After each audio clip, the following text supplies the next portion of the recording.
Good evening, everyone. Welcome back. I'd like to, first of all, call to order the public hearing for tonight and announce that we acknowledge that we're holding these meetings on the traditional, ancestral, and unceded territory of the Squamish Nation, Tsleil-Waututh Nation, and Musqueam Nation. We recognize and respect them as nations in this territory, as well as their historic connection to the lands and waters around us since time immemorial. I would also like to announce that in the wake of the tragic plane crash in Iran on Wednesday, the district is flying the flag at Municipal Hall at half-mast in memory of those who perished. Many people in West Vancouver and across the North Shore and Canada are mourning the loss of their loved ones. The District of West Vancouver offers its heartfelt condolences to the families and friends of those who lost their lives. Our thoughts are with the Iranian community at this very difficult time. Residents who would like to sign a book of condolences may do so at Municipal Hall or the West Vancouver Community Centre until January 31st. A candlelight memorial and vigil will be held at City Hall in the city of North Vancouver tomorrow night from 6 to 8 p.m. I will be attending, and all of members of council and the public are invited. This obviously is really hard for the community on many levels, with so many young people who were lost, children who had their whole lives ahead of them, and the circumstances are devastating. Given the snowy conditions outside and the number of items on tonight's agenda, I ask that members of council be as brief as possible when making their comments as we consider tonight's items. We want people to get home safely tonight, and I think it's still snowing out there. And then I'll turn it over to the corporate officer. Thank you, Madam Mayor. Before we begin the public hearing, just a quick review of some safety procedures which have changed due to construction at Municipal Hall. The north entrance to the building is closed for construction. In the event that we do need to evacuate, please use one of the following routes. Proceed out these doors and head west onto 17th Street. You can also proceed down the stairs next to the elevator, through the new atrium, and exit at the ground level next to the West Vancouver Police Department. Alternatively, there are also exit stairs behind Councillors Sopovich and Wong's seats, which are marked by the running man sign above the planning staff seated there. Thank you, Madam Mayor. Thank you. So we'll move on to the public hearing on the 985 Duchess Avenue matter and staff presentation. Okay. One second here.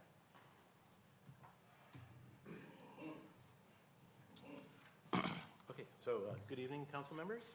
I have prepared a brief presentation and overview of a heritage revitalization agreement and heritage designation bylaws to allow for protection of the Boyd House.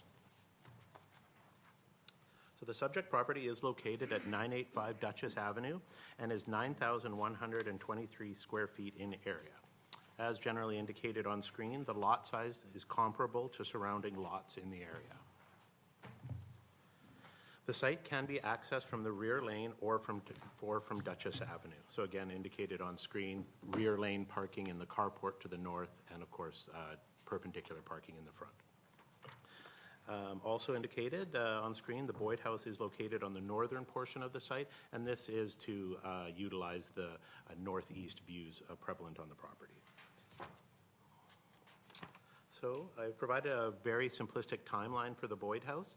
The Boyd House was initially constructed in 1954 and was designed by the late Ron Tom.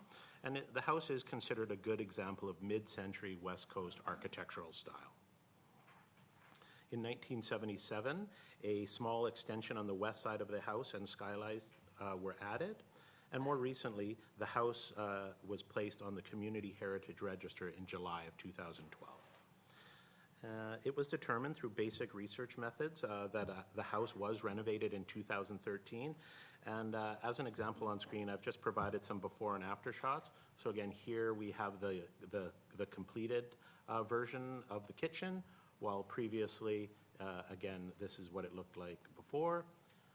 And here we have a previous version of the living space, the living area. And again, here's the renovated version as you would see today.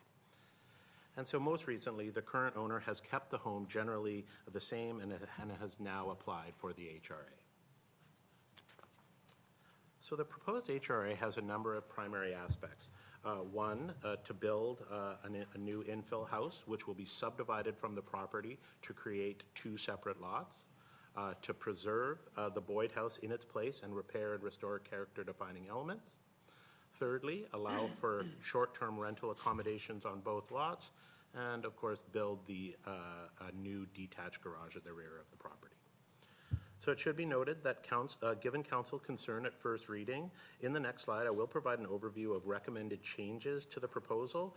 One, mainly to allow short-term rentals on the Boyd House lot only, and allow further regulation of short-term rentals permitted through the HRA. So again, before I get to the proposed revisions, I provided some simple statistics on the proposal on screen.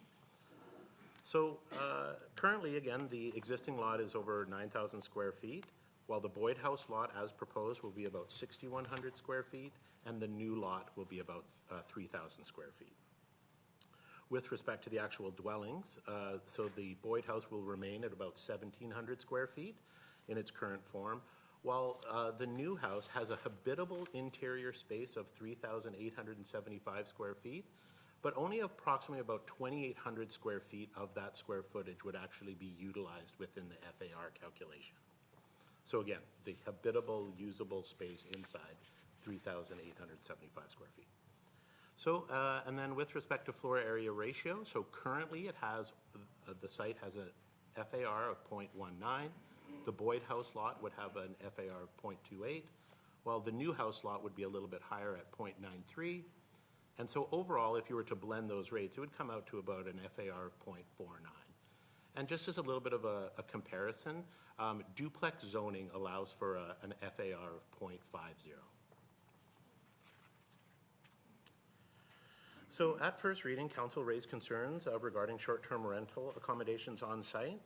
Council had discussed the need for possible further regulation within the HRA and whether short-term rentals should be allowed on the new lot. So council has been provided a memo which recommends the HRA be amended to ensure that 1, short-term rentals will only be permitted on the Boyd House lot, and 2, the HRA be amended to include further short-term rental rules and a revocation provision. So on screen, you'll see a number of provisions which could be introduced into the HRA. Primarily, short-term rentals, again, only permitted on the Boyd House lot. An annual business license would be required. The short-term rental use could be revoked if found to be a neighborhood nuisance. 4, accommodation limited to the principal dwelling. And 5, if the owner is not living on the property, a property manager must be appointed to deal with complaints. And lastly, the owner has agreed to provide an information package to guests regarding best practices with respect to such things as noise, parking, allowable guests, and overall security. So again, the idea is we would amend the HRA as it stands right now to include a little bit more regulation with respect to the rentals. So I just want to quickly highlight relevant policy applicable to this proposal, primarily policy 2.19, which aims to utilize heritage planning tools to protect buildings, structures, and landscapes on the district heritage register. And also policy 2.310B, which supports the inclusion of short-term rentals on heritage properties. And finally, the Economic Development Plan generally supports short-term rental accommodation on heritage properties. This is in order to broaden accommodation options within the district and to provide an economic incentive for heritage conservation. So just a quick progress of the proposal. So on April 16th of 2019, it was reviewed and supported by the Heritage Advisory Committee. The applicant completed the requested improvements to the satisfaction of staff. And of course, on December 2nd, Council provided first reading to the HRA and heritage designation bylaws. Staff recommended the proposal advance as the project is, one, aligned with OCP objectives to retain, protect, and revitalize heritage assets in the community. Secondly, allows for diverse infill development. And lastly, provides an improved street presence along Duchess Avenue. That's about it. Thank you. Thank you. Any questions from council, first of all, before we go to the public? Councillor Gambioli. Actually, just one quick question that I thought of while you're talking about the short-term rental. So if this was allowed to go ahead as a legal short-term rental, would this actually be the only house in West Vancouver that would be able to be legally rented out as a short-term rental, as a single-family home that you know of? Through the chair to Councillor Gambioli, as far as I am understanding, yes, this would be the only short-term rental currently. Any other questions from council? All right. Oh, Councillor Soprovich. Although we must pay with pleasure the work of architect Tom, who sees this? Where's the appreciation of heritage with a building stuck behind a building with no access other than the person that has acquired it? I mean, the long term is that we maybe over the number of years have several points of interest that we could say were truly heritage. And I'm not against this idea, but I just wonder what is the true value to the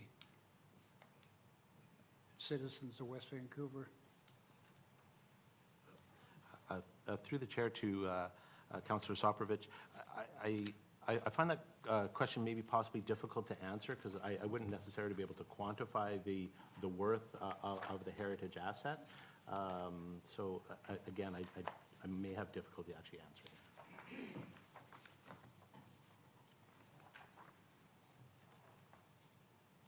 And those are your Well, questions? I'll go with that.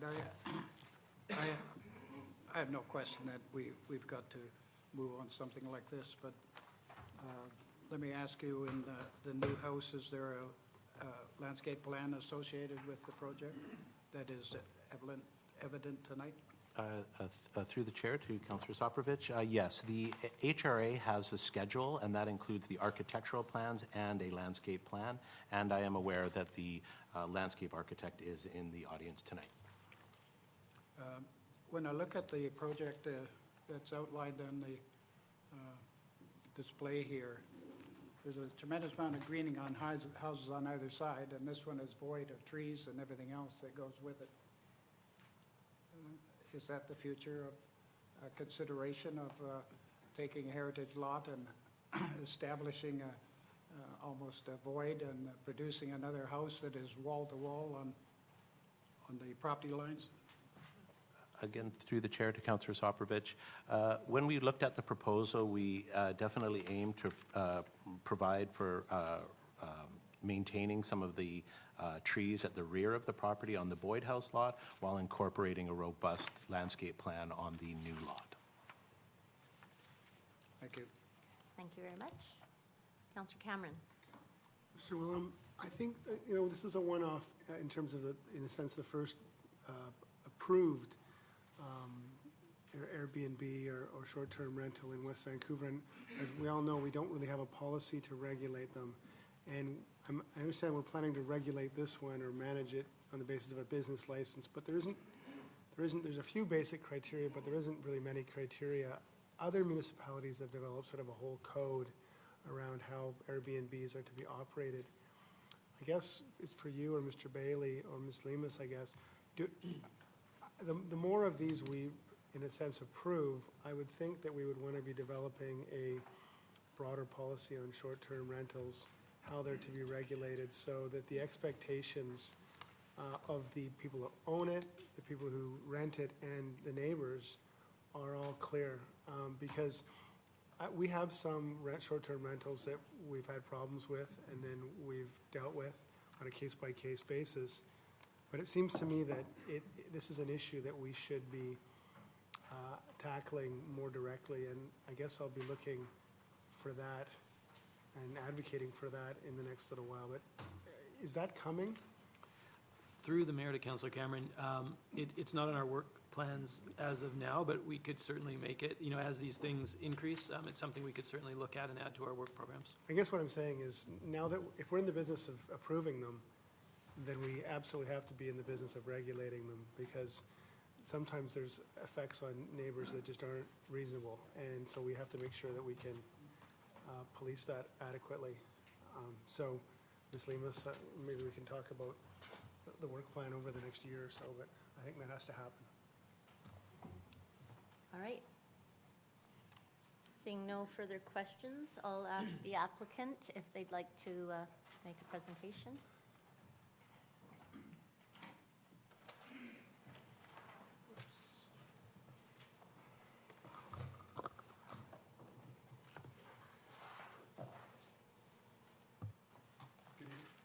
Good evening, Your Worship and Council. And my name is Taylor Johnson of the Area Group, the firm that prepared the application that you're reviewing tonight. With me tonight is property owner Sam Whiffen of Living Space Homes and landscape architect Bill Harrison of Forma Design. As you know, heritage retention can be a tricky endeavor. The Boyd House is a well-preserved example of Ron Tom's West Vancouver single-family design work. The only real modification, as illustrated in Eric's presentation today, is a 1970s addition by Keith King and Hollingsworth. We feel that this 1,700 square foot home deserves the heritage protection that this application would grant. In return for the heritage designation of the Boyd House, we are seeking the approval of the addition of a 3-bedroom infill house to a small subdivided portion of the southern portion of the property. We are requesting a density bonus of 0.14 FAR above the allowable for the property in consideration to achieve this designation. Although all applications are unique, a density bonus request of this amount is not out of line with other approved applications in West Vancouver. Given the steep topography and design of the Boyd House, an addition to the existing structure would be impossible to successfully execute. A subdivision that was able to create a new parcel of land will allow the existing home to remain relatively unaltered for another lifetime. Throughout the various stages of the process, we've had many productive interactions with staff, as well as a very successful meeting with the Heritage Advisory Committee. The feedback received at that meeting was quite positive, and we've been able to incorporate much of the commentary into the version of the application that you're seeing today. I'm hopeful that you will also see the merit in this design proposal, as we did while we were working through the challenges. Thank you, Taylor. Good evening. I don't have a great deal to add to what Taylor has said, except that I was certainly sensitive to the correspondence that's been attached to the application from neighbours with regards to short-term rentals in the past. I just wanted to say that we were quite concerned about how long the process, excuse me, how long the process of this application was going to take. When we first bought the property, we were given an indication that it may take less than 1 year. So we were quite hesitant to put a long-term tenant in the property. Anyway, over the 2 years that we've owned it, we've had 3 complaints. 2 have been about excessive noise, and 1 has been about a dog that was off leash. So I just want to reassure Council that we've been monitoring this very carefully, and that those are the complaints we've had in the last 2 years of ownership. So having said that, we did listen to the neighbourhood who were concerned about nightly rentals, and we now have a long-term tenant in the house who's been there for some 5 months now. So that was really just to talk about the nightly rental situation in the past. And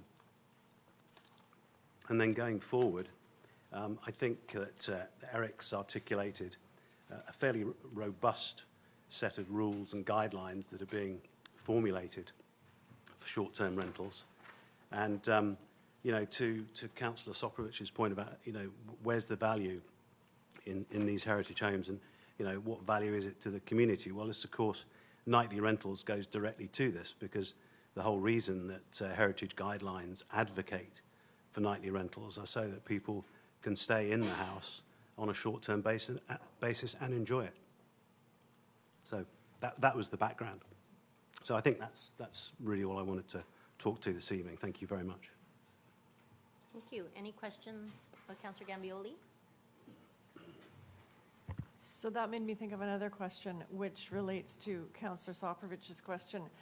If you're open to short-term rentals, then I'm assuming you would be also open to, for example, once a year, allowing the public, for example, the modern home tour that our Arts Museum does, allowing the public in an access capacity like that.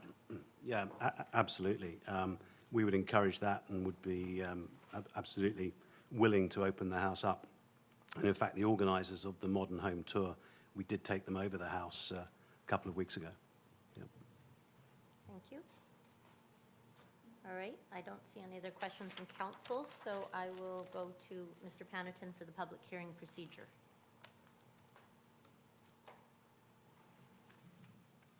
Thank you, Madam Mayor.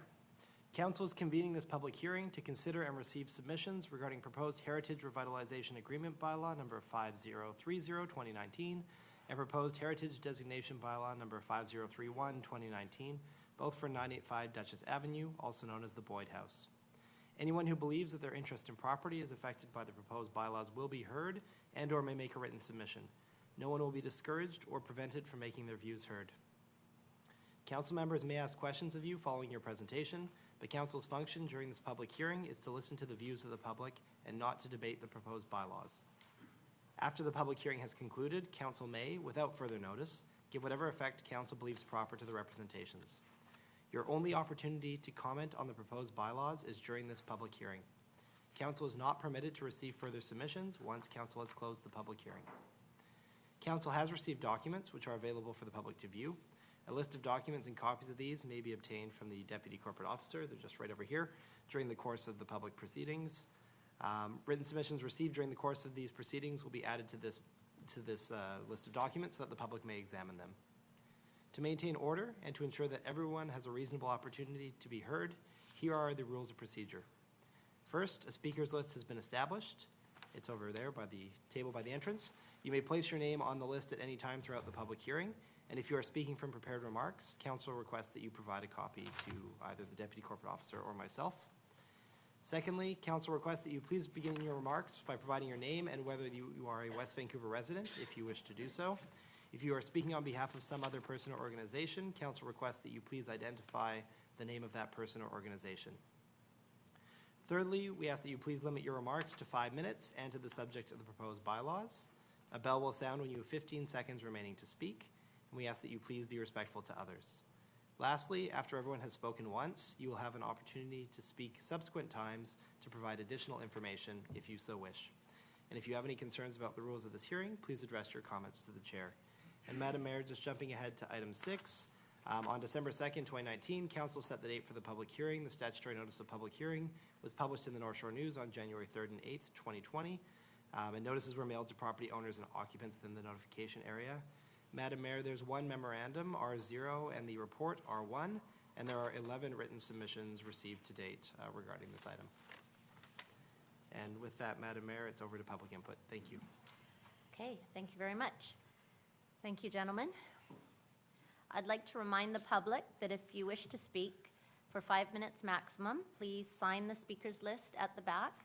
Speak clearly into the microphone so that everyone can hear your comments, including those who depend on assisted listening devices, and provide your name and whether you are a West Vancouver resident if you wish. And that after everyone has spoken once, speakers may speak subsequent times to provide additional information if they wish. So I would like to now go to the speakers list, and I'll start with Adele Weeder.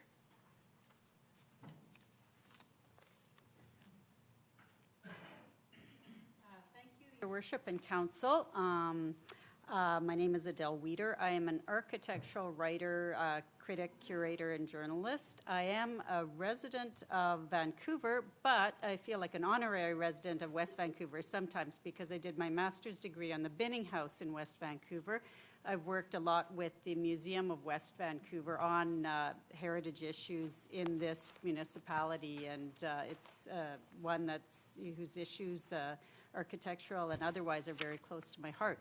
I am speaking partly on behalf of the West Coast Modern League, of which I'm a founder and a director, and also on my own behalf as a citizen and architectural advocate. The West Coast Modern League has submitted a letter in support of the support in principle of the proposed HRA. And so that largely reflects what has already been said here about its architectural significance and its value, and that I just refer you to the binder for the full statement.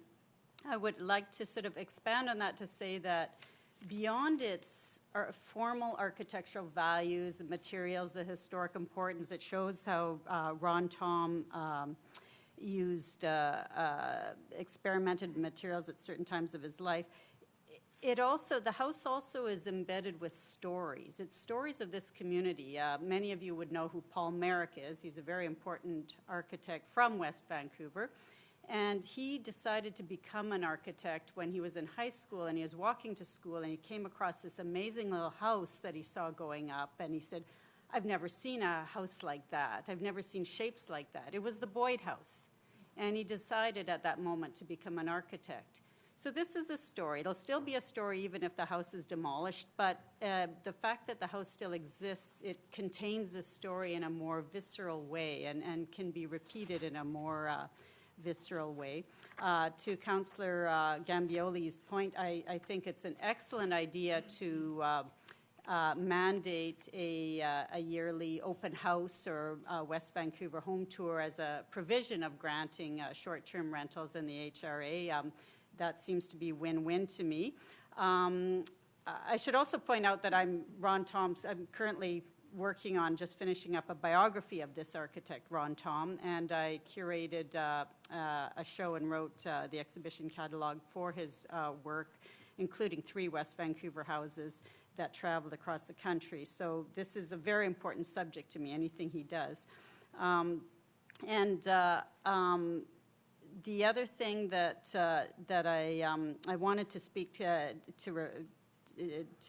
Councillor Sokrovich's point about the benefit, and it is such an amazing experience to spend a night or two in a heritage house, in an architectural house. What it does for the community benefit is incalculable. My husband and I, a few years ago, we visited Falling Water. You can't stay there, but we visited it. But then we spent $500 to spend one night in a very modest Usonian home designed by Frank Lloyd Wright. And that was such an experience. We just felt, even though it was an extremely modest house, it wasn't even as exciting as the Boyd House, which is considered a moderately significant house. It was just a Usonian house, but it was designed by Frank Lloyd Wright. We could see, this is how the kind of materials he liked to use. This is how he kind of liked to, and we're here, we're sleeping here, we're living here for this night. It draws the kind of people that respect property, that love to be there. They're probably better tenants than any Airbnb tenants you'd find anywhere in the world. And the other thing, don't delude yourself. The Airbnb situation, we leave to the community council and staff to haggle about parking regulations and that sort of thing. Of course they should. But I can tell you, as someone who frequently, for various reasons, searches Craigslist and Vrbo for short-term rentals, they're all over. They're underground. They're all over West Vancouver. They're just unacknowledged. And as a citizen of Vancouver, which had a major problem with unregulated Airbnb, what solved it was allowing Airbnbs, ironically. That's what made people care about them. That's what allowed the City of Toronto to regulate them and to oversee them. And so So as an individual, I'm very much in support of this HRA if they do the right thing and do it with care. Thank you. Thank you very much for attending. Hugh Oswald. Oh, yeah, and no clapping. Thank you, Craig.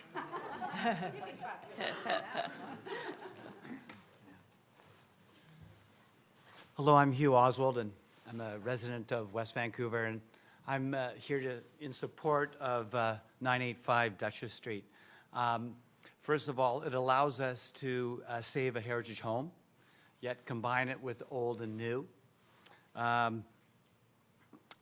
The old house apparently is going to have a few interior updates, so allowing modernization of it without changing the outside, which I think is very good. And second of all, just if you look at the picture there, the newer house is sort of set back into the landscape, so it doesn't stick out that much. It kind of goes with it, so I think that's very good. And further, it allows two families to move into our neighborhood, increases the density, which is good because we need some more families moving in here, less and less are moving in. And as for the short-term rentals, what I find, if you do your due diligence, you don't have any problems. And I just think that's part of it. So I'm in support of it, and thank you very much. Thank you. Chris Wright, and then Joanna Baxter after that. My name is Chris Wright, and I've been a resident of West Vancouver for 35 years. During that time, I've seen a lot of really beautiful houses either get neglected so that we knock them down, and I've seen other houses that knocked down and needed to get knocked down. What really sets this apart is the, I think, tasteful way that Living Space has incorporated the new dwelling in order to save the old dwelling. If you look carefully, you'll see that the ground floor of the house above is level with the roof, so that the sight lines, because it's all very well to protect the Ron Tom house, but one of the key things is the way he dealt with his sight lines. And the house below, the maximum height in that roof is below the floor space, so you can still look out and see all that you would have seen before the house that's below, if it's approved, goes in. I think it's important that we save what houses we have, and especially by really important architects like Ron Tom. And all I can say is that I'm strongly in favor of saving this house. And if we grant a little more floor space ratio in order to do that, I don't have a problem with that. Thank you. Thank you very much. And Joanna Baxter, and after that,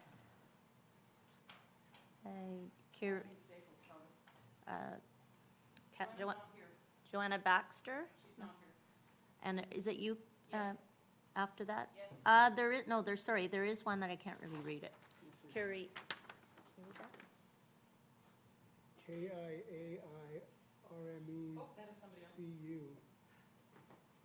With the W? It's like almost remade. Got to print more clearly, everybody. All right. Well, if you get missed, you can join the end of the list. There's not that many people on it. Okay. Kat Staples is next. Who's coming up? Thank you very much, Madam Mayor and Council, and of course we're all here to support these heritage innovations in the community. And in fact, I put my name down on this one just to say very quickly that we're so glad to see this is so heavily on the agenda tonight. And of course, we'll be hopefully talking about the Forest House later tonight, another house by Ron Tom, as we know.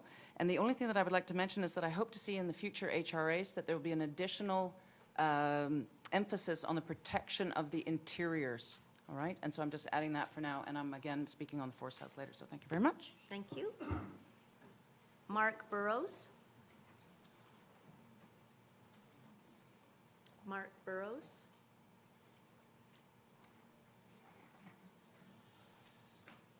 Good evening, thanks for having me.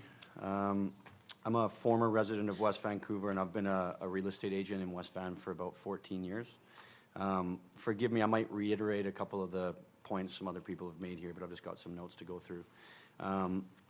I think a big thing right out of the gates to acknowledge is it's really difficult to keep everybody happy, but I think if there's going to be anywhere the lines are kind of bent, I really think it's a great policy to do it for these heritage homes. You know, it's tough with certain projects. I deal with a lot of developers, and for a long time, these developers have been focused on single-family homes, redeveloping big, modern.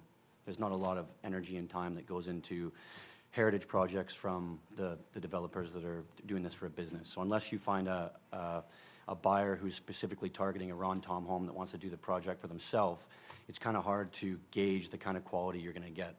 So, you know, doing something innovative with the rules that allows builders like, and I've been through many of Sam's homes and the living space quality, these guys just do incredible work. So being able to have an applicant that you can gauge their track record rather than, you know, Tom, Dick, or Sally that's buying this as a passion project, you can really look at the history that these guys have. And I think the more innovative we get with the use of these projects, the more applicants you're going to get, like people like Living Space, where you can say, okay, this is the track record, this is the kind of quality we're getting.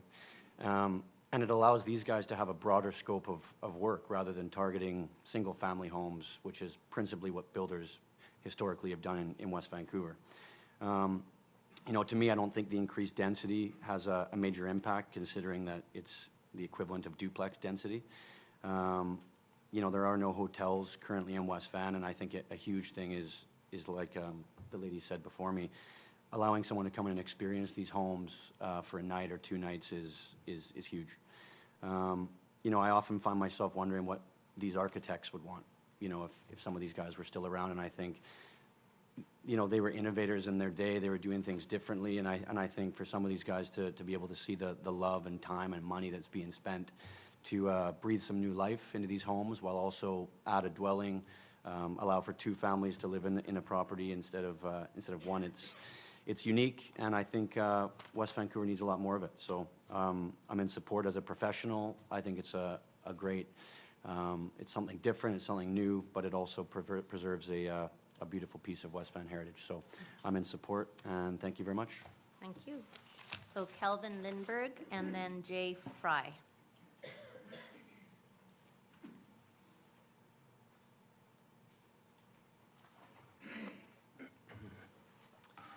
Thank you very much. Calvin Lindbergh, longtime resident, 35 years in West Vancouver, and have worked here as a realtor for 31 of those years here in West Van. I have had the pleasure of selling this home 2 or 3 times. Each time I've wanted to, my goal has been to find a buyer who would keep the house and not tear it down. I can tell you with my experience with this home, and it's like most of these homes, whether it's Ron Tom or Hollingsworth or Erickson, it's the lot that most people are interested in West Vancouver because of the value.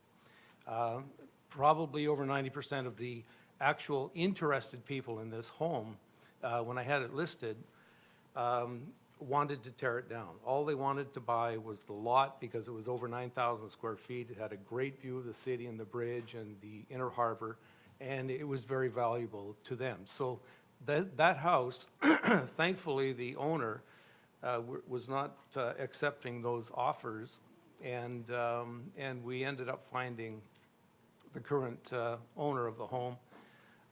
And they caught the vision. It was something that I really wanted to see happen. I went to the city and talked with a number of the people in the city, and they gave me very clear indications that the city would be open. They didn't say that it would happen, but they would be open to incentives to keep a beautiful little heritage home like this. So the current buyer, owner, has that vision and really wants to see that happen. And I think what they have done with this home is the design, in my opinion, and the way it fits within the landscape and the setting, to me is brilliant. It saves this beautiful little heritage home that I think is one of the finest examples of what Ron Tom created in West Vancouver. So at the end of the day, in my view, it kind of accomplishes two things, and they're really hot topic issues. One, of course, we've talked about tonight is the heritage and keeping and preserving this beautiful little heritage home. But the other thing is the term affordable housing, affordability, whatever you want to call it, is probably mentioned as many times as climate change across the country. It's important, but affordability or affordable housing is really locally defined. It has to be defined locally. It's not a one-size-fits-all. And so when you look at West Vancouver and the actual values and the high level of value in homes and properties here, the only way really that we can create affordable housing or affordability is through densification. And I think this is a brilliant proposal, and I'm very pleased that the city has brought this proposal forward, and I do hope that you decide to move forward with it. Thank you. Thank you very much. Jay Fry, and then Robert Moser.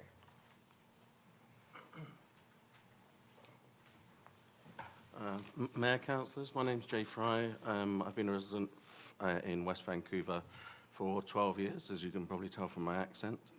I'm speaking in support of this application. I listened very clearly to Bill's comments, and I think they're excellently put. But I think overall, I feel, and in discussion with various other people, we all feel that the project as proposed is within the guidelines of the heritage revitalisation.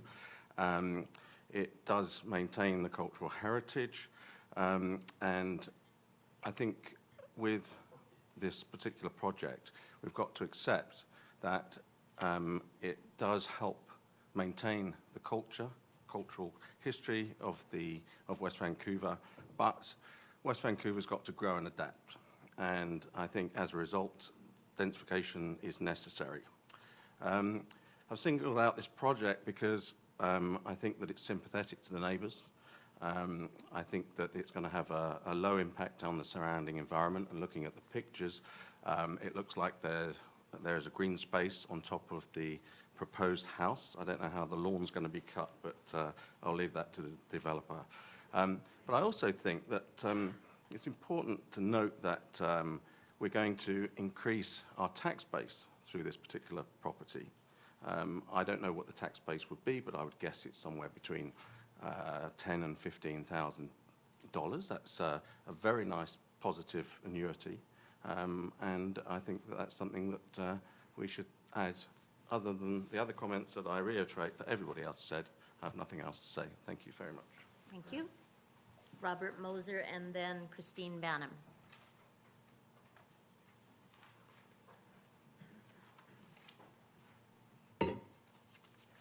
Hello, Mayor and Council. Thank you for the Heritage community for coming out. It's nice to see everybody. I might have a bit of an alternative point of view here.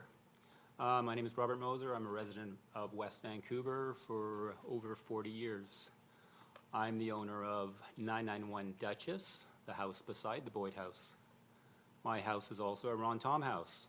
It is known as the Mold House. Ron Tom houses are about two things, house and garden. There is a relationship. By severing, or shall we say subdividing the property on which the Boyd House sits, one greatly diminishes this careful juxtaposition of house and garden. I would ask that you decline the application for subdividing this lot. I like living space, I like their designs, I like their store, I like their architecture. And they've designed an impressive house. I believe it would be suitable for a standard West Van lot, not a 3,200 square foot lot. By building this massive house below the Boyd House and the Mold House, both properties' heritage values are compromised. Furthermore, I value my privacy and enjoyment of my house and, shall I say, garden. I do not want to live beside properties being used as short-term rentals. Again, I ask that no variance be given to these two properties to be used for short-term rentals. commercial enterprises, such as short-term rentals, are inconsistent with the family values of a residential neighborhood. I graciously ask the council recognize this is a residential neighborhood and decline the Heritage Revitalization HRA bylaw 5030 and 5031. Thank you very much. Thank you. Christine Banham and then Carol Ann Reynolds.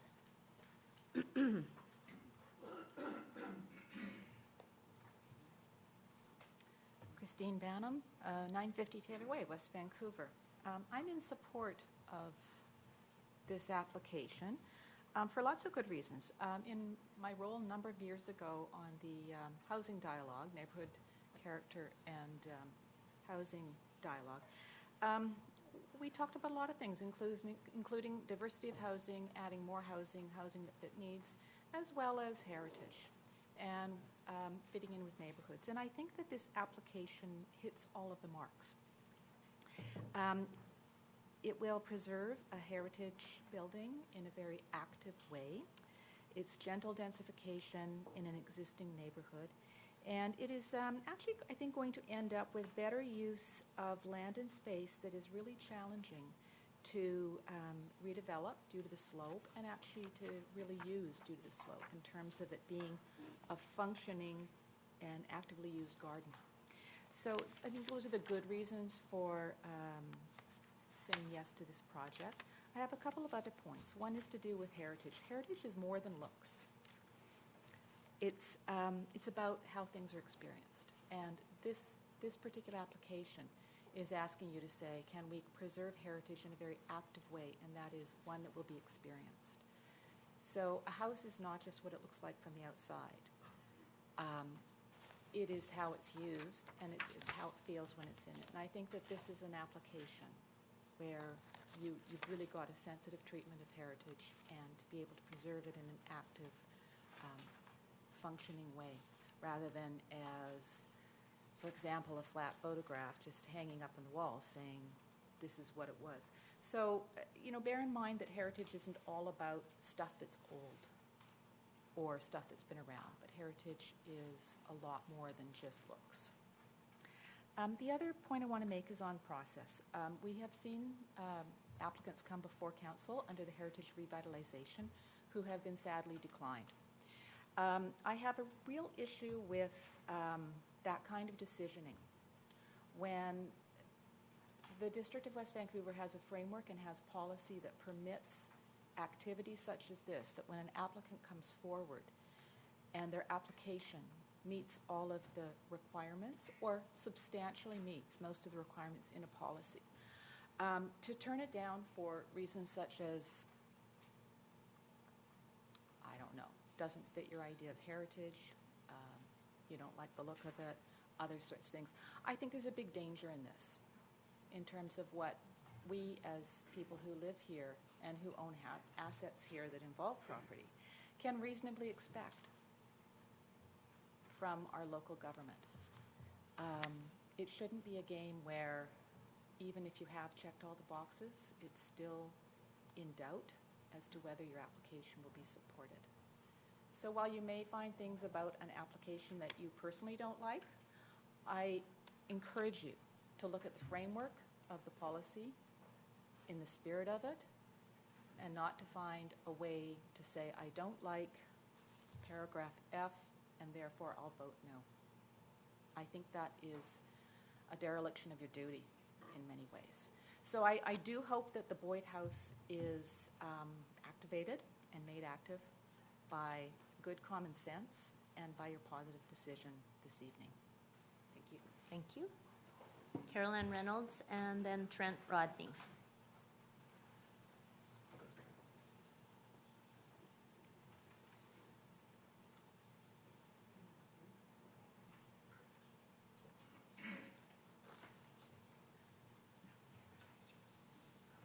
Happy New Year. Happy New Year. Carol Ann Reynolds, Chair of Heritage West Van. I think it's very important to protect heritage, as you would all know, says the first councillor for Heritage in West Van. And you have a very difficult decision before you tonight. So thank you for having a public hearing about it. Thank you for considering all these things. Of course, we want heritage homes to be preserved.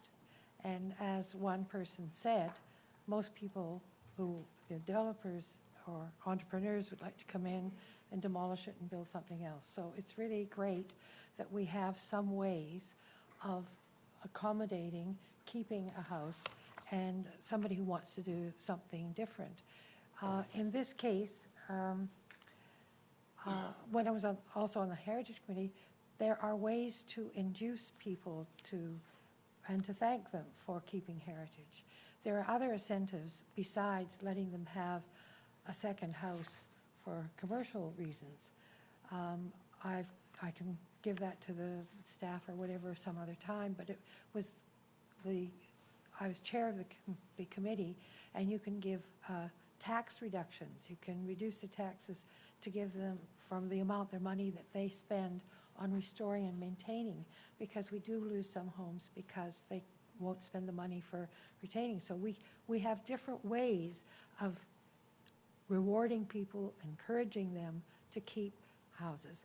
I don't know that it's necessary to have a commercial aspect like Airbnb, this Airbnb.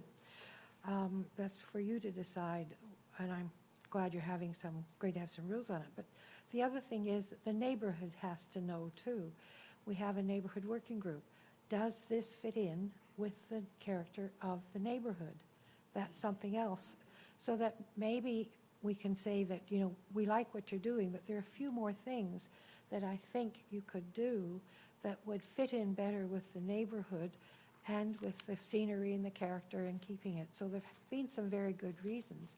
But I am, particularly when I saw the drawing, the house that's being added, especially since it's bigger than the house being preserved, did seem to be rather overpowering. But all of those things, you can consider all of them. But I do want you to encourage that there are other incentives for these people. We want to encourage them. And do consider the neighborhood, because they have to live next to them. So I wish you all the best in your deliberations, and thank you very much for considering it. Thank you. And Trent Rodney.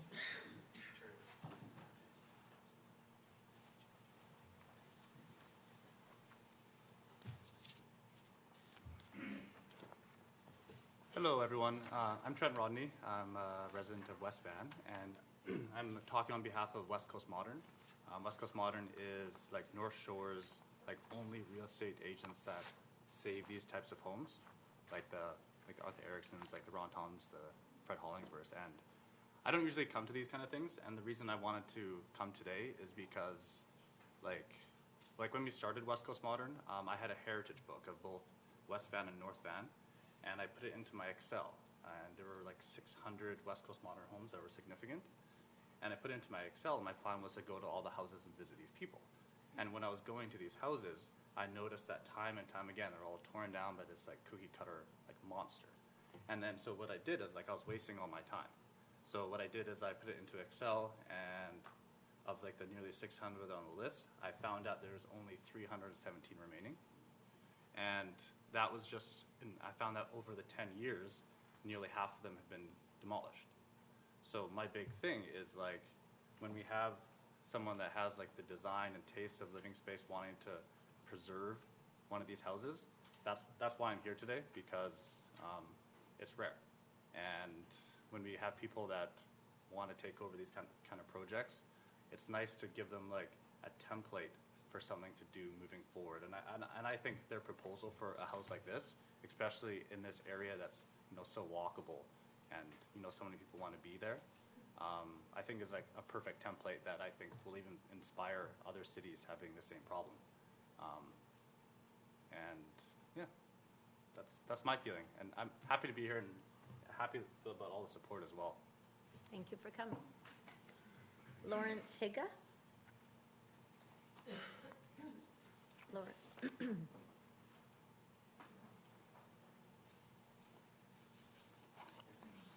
Hello, thank you for hearing me.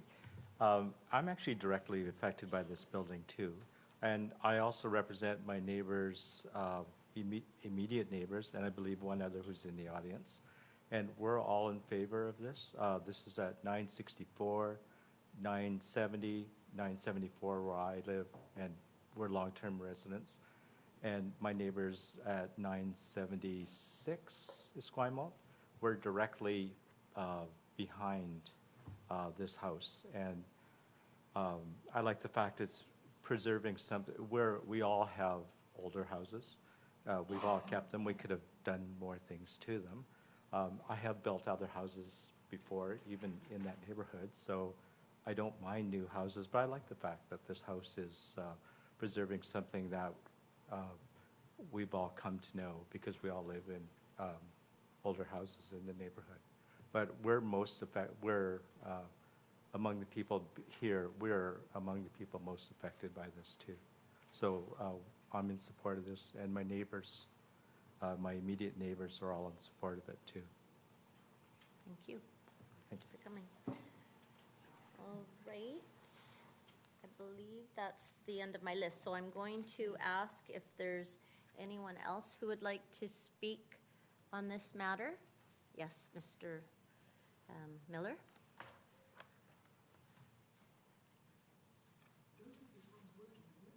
Microphone's working? Is it? Okay. Peter Miller, President of the North Shore Heritage Preservation Society. We've written a letter, and in it we're reflecting really what Councillor Soprovich mentioned, which is our concern that the house will not be seen from Duchess in the street. And it led me to consider with my board maybe entering a criteria for future HRAs that indeed they have a street presence for the heritage building, so that the final result is something that the residents and citizens of West Vancouver can appreciate. In this case, I know that Ron Tom building, I was asked to put up a green sign by this family a couple of years ago and spent some time looking for it. And my friends told me there's a Ron Tom house just down there somewhere. I was backwards and forwards, and it is a little gem, but it's hidden away on that little windy lane, which is in itself an extraordinary street, and cannot be seen by anybody walking up and down Duchess anyway at the moment. So the fact that it's going to be preserved is wonderful, and we do have concerns about the fact that the new house will actually obscure it from Duchess. So I just put that on the record that it might be a future idea for a criteria for HRAs. Thank you. Thank you very much. Anyone else who would like to speak, come forward?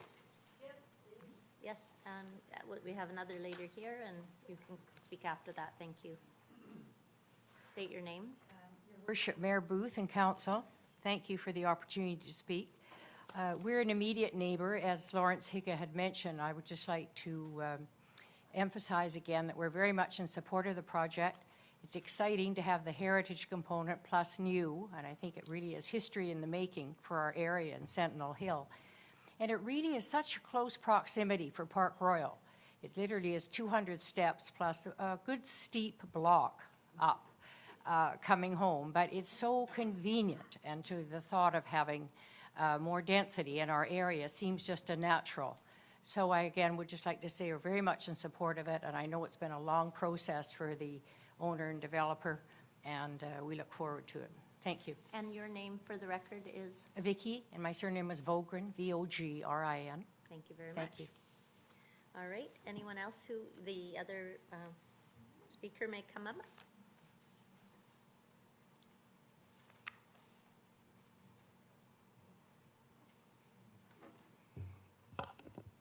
Does this come forward, or can you hear me? Yes. I was having trouble hearing some of the other speakers.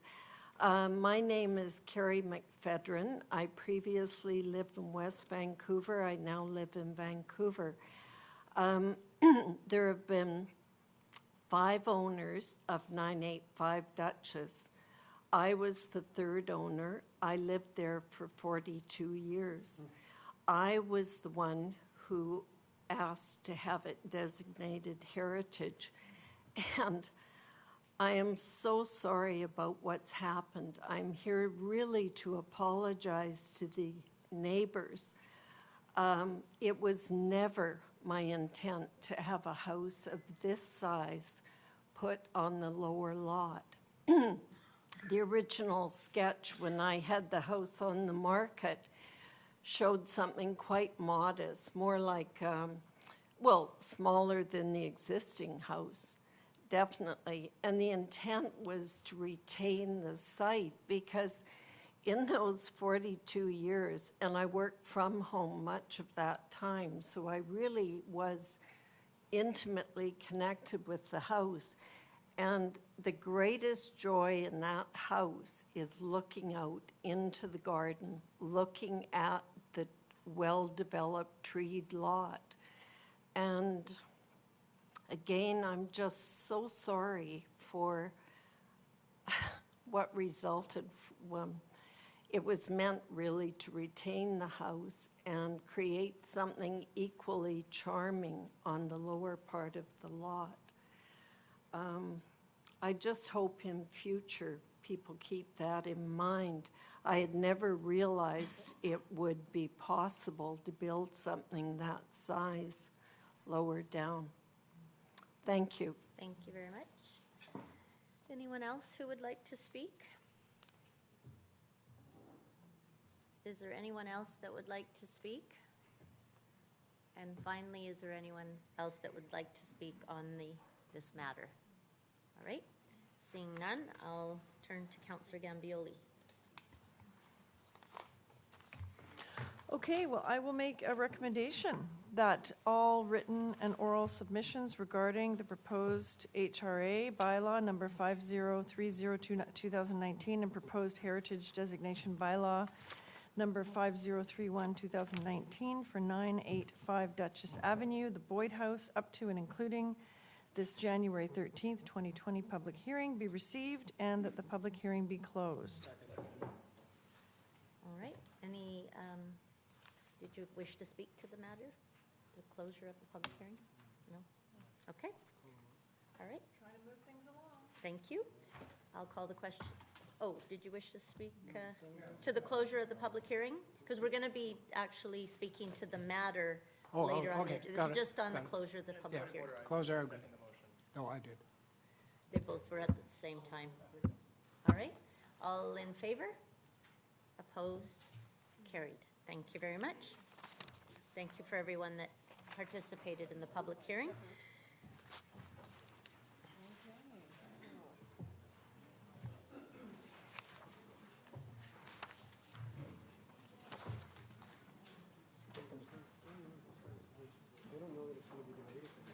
We are going to be actually debating the matter later on in the agenda if anyone wishes to stay or not. Yeah, it's not a order.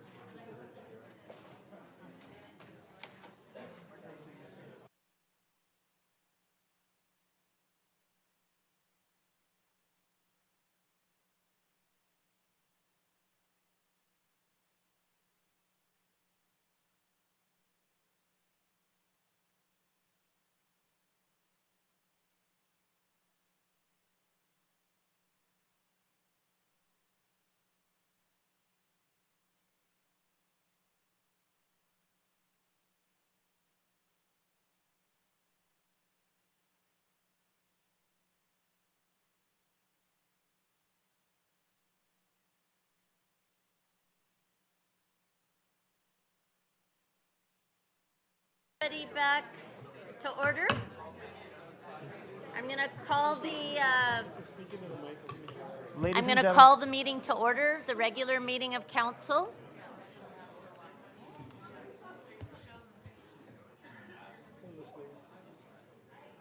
All right. So let's start with Councillor Soprovich approving the agenda. Nina.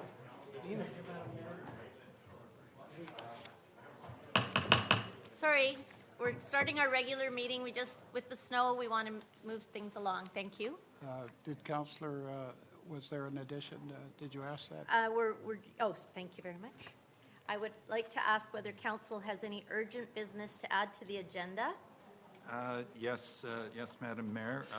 I would like to propose that consideration of the heritage designation of the Forrest Baker House, also known as 1143 Airmont Drive, be added to the agenda as new business. Okay. Do it again? So you're asking to add the 1143 Airmont matter, the Baker Forest House, to the That's agenda correct. under urgent business, which is item 8? 8. All right, and what is the nature of the urgency?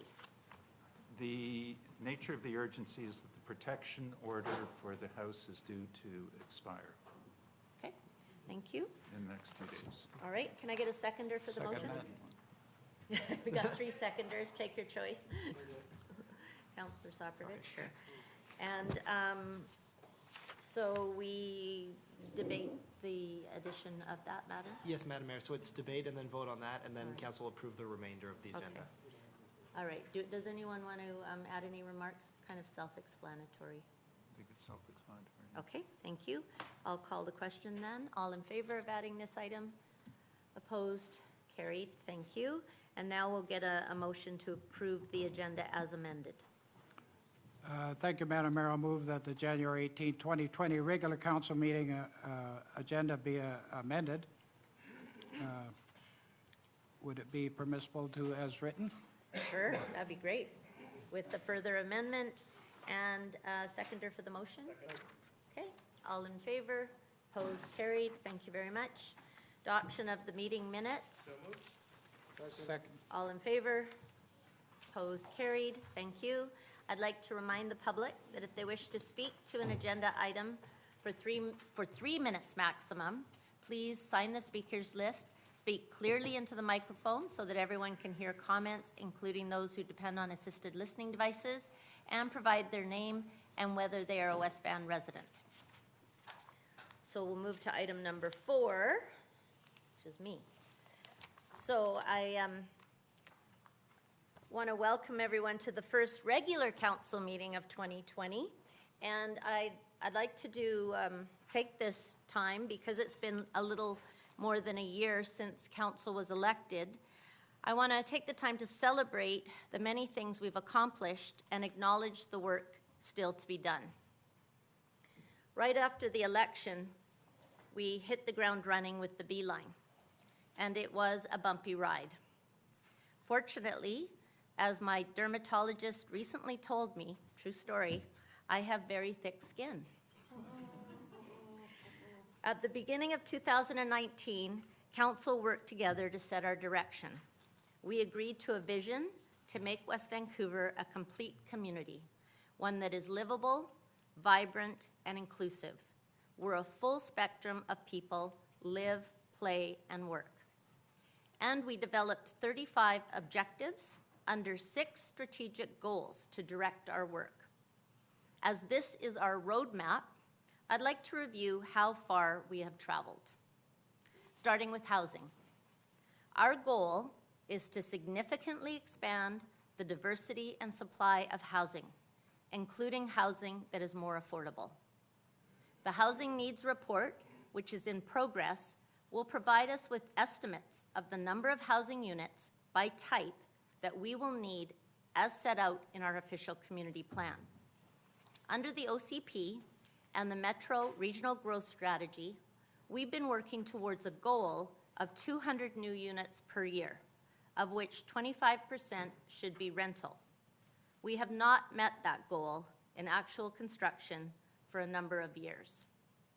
The district's proposal to develop the municipally owned land at 2195 Gordon Avenue is well in progress. An application for rezoning has been submitted to planning, which will proceed through our standard process. It will provide more affordable rental housing for our professional workforce while recouping our initial investment. Last month, when council approved the rezoning for Rogers Creek, not only did it create much smaller units, It added secured rental units. Work is underway to develop an area plan for Cypress Village, and we will continue to move forward as quickly as possible. We've heard from residents, in particular above the highway, about how important the village's proposed amenities are to them. The Neighborhood Character Working Group is working hard to develop practical solutions in the areas of building size, site and boulevard landscaping, neighbor and public interface, and housing diversity. They will engage the community this spring and will make recommendations to Council before the end of 2020. And at the North Shore level, we are working with the City of North Vancouver, the Squamish Nation, and UBC on an innovative project called the Balanced Housing Lab, which is developing engagement, partnership, and housing models with a final report due mid-year. Next is our local economy.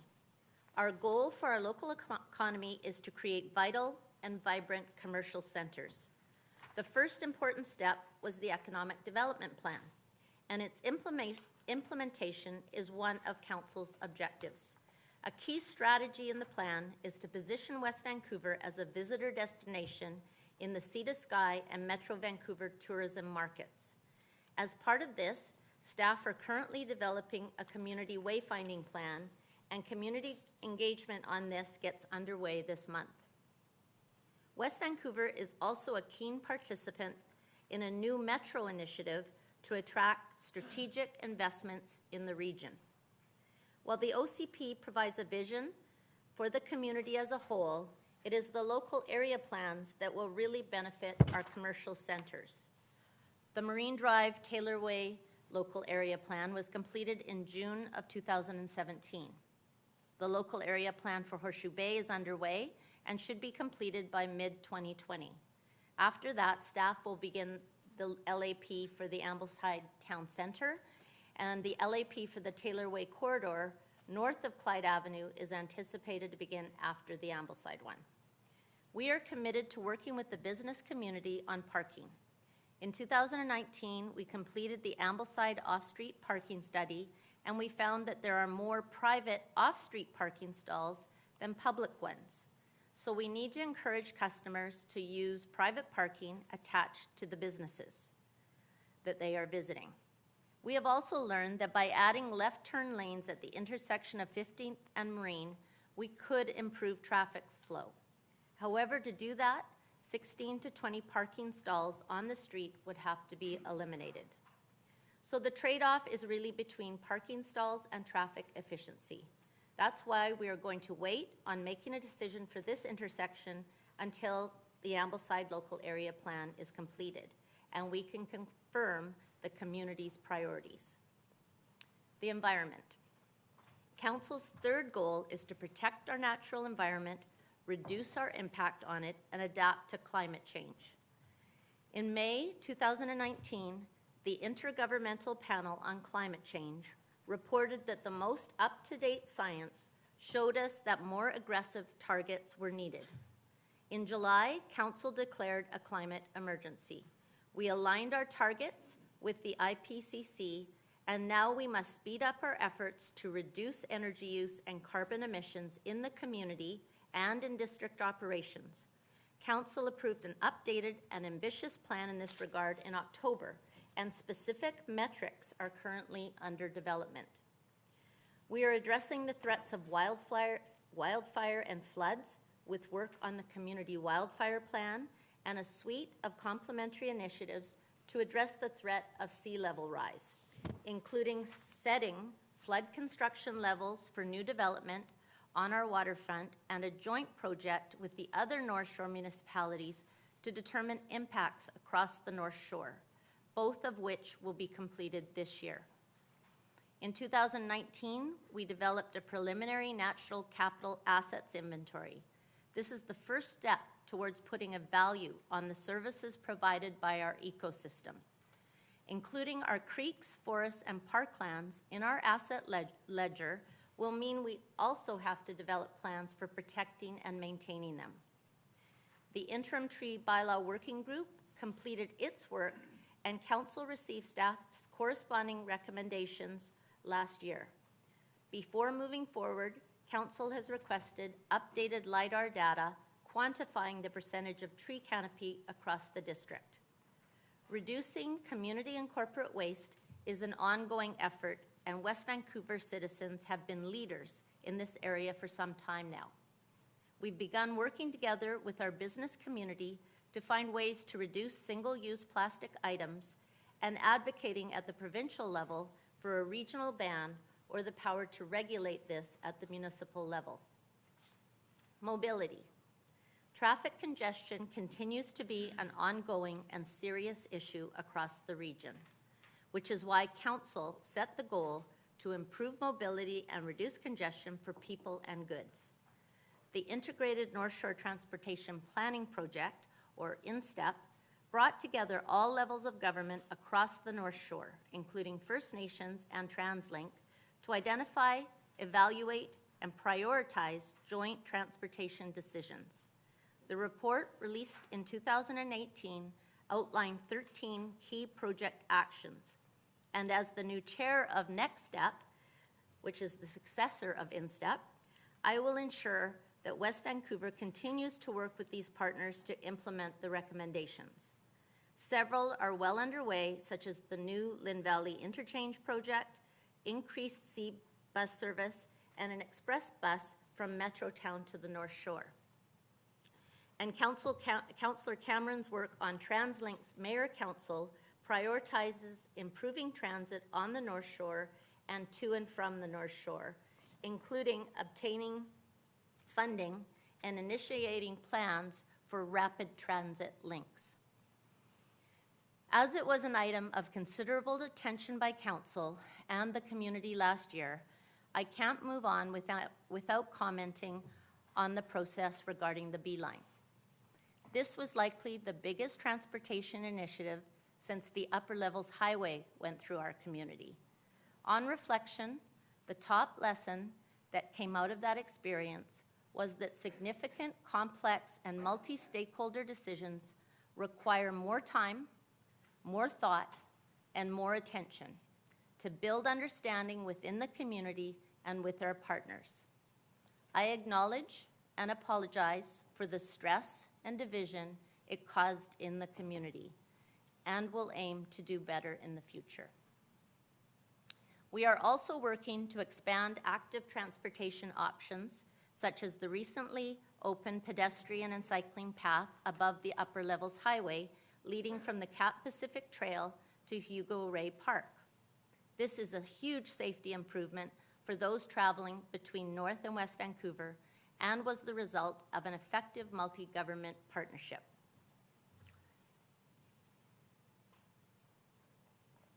Municipal services.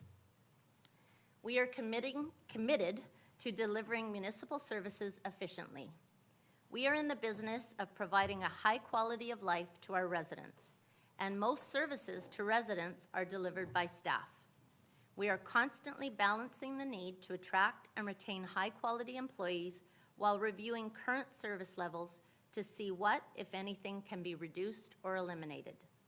The 2020 budget will address the challenges of responding to the climate emergency, planning for maintenance of our natural capital, and addressing the $13 million deferred maintenance deficit on our current assets.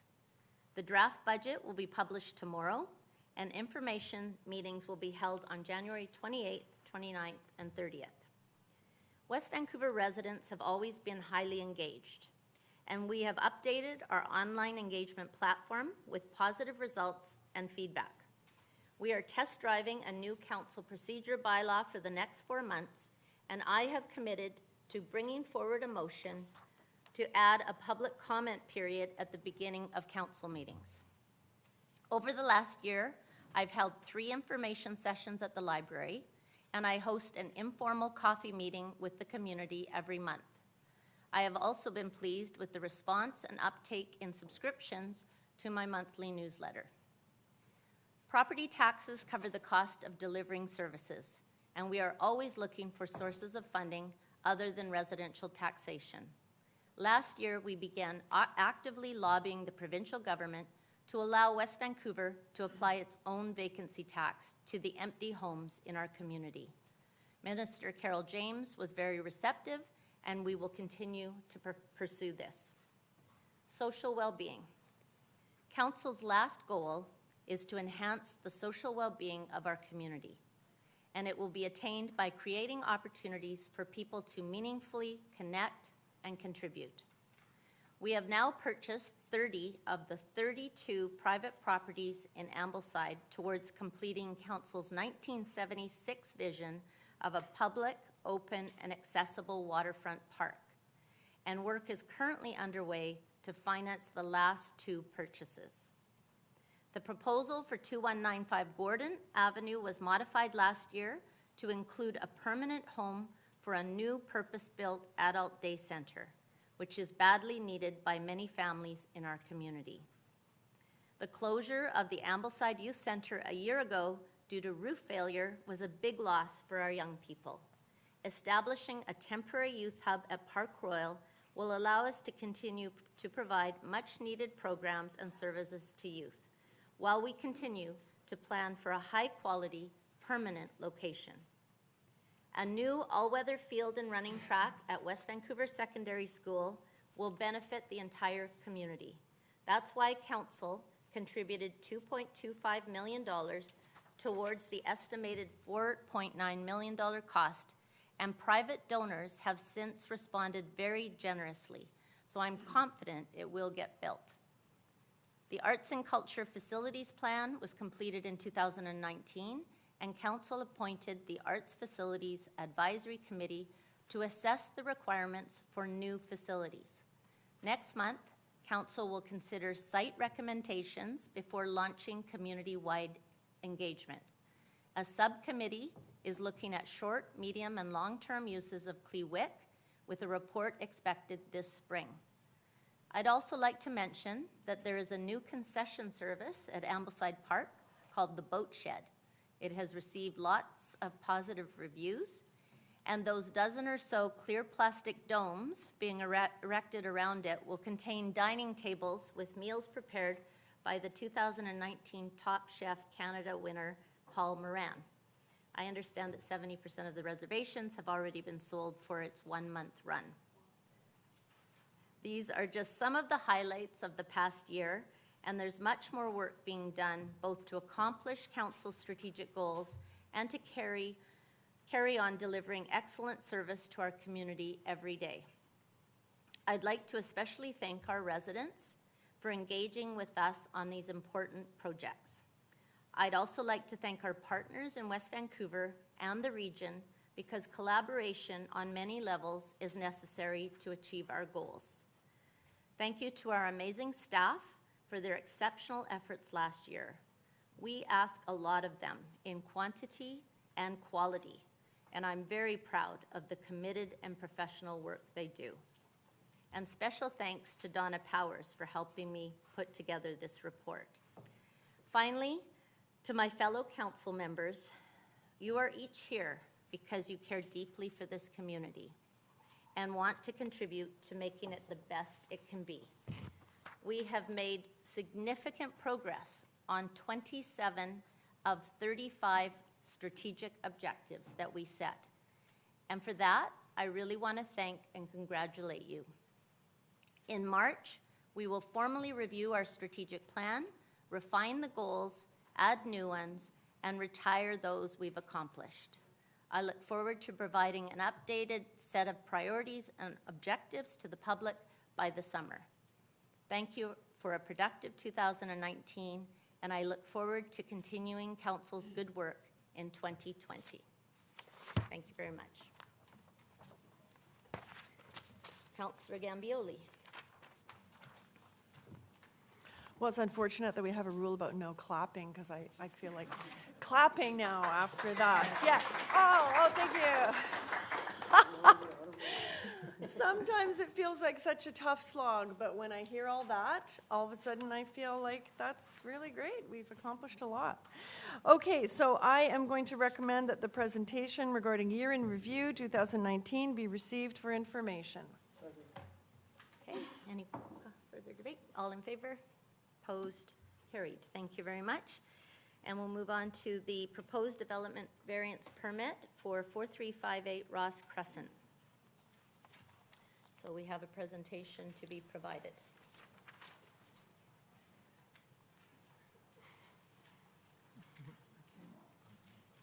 Thanks, Nora.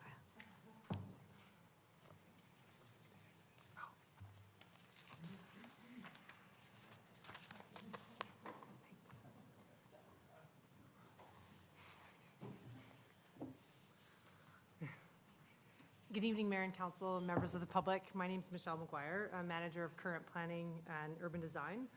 So as stated, before Council tonight for consideration, again, is a development variance permit or a DVP application for 4358 Ross Crescent. So I'll try and keep the presentation relatively brief. I know the applicant also is in the audience and has a brief presentation for Council as well.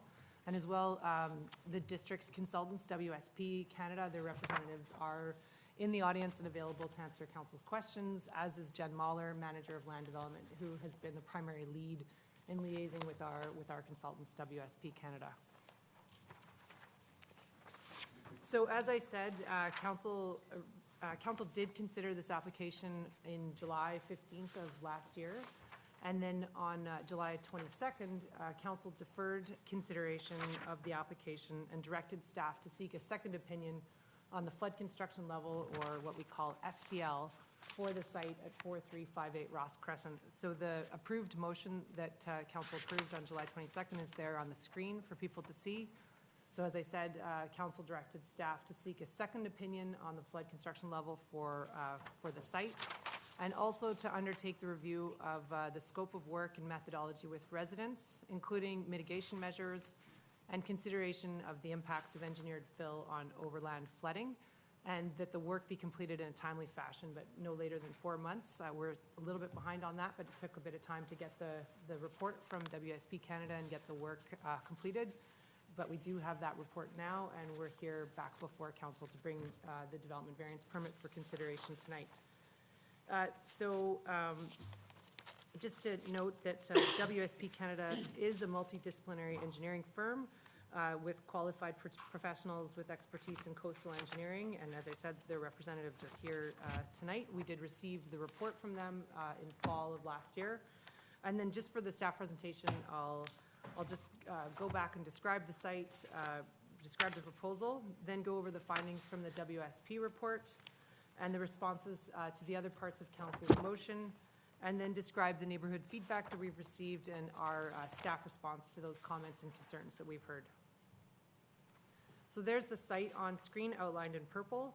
It's located on Ross Crescent in the Stearman Beach area, and it has existing single-family properties to the east and the west in the surrounding area, and in fact on the site itself, and then the Burrard Inlet to the south and Ross Crescent to the north. Here, just continuing to describe the site, there's two pictures shown. The first on the left there is an image from the water showing the existing house. It's somewhat obscured by vegetation there, but you can see the house in the middle with the house to the east shown on the right and the house to the west shown on the left there on the screen. And then the picture on the right, the reason that that's included is to show the existing grade condition of the site itself.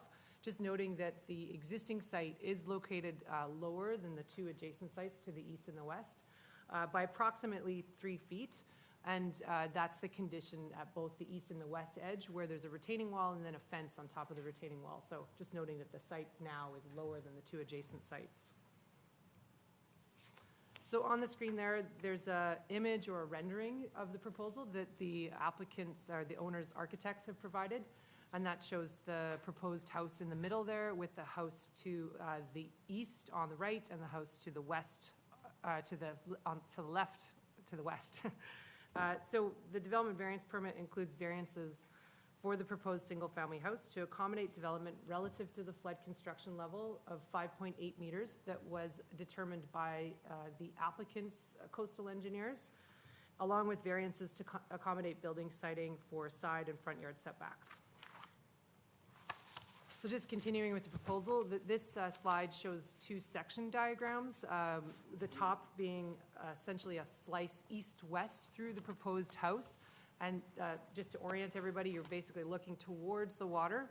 So the west neighbor is on the right and the east neighbor is on the left there. And what this really shows is how the proposal essentially takes the existing level of where the site is today and essentially flips the relationship so that it brings it up to that flood construction level and does it in a way that is done to mitigate the impacts of that higher level, so that it essentially tucks retaining walls in behind the existing fences located at the east and the west, and then gradually transitions up to the flood construction level of 5.8 meters.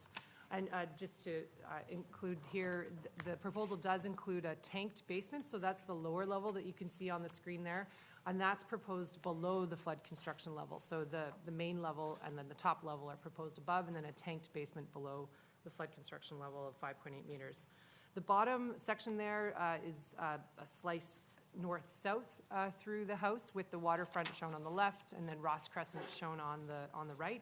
And similarly for this section diagram, it shows how the proposed design, landscape design, and the architect's design transitions up from the waterfront to the main level of the house at the flood construction level, and then transitions back down to the proposed garage and storage building that's proposed to be located adjacent to Ross Crescent. So just to describe the variances that are before council for consideration tonight, the bottom diagram there is the landscape plan, and that shows how the house is located towards the center of the site, with the garage and storage building located towards Ross Crescent. So overall, the proposed house is approximately 2,800 square feet, 2 stories, plus the tanked basement, as I said. And the proposed variances include side yard and combined side yard for the house and garage, noting that for the proposed house and the proposed garage, for all the relevant property lines, the proposal pulls the house and the garage further away than the existing house and garage are located today. As well, in terms of the side yards, for the house itself, the minimum side yards are met and in fact exceeded on the east property line. So there's a proposed 1.5 meter side yard at the west that meets the minimum requirement. And then for the east, there's a proposed 2 meter setback, and that exceeds the 1.5 meter minimum and pulls the house further away from that east neighbor, which is located a bit closer than the west neighbor. Then there's also a front yard variance along with a minor increase in impermeable area within the front yard. And the reason for those variances is to accommodate the garage and storage building located close to Ross Crescent, noting that the existing garage as well as the garage for the east neighbor are currently located within that general area, within the front yard, so they're non-conforming now. And also for the proposed garage, it does pull the garage further away from where it is located today, so increases the setback on the west edge and the front edge further than the building is located today.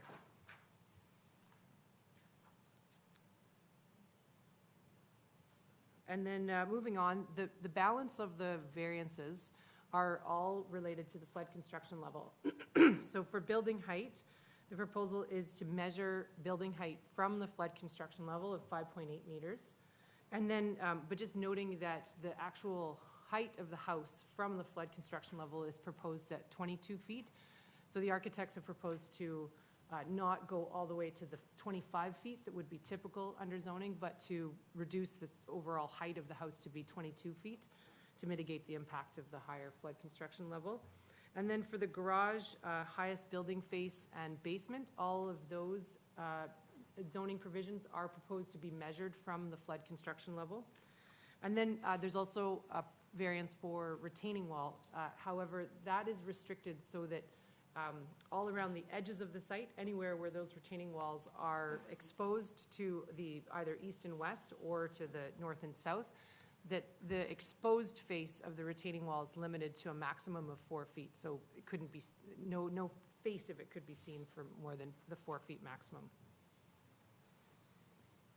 So just to give a little bit of background on flood construction levels in West Vancouver, Section 524 of the Local Government Act authorizes the district to designate floodplain land. Currently, however, West Vancouver does not have any land specifically designated. Staff are currently developing policy and regulations to mitigate the risk of flood impacts, looking at potentially a foreshore development permit area and a flood construction level bylaw that would allow for planning for these areas on a more district-wide neighborhood basis as opposed to one-off like council is seeing tonight. And in the absence of a designated flood construction bylaw and guidelines, staff require information from certified professionals specifying how sites can be safely used, and that's based on under the authority of the chief building official under the Local Government Act. And so just in terms of this application, we did receive an initial application in March of 2018, and based on where the site is located, right on the waterfront, staff requested a flood hazard assessment report that would be prepared in line with the provincial guidelines. So then in April of last year, an updated application was submitted. The applicants had engaged with Northwest Hydraulics Consulting, or NHC, and that's an engineering firm qualified in coastal engineering, and that report recommended a flood construction level of 5.8 meters above mean sea level, and the applicant at the time submitted updated architectural and landscape plans corresponding to that flood construction level determination. So then council reviewed that, gave us the direction that I described at the beginning of the presentation to seek a second opinion. So we engaged with WSP Canada, and in the fall, they submitted their report to us.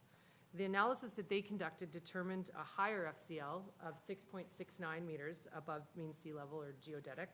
The main reason that the FCL is higher than from the NHC report is that for WSP's analysis, they used what's known as a longer wave period variable than NHC used, and staff reviewed both reports, the one from WSP and the one from NHC, and we're satisfied to accept the lower FCL that NHC has prescribed. And the reason for that is that both consultants did follow the provincial guidelines, and we've reviewed both reports and are satisfied to accept the lower FCL. So also included with the council motion was a review of potential mitigation measures that could serve to lower the FCL for the site. And so WSP provided analysis responding to this direction from council. Generally speaking, it's important to note that for mitigation measures, these are significantly more effective when considered on a coastline basis as opposed to a site-specific basis. However, the cost associated with those coastline mitigation measures, like something like a breakwater that would operate on a coastline unit, can be extremely expensive, cost prohibitive, even estimated to be in the order of magnitude of tens of millions of dollars. But so drilling down into the specifics of the site, the specific measures that WSP looked at that could be appropriate for 4358 Ross was something that's called a curved wall structure or rock armoring. And for both of these types of measures, though, staff are not recommending those. And the reason for that is because with the introduction of those site-specific measures, there is unknown impacts that can be put upon adjacent properties. That could include something like beach scouring or erosion due to the construction or implementation of those types of mitigation measures, as well as the unknown impact to fish habitat in the surrounding area. So now I'll move on to the specific concerns and comments that we received from the public and provide a response to those. So one of the main concerns that we've heard throughout this process is the concern about increased building height and the increased grade and the relationship to surrounding properties, including overlook and privacy issues. And part of this is to do with the precedent that this application could set for other sites in the area. And so just for the specific proposal before council tonight, it's important to note that the actual roof height that is proposed for the house is approximately 2.6 feet higher than the peak of the east house and approximately 4.5 feet higher than the peak of the west house, just to put that in context. The architects have provided a proposed approach that does mitigate the impact of that higher height on the two surrounding neighbors' houses. As well, they've proposed a landscape plan that proposes the transition up to the sites gradually with landscaping and screening to further mitigate the impact of that higher height and higher height of the house and then the higher FCL. And also, what helps with this proposal in particular is the site is currently lower than the two sites to the east and the west. And so that also mitigates that potential impact. And one thing, just in terms of the concern about precedent in the area, staff do expect that these sites will be required to follow the provincial guidelines, and that as sites come forward, that they would be expected to also build up incrementally over time as sites come forward to the FCL, that they would, as houses turn over in the area, that it's expected that this would continue to occur.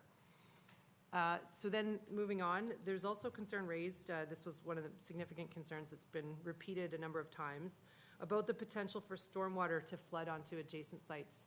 It is intuitive to think that if you raise this site higher, that as rain falls on it, that it would flow onto adjacent sites that are lower. However, given West Vancouver's sloping nature, it's a typical requirement for all sites that they be designed such that rainwater does not flow onto adjacent sites. And that's a requirement that gets implemented at the building permit stage, and for this particular proposal, it's a condition of the draft permit before council tonight. So just continuing on, this was also part of the motion from council to consider the impacts of engineered fill to groundwater in the area. And so staff engaged with the hydrogeotechnical engineer that evaluated local groundwater conditions and confirmed that the potential impact of adding engineered fill to this site would be modest. The reason for that is the groundwater conditions in the area are vast, and they're connected, so they're essentially like a large bathtub in the area. So adding engineered fill in this one site, this one small site that is connected to this vast area, is expected to have negligible to modest impacts. Significant concern was also raised about the potential removal of the grand fir or eagle perch tree on the site. In response to that, the applicants, they engaged with a second arborist and reviewed the potential to retain the tree, and they've updated their proposal to include technical reports that show how the tree could be safely retained at the next stage. So staff have also included in the draft permit before tonight a condition that would require confirmation of the technical specifications required to retain that tree at the next stage if council approves the application. And then finally, there was concern raised about localized flooding in the Irwin Park area. Staff have engaged with a qualified engineer to review the functioning of the detention system and the functioning of the stormwater system in the area. Once that review is completed, staff will report back to council on potential improvements to the system. So to conclude our staff presentation, we are supportive of the proposed development variance permit to allow for the house to be built based on an FCL of 5.8 meters geodetic. And that allows for development with a typical two-story house design without the need for cost-prohibitive mitigation measures like a breakwater. As well, the proposed design provides a high-quality landscape plan that transitions the grade from adjacent sites with limited retaining walls. And so staff are supportive of the proposed design approach that the applicants have taken to this. As well, with the updated proposal to retain the eagle perch tree, staff are supportive of that aspect of the proposal as well. So that concludes our presentation. Happy to take any questions. I know that the applicant team is here and has a brief presentation for council as well. So first of all, council, do you have any questions for staff? And then if there are questions for the applicant, we'll do that after their presentation. Councillor Soprovich. Thank you, Madam Mayor. Ms. McGuire, how do you mitigate rainwater going back to the ocean from any property? The district has very specific design criteria and specifications that have to be followed for all building permits across the district. So that's not been designed at this stage, but it is something that staff would review and require a specific design that shows exactly how that rainwater that falls on the site would be directed to flow onto the ocean and not onto adjacent sites. And how would one mitigate king tide flooding of the area that would prevent water from going to its lowest form, affecting neighbors one way or the other? Sure, through the mayor to Councillor Sopovich. So that water would flow to the lowest point regardless of this site being developed to the flood construction level of 5.8 meters or not. The flood construction level is actually intended to try and mitigate those flood impacts of the tides that you're speaking of for this specific site. And the same would apply to groundwater flooding? The groundwater, through the mayor to Councillor Sopovich, the groundwater condition is a separate question, and that was asked by council as part of the motion. And as I stated, we did engage with a hydrogeotechnical engineer that evaluated the localized groundwater conditions and determined that the introduction of engineered fill on this site would have negligible to modest impacts on the groundwater conditions in the area. So just so I'm straight, so the development as it sits and presented is, in comparison to the neighbors, is basically with a 4-foot sidewalls. And the neighbor east or west is in a condition of lower than that? So through the mayor to Councillor Sopovich, so the current condition is approximately, let's just say, 3 feet below the east and west neighbor. That's approximate, of course.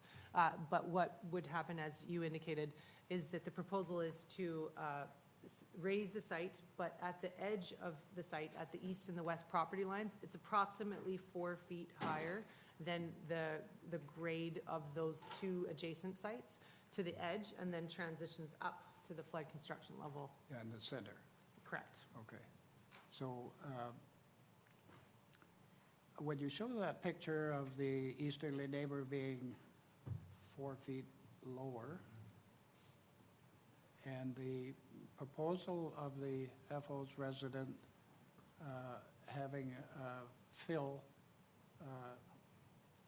supported, as you can see here in the picture at the waterfront side, would the easterly neighbor in its sidewalls be equivalent to the Heffel residence? Through the mayor to Councillor Sopovich, referring to the top section on the screen? Well, if you go to the top picture here, on the easterly, on the right-hand side is the easterly property, I believe. The right-hand side is the west neighbor, and the left-hand side is the east neighbor. Left-hand side, okay. So if sea level rise came at this house from a king tide and flooding occurred, would the water that hit either side of the Heffel residence revert back to the ocean, or would it find its lowest point, which would be on the neighbor's property, would it not, if they were lower? It would, through the mayor to Councillor Sopovich, it would find the lowest point regardless. Yes. So I guess this flood construction level, if the house was built to that level, then that would protect that house from that. But it wouldn't make any more impact on the either adjacent properties due to that. Okay, thank you. Councillor Wong. Thank you, Your Worship. Thank you, Ms. McGuire, for your presentation. I was wondering if you could clarify, and I know you said that the drainage requirements for this house aren't in the drawings. Could you elaborate what they could or would or should look like? You know, in my simplistic sense, and perhaps the applicant, I don't know if you have any information, but you know, in my simplistic sense, I sort of see sort of 2 canals on each side of the house, so that any water that falls down from the house goes into that and gets channeled out, you know, to the ocean, as it were, before it gets onto the neighbors. But could you? Madam Mayor, I might ask Jen Muller, she's our professional engineer, Thank you. manager of land development, to respond to that. Councillor Wong, through Madam Mayor. In response to your question, the district has quite detailed design criteria for on-site stormwater management, and that is a requirement at building permit, and so it would be largely dependent on the site constraints. So some of those would be introduced through sort of design and commitments that are proposed to be made through the variance permit.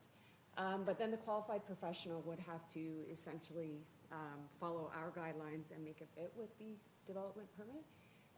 That being said, it's hard to say what that would look like at this time. It would be up to the qualified professional.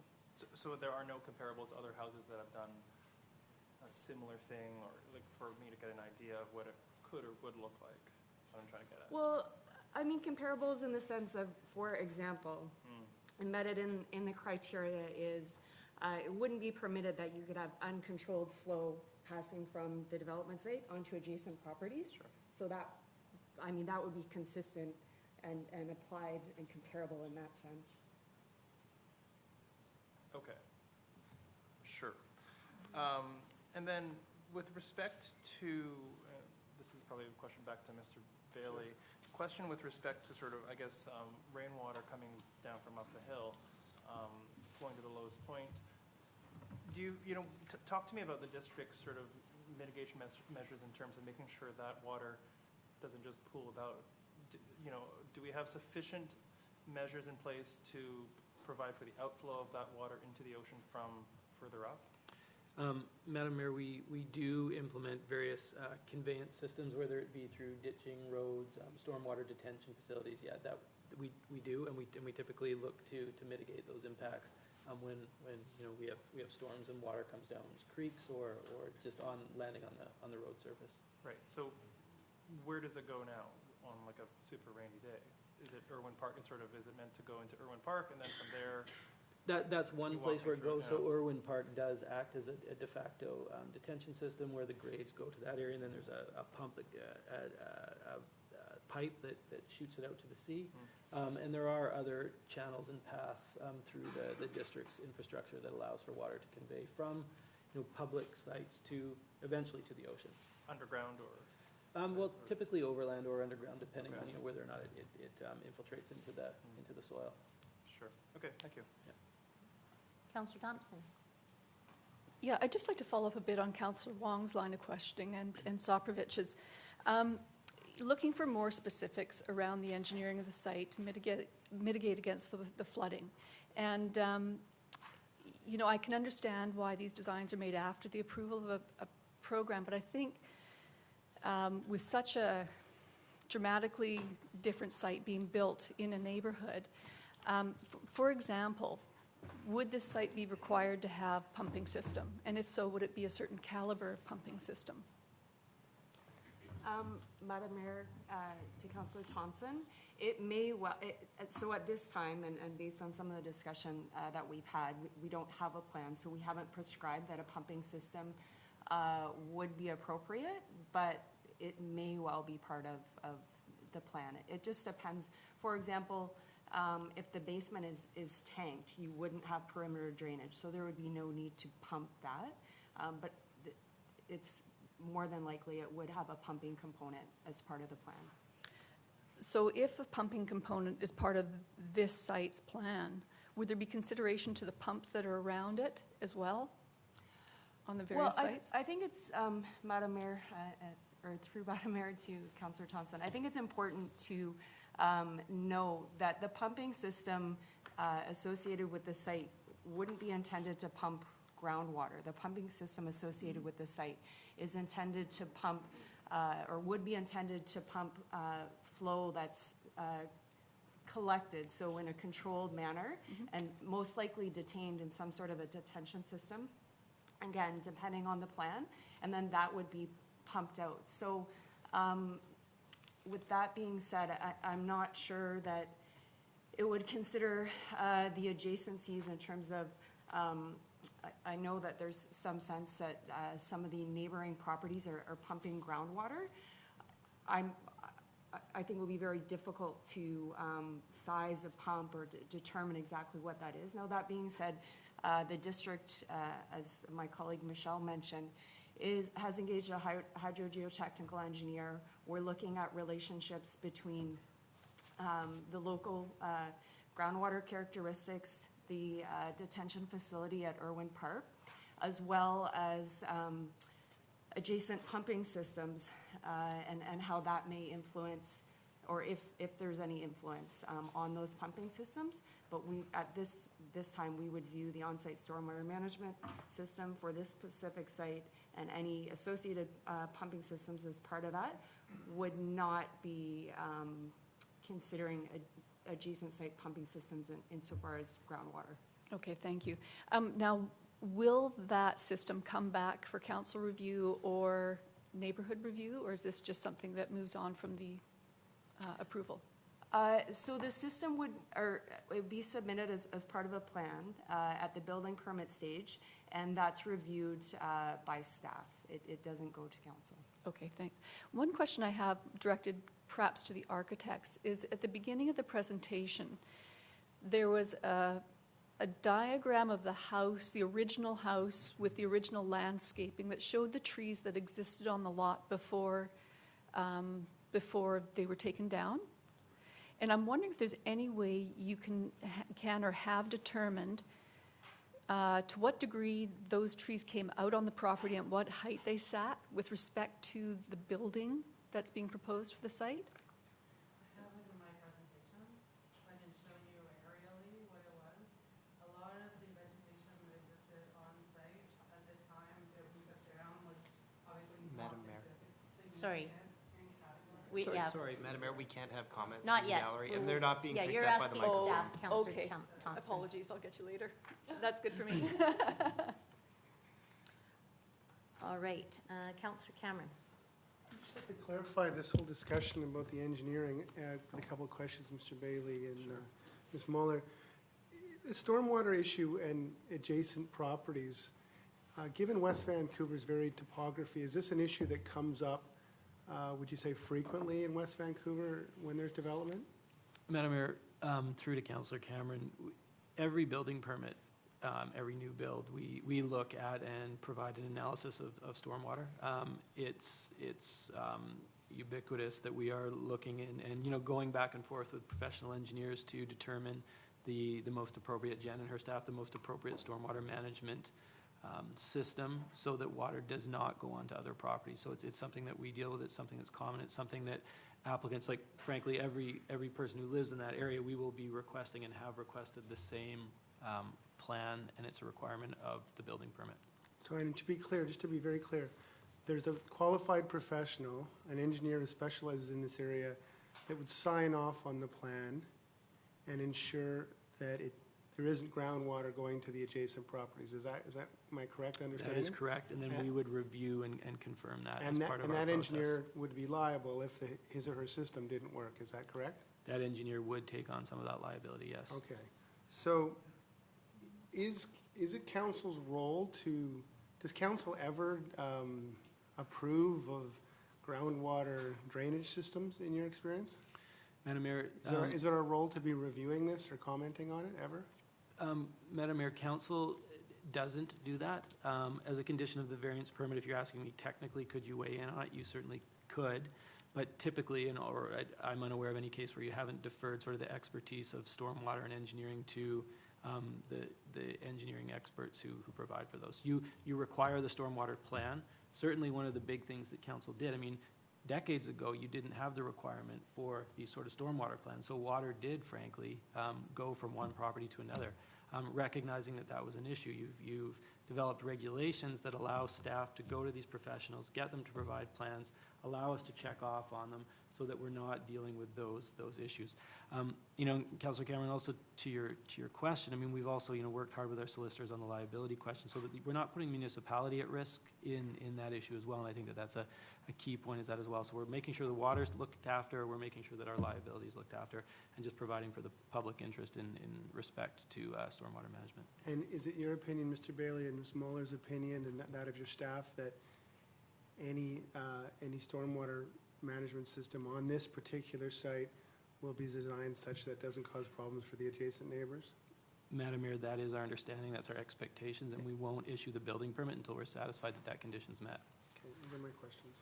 Councillor Wong. Thank you. I just had one outstanding question. If you go back to the very first title slide, and I realize it's not 100% to scale, but are you able to give me information on, if the subject property 4358 were not there and you just took the other two properties and put them adjacent together. Is there a height differential between those two in terms of where the, I guess, natural or grade or FCL would be? Is that the right I'll get terminology Michelle to use? come and answer the specifics on the differential between the two properties. Sure. So, Because it looks like there could be a differential, but I realize, not to scale and all this sort of stuff. yeah, so through the mayor to Councillor Wong's question, there is a grade of variation between the properties to the east and the west, the west property being somewhat lower than the east property. It's not that significant. I'd have to look at the survey diagram, but it's approximately a feet, 1 foot. Kind of thing. Great, thank you. Any other questions from council? I just have a couple quick ones myself. Do we know whether the neighbors to the east or the west have pumping capabilities? Do we know that? Madam Mayor, I'm not certain of their pumping systems on the adjacent properties. Okay. And can you just? And Madam Mayor, just on that, I mean, if they were here and wanted to speak to that, then that's fine. I just don't, I've never been in the houses, I don't know, and frankly, I can't recall if they do or not, so I just don't, I think it's unfair for me to answer that question. Also, can you give a little bit of a history of the flood construction level over the last decade? Just the, I understand the level has changed over the last 7 or 8 years. Madam Mayor, so you're testing my memory, but I'll go back, I think, to maybe 2012. And 2012 is the period in time where I recall that the district had an interim flood level at 3.5 meters. And that 3.5 meters, I understand, was a level based on sort of the prevailing wisdom in the region. It wasn't necessarily taking into consideration any climate change related sea level rise. In around 2012, in late 2012, a report came out that was generally adopted through the region as sort of being the new authority on sea level rise, and that prompted the district, without doing any sort of scientific analysis as to what the local conditions were in places like West Van, including Stearman Beach and Ambleside and those sort of things, the district raised their interim flood construction level to 4.5 meters. And I put flood construction level in quotes because it wasn't a legal flood construction level, as Ms. McGuire's talked about what that requires as part of a designation, but that became an interim level that the district used and the building inspector used at that time. And in 2012, it was at 4.5, but you were not allowed to have habitable space below the 4.5 meters. And typically, we would require covenants that properties would be built in accordance with drawings from qualified professionals at that 4.5.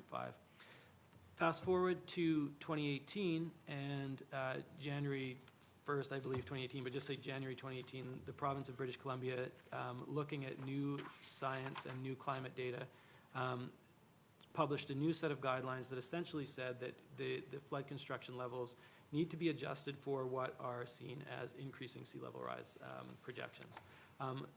Not having a flood construction level, the District of West Vancouver said, well, how do we deal with this? And that's where we go to the Section 56 Safe Use Certification, where basically our building inspector then says, given these new projections that have come out from the province, we're requiring a qualified professional to go and do this work, to do an assessment of what the building should be built for to be safely inhabited, and hence we arrived at the 5.8. So that's really history. So the district hasn't really moved in terms of what we're doing. We've moved in terms of our response. We're asking, whether it be 2011, 2012, 2015, 2018, we've asked folks to build in accordance with guidelines that are the best science that's available to us, and that science has evolved to take into consideration sea level rise and hence the rising number. So we're talking about the difference between 4.5 meters and 5.8 meters, which is 1.3 meters, which is around 4 feet. That's the current increment that we're talking about. The increment. Okay, thank you. All right, so now we'll turn to the applicant. Mayor Booth and councillors, before I start discussing this matter before us tonight, my wife Jennifer and I wanted to thank you for the time you have put into considering and discussing our home. We appreciate the many responsibilities and obligations before you, and that our home should not be a major issue compared to many of the other civic matters and council priorities you are working hard tackling. For Jen and I, this process has had and continues to have a great impact on our lives. We are just two local West Van residents who want to build a home that we can be proud of, is safe, follows the process set out for us, and meets all the requirements, meets all the city requirements, and that reflects the beauty of the area surrounding it.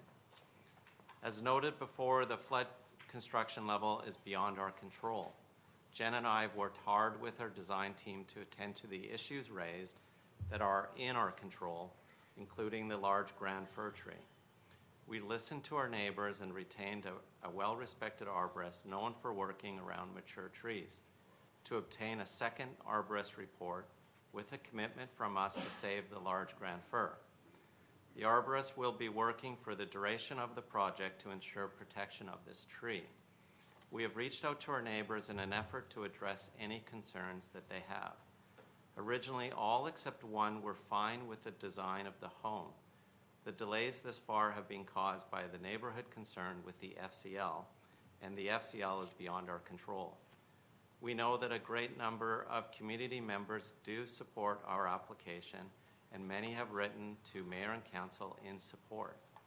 We are left with the challenging scenario that some individuals do not oppose our home. Instead, they oppose any new development which would comply with the new flood construction guidelines that flow down from the province of British Columbia. Our experts, further held accountable by the experts at City Hall, will ensure that our new home will manage stormwater on site and will not cause a bathtub effect of flooding on our neighbors. I'd like to elaborate on our neighbor relations and engagement efforts over the last 18 months. We recognize that change to any neighborhood street can be challenging. In June 2018, our neighbors at 4360 Ross Crescent hosted a public information meeting with our assistants to discuss the original proposal with the FCL at 4.5 meters. That was in 2018.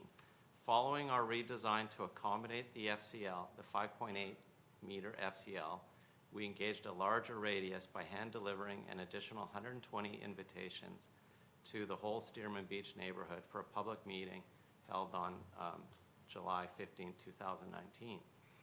In addition, our architects reached out to individuals to arrange smaller one-on-one meetings.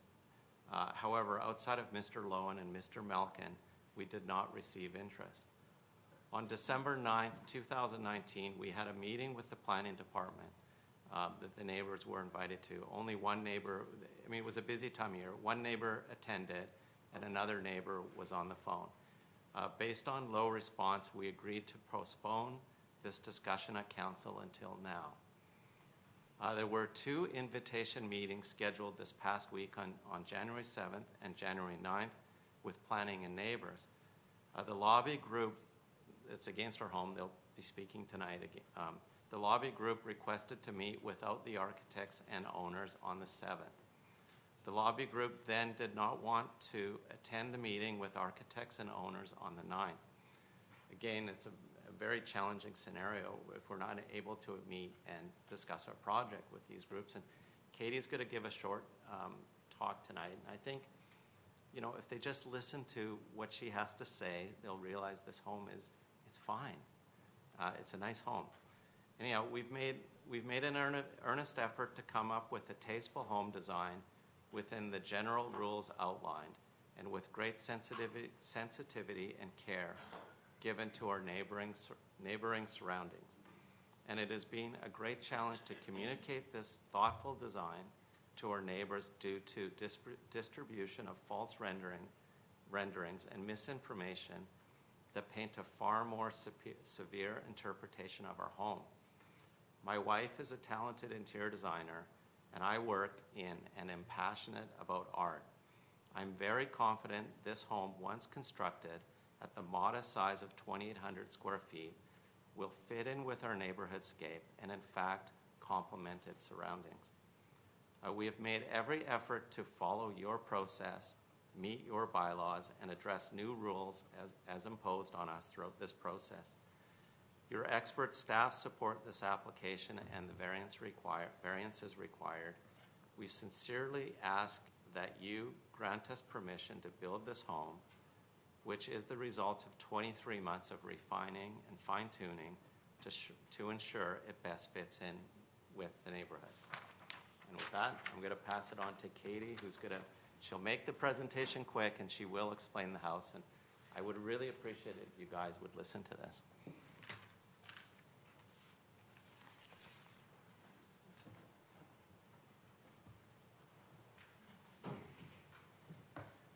My name is Gordon Holinsky. I'm an architect and resident of West Vancouver for almost 50 years.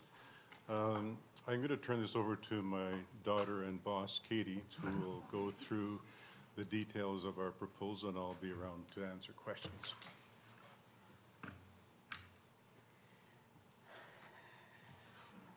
Good evening, Madam Mayor and Council, citizens of West Vancouver.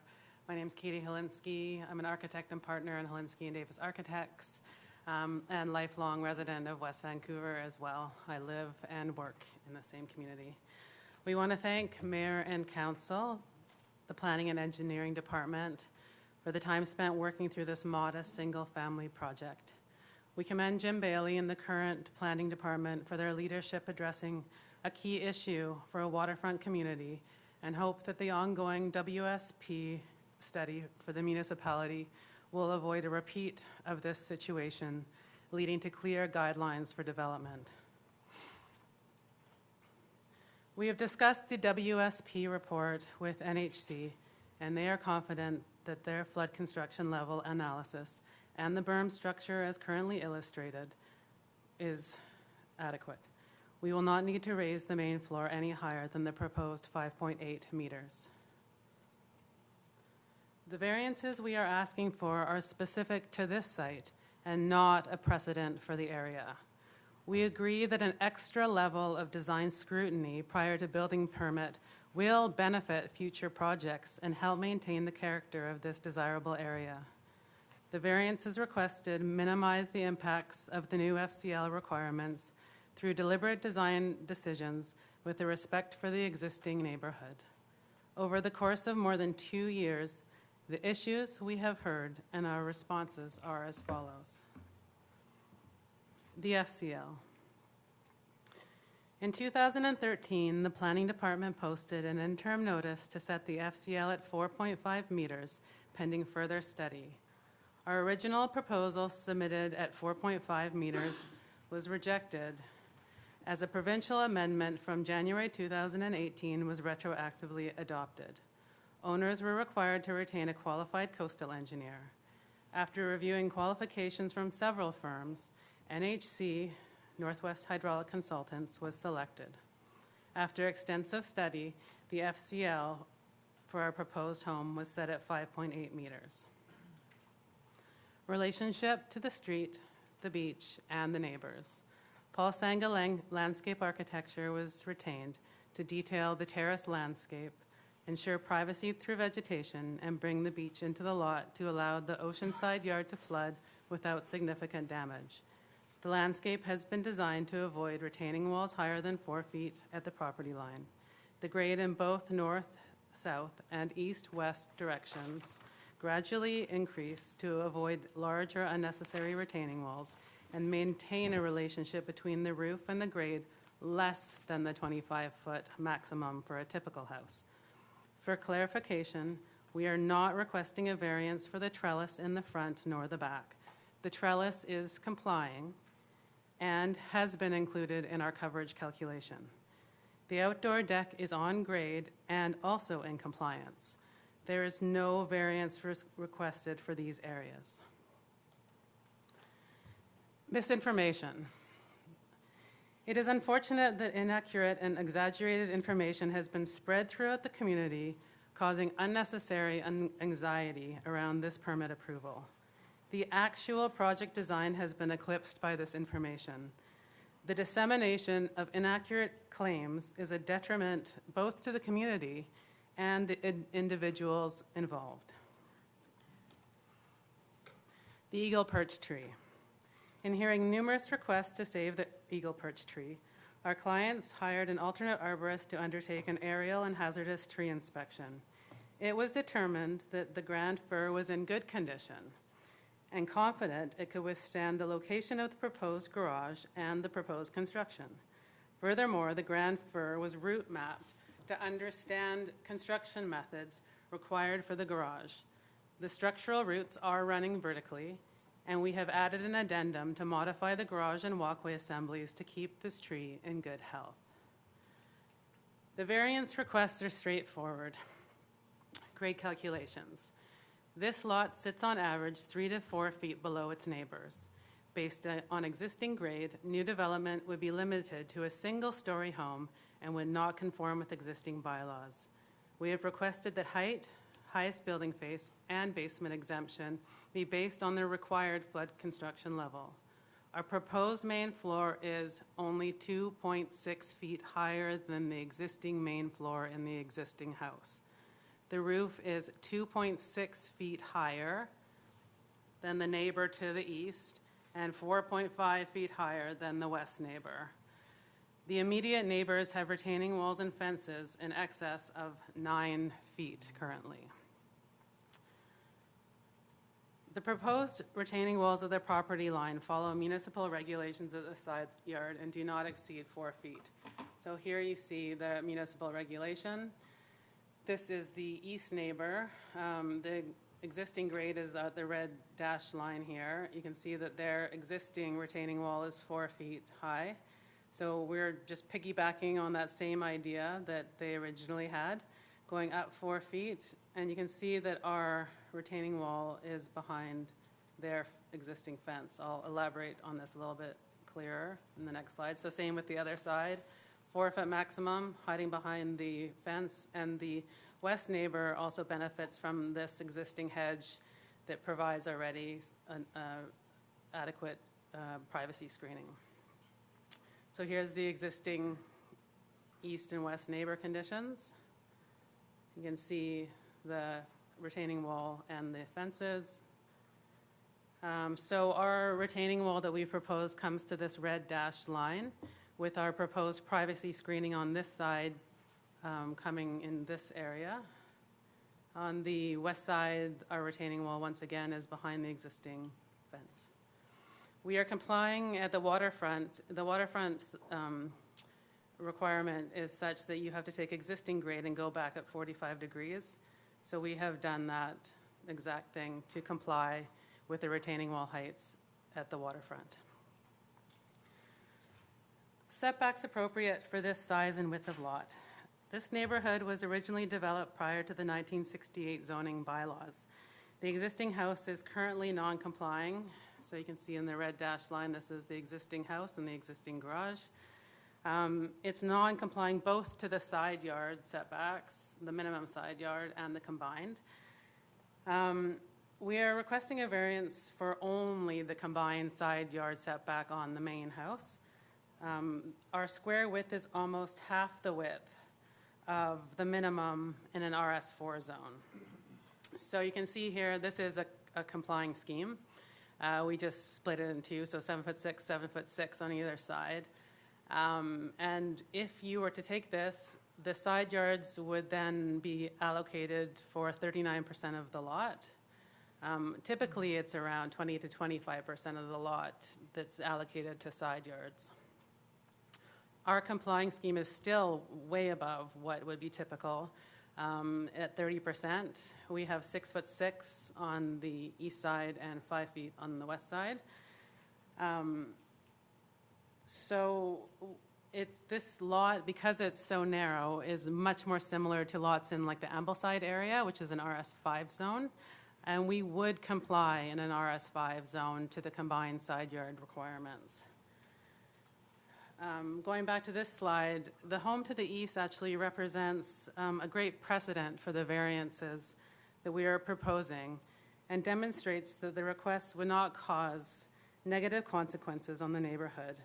For this long, skinny lot, there's another one right next door, we are using a similar strategy where the garage and home are separated by a garden courtyard. So you see that this allows for continuity of green space. It also allows access to natural light and avoids putting this courtyard in between a two-story structure and allows for greater light trespass. We're not asking for any variances to the oceanside property line, and the house, as you can see here, only touches on one spot on the oceanside setback line. At this point, it's also should be noted that it's only a single story. We're setting back the house. As you can see here, we step it back, and we're modulating all the volumes of the house to avoid just a big box, which would add more bulk to the strategy.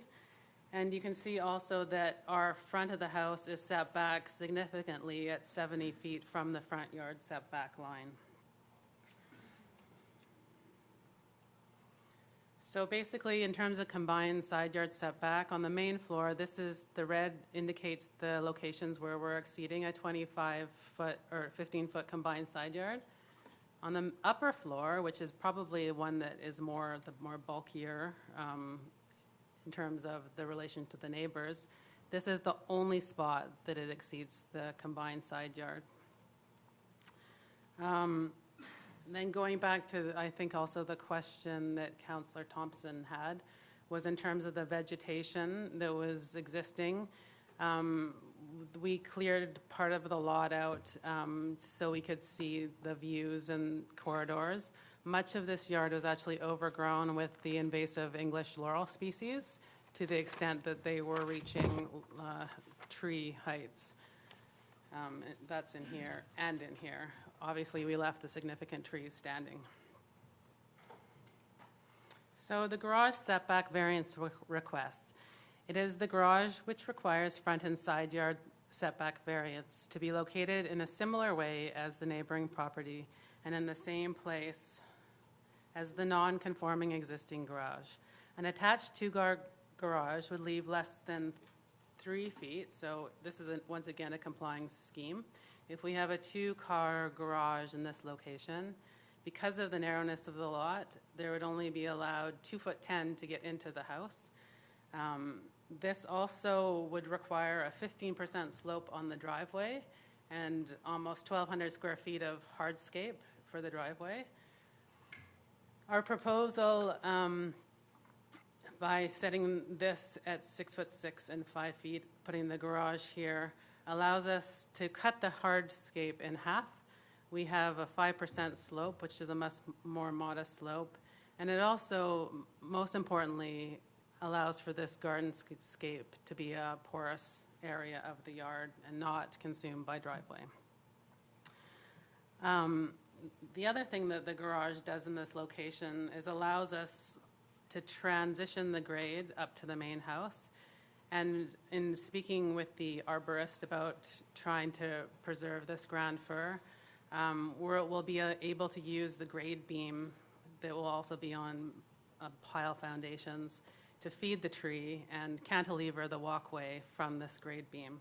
So it's acting as that, as well as providing a foil from the street to basically the house will be diminished because of the small scale of the garage and with the help of the fir trees.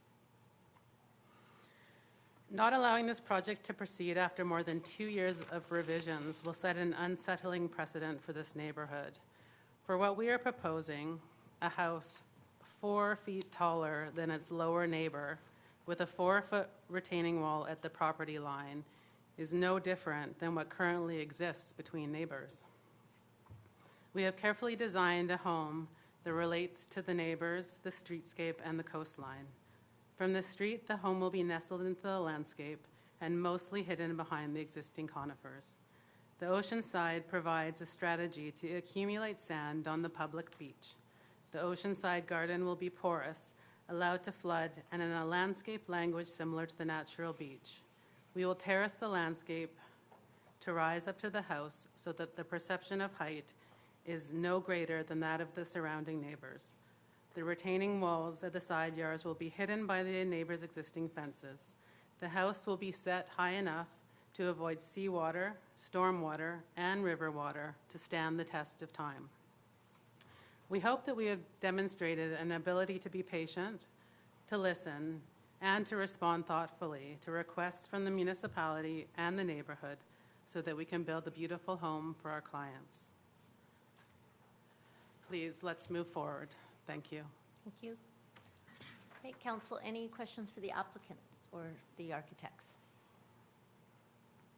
No questions, all right. Councillor Wong. Thank you, Your Worship. I understand from the neighbor to the east, because of the accretion, that they may be losing their beach access. Has there any discussion in terms of, how to facilitate them crossing over or that sort of thing? I think it's up. They haven't really come to us to discuss that. But I just want to point out, so I got to go back to the landscape plan here. What Paul Sanga has done in this area is naturalize this area. Okay. So that he could hopefully get through here just the same as going through here. Okay. But they could also access the beach from the way that everybody else does along the beach. Sure. Like through the front of their yard. So Because most people don't really access the beach from the side of their yard through somebody else's property. So Okay. I think that would have to be, they'd have to discuss it with the client. But theoretically, they could walk through. Across the rocks, yeah. Okay, thank you. All right. Seeing no more questions, I will turn to do we have any speakers signed up, Mr. Panton? Yes, Did I Madam put Mayor, I them- did believe you give there's them to me? approximately 2 sheets worth of Where speakers. did I sort those? No, those are the old ones.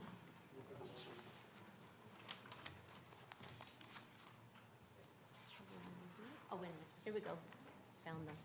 Okay. Gotta keep this. All right, so I'll start with the speakers list and Jim Zabo, and then Cameron McCarthy after that.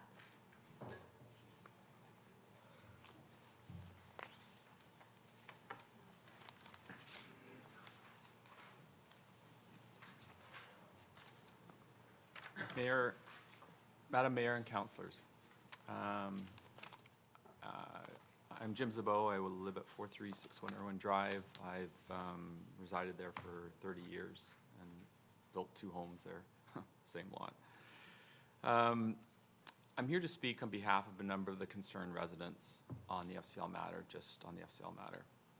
As you're aware, we now have 2 FCL studies, one by NHC at 5.8 and the other from WSP at 6.69, with roughly the same scope, but concluding wildly different FCLs. We find it hard to place any credibility on these due to their conflicting conclusions, especially when the district staff have decided not to adopt the latest WSP report and instead reverted back to the applicant's report. It is not lost on most residents that if the district's report of 6.69 was adopted, it would be virtually impossible to build a house of any reasonable size on the lot. That said, my goal was to find a way for this application to proceed to the next step without further protest, as the Heffels have been delayed long enough. I have been engaged over the past few days and weeks with the many concerned residents on Ross and also other residents to find a solution to move forward. To this end, we are proposing to support the 5.8 FCL, provided that we can concurrently conduct a third, more extensive FCL study while the Heffels application proceeds to the next step. We have assembled an impressive group of 3 qualified engineers with extensive backgrounds in hydraulic experience, coastal engineering, wave action experience, and geotechnical engineering. Dr. Michael Isaacson, Principal Engineer of Westmar Advisors, who would be a member of this team, completed the extensive scientific modeling for the City of Nanaimo in setting their FCL and is currently engaged with the Capital District conducting the same work. Cam McCarthy of Swiftwater Resources, who is a member of this proposed team and who is scheduled to speak, will cover the proposed report and credentials of each of the engineers that would sign off on the report. This group would meet the qualifications that in the 2018 provincial coastal study based on comments received from the Engineering Association. Our proposal would be for the Heffel's application to proceed on the 5.8 FCL, provided that if the more extensive study concludes a lower FCL, then the district, Helinsky Architects, and the Heffels would proceed with this. The study may come back confirming the 5.8 FCL, and if so, would likely provide a clearer path for this application and the others behind it to proceed without further controversy. This plan would not slow down the Heffel application today. The conclusions of this report would be hard to repeat for both the district and based on the qualified engineers we have assembled. Thank you for your time considering this approach. It will go a long way for reconciliation with the residents, the district, and Heffels going forward. Thank you. Thank you. Cameron McCarthy, and then Lawrence Rank.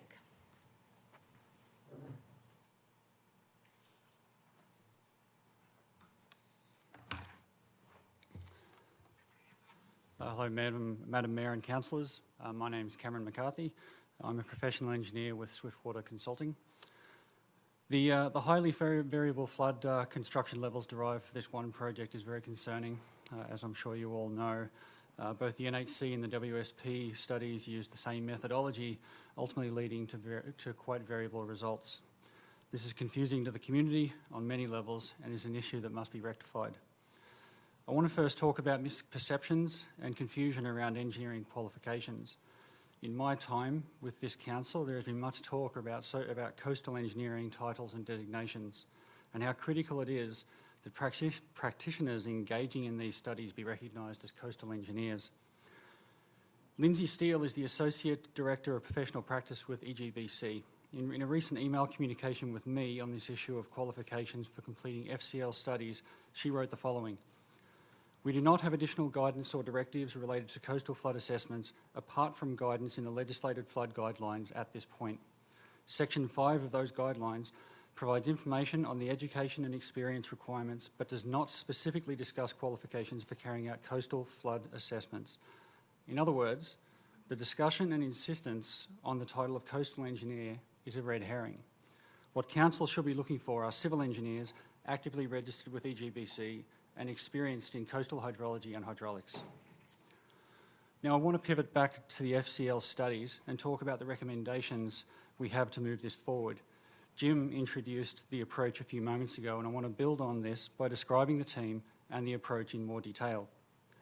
To resolve the current situation, we assembled specialists from 3 consulting companies: my own company, Westmar, and Geopacific. Our team's collaborative approach is relatively straightforward.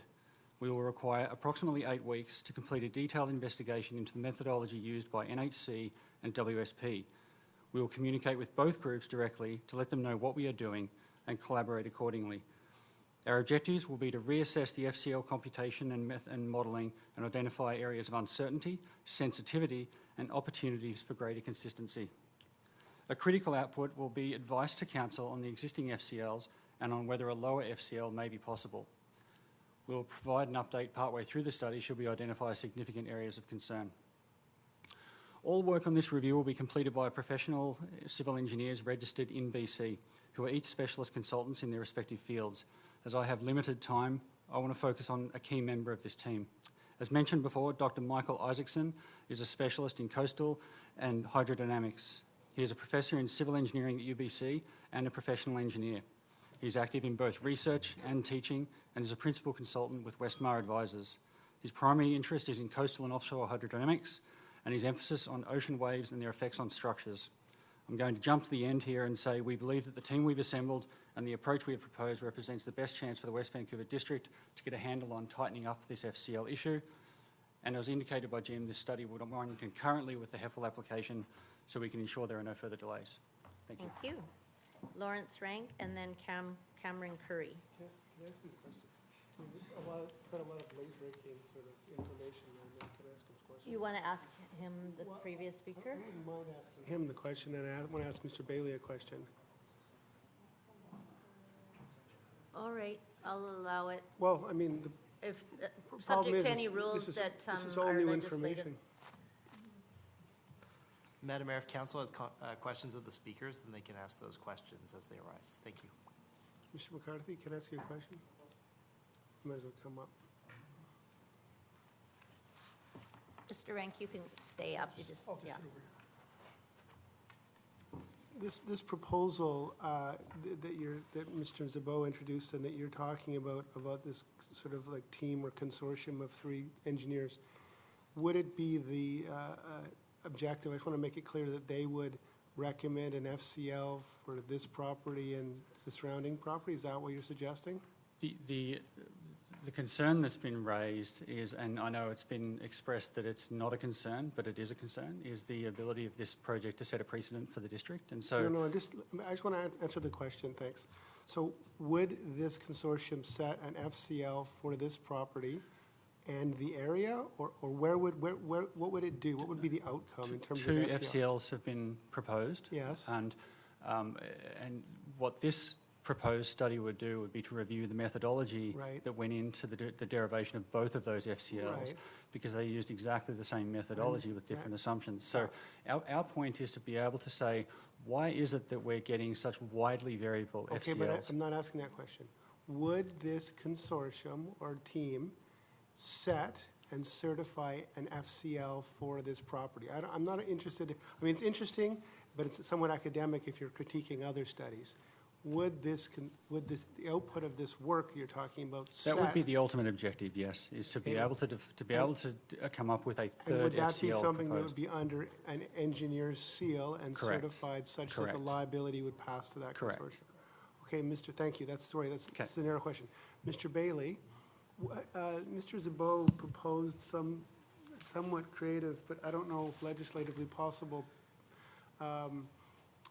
way to proceed forward where the Heffels would get approval at 5.8 and then we could talk about their variances and then we'd go through this 8-week process, and if the number that is being certified is lower than 5.8, that they would then proceed on a different basis. Is that, they would somehow, their approvals would change at that point. Is that possible legislatively? I mean, it's Madam Mayor, the first I've heard of it. Yeah, so technically it's not possible. And I just want to explain and maybe clarify a couple things. So what Mr. Heffel has in his proposal, he has a safe use certification.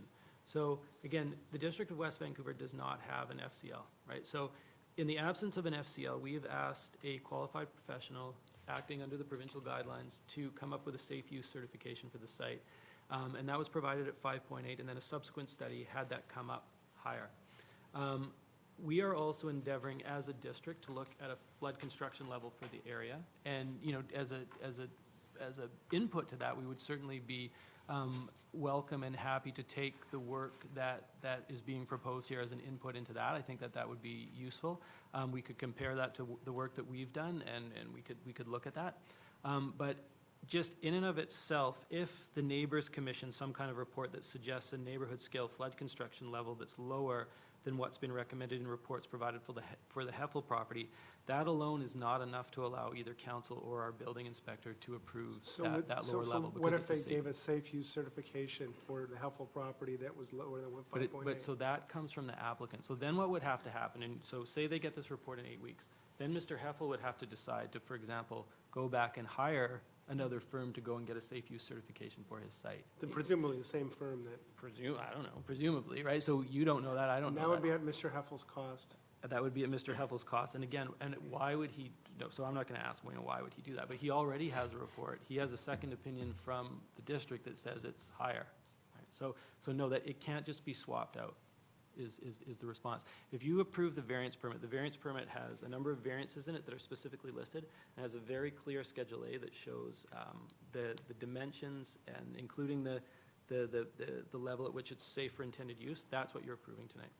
So now, Mr. Heffel would have to, is my understanding correct then, that Mr. Heffel would have to effectively resubmit so you would, for a different set of variances based on a different FCL after commissioning a different engineering firm to do another safe use certification. So if you approve, and hoping that it comes at a different level. That's correct. So if you approve this variance tonight, you can't go back in 8 weeks and say, oh, by the way, I want it at 5.4, redraw all your drawings. Go hire another engineer and redraw all your drawings and resubmit that. Can't happen. Okay, thank you. All right, moving on to Mr. Rank.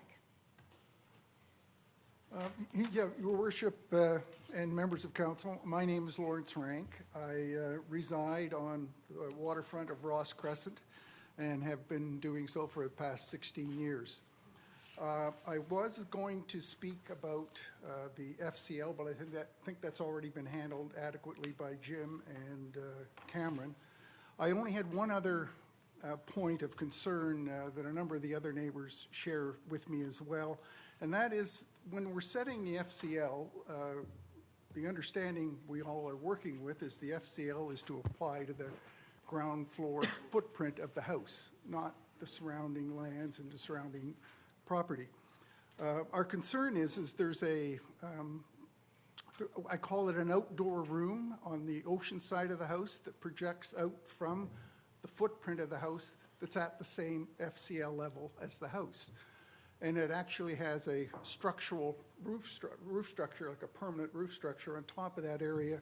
So that fundamentally raises the outdoor space up to the same level as the house. So when you're out on the patio, the privacy of the neighbors is being impacted, number one.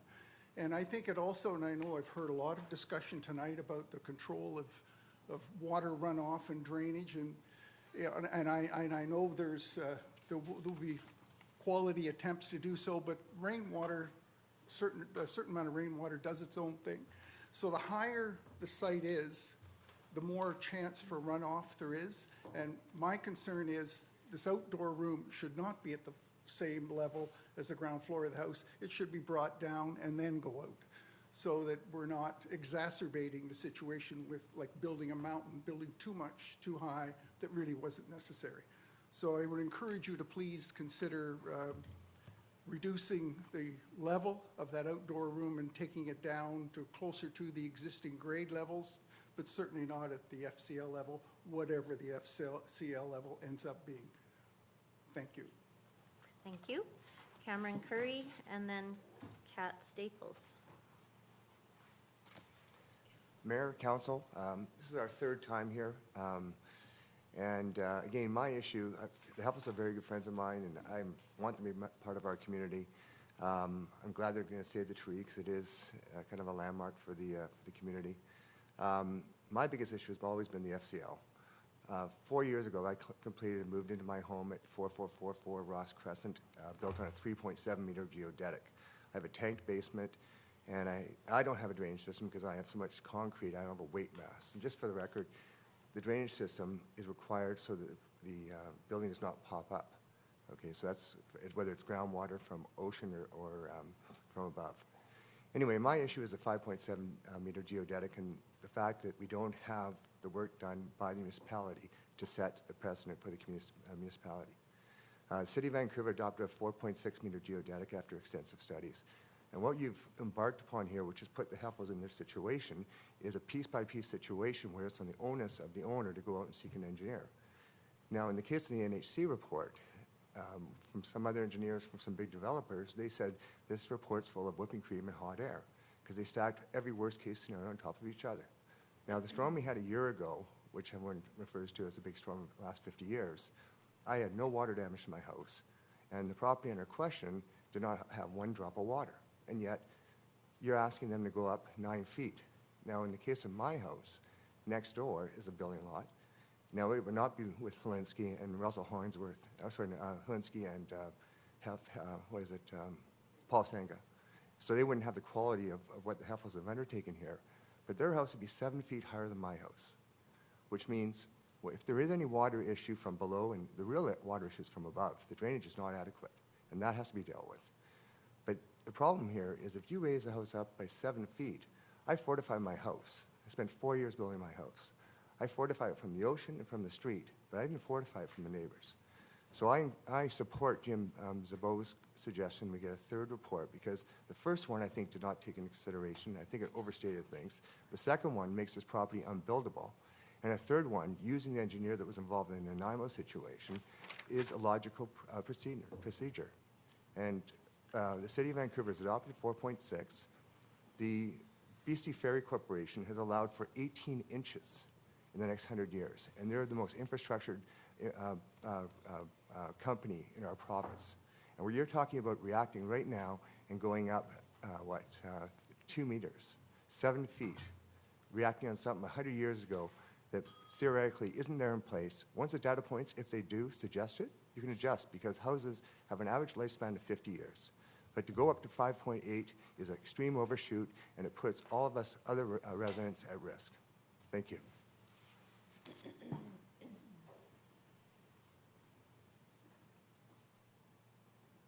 All right, Kat Staples. Actually, sorry, this doesn't discuss something else. It just Oh, on a yes. different subject. Yeah, you're right, sorry. Sorry about that. And then I'll go right to,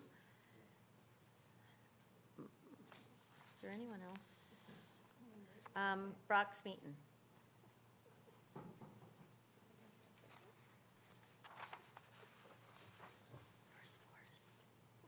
Madam Mayor, council members, my name is Brock Smeaton. I reside at 4679 Clavelli Walk, and I have lived my entire life in West Vancouver. I work in this community as a real estate agent and have so for over 35 years. It's very concerning to me what's been happening, or actually not happening, with potential redevelopment of any of these properties that are affected by the FCL in the lower lands. The uncertainty is having a huge impact on sales of homes that are getting to the end of their life and becoming, mostly land value. I think that somehow we have to get this uncertainty resolved. These people have been, from my understanding, waiting for over 3 years to try to get this property redeveloped. And to me, that's completely unacceptable. The owners of Ross Crescent, the Huffles, have hired top local architects who are very, very sensitive to the issues that we are all talking about here. They followed the process that was set out in place by the district and engaged the neighbors as best they could, I know that. And they've designed what I think is a very appealing home that relates contextually to the neighborhood, the streetscape, and the coastline. And the house is of modest size and set high enough up above the sea and stormwater to be safe. I can tell you we've gone through 24 really difficult months on the waterfront as far as sales, record low sales, due very much in part to the fact that this has not been resolved, this FCL. It's affecting the values dramatically of properties on these that these people own, so I think it's important that they know that. Your expert staff have supported the application, and I encourage you to do the same and let these people get on with their lives. Thank you so much. Thank you. So Fred Masich and then Paul Tutch. Madam Mayor, Council, my name is Fred Mazouk. I've been a resident in West Vancouver for over 36 years. I'm speaking in support of the Heffels' attempts to have a development permit ultimately issued for their house on the property on Ross Crescent. Robert and Jennifer have developed a tasteful design with their architect, Katie Helinski, who I'm also familiar with her and the work of her father, longtime architects here in West Vancouver. They've managed to do this even with the pressures of a new flood control environmental guidelines, which we've heard a fair amount about. I understand that the Heffels have complied with all the planning department guidance that they've received, as well as professional engineering study recommendations. And I acutely feel their pain over the past several years, because our family had a similar experience in another jurisdiction within BC, whereby new environmental regulations substantially impacted architectural design. And this resulted in a significant degree of neighborhood confusion and dissatisfaction with the plans we developed in order to accommodate this environmental regulation, which in that case was 100-year flood level issues. The scars from that process linger in our neighborhood for some 25 years since that time, and mostly because all of the interested parties never achieved 100% of their wishes. And in general terms, I would say that as a consequence of that process, I believe that if the elected representatives were to follow the advice of their staff professional planners, best results generally are attained in that manner, as opposed to design by committee, which we all know what happened to the course, that was designed by a committee. Again, I'm in support of the Heffels moving forward with this. Thank you. Thank you. Paul Tutch and then Pat Bowles.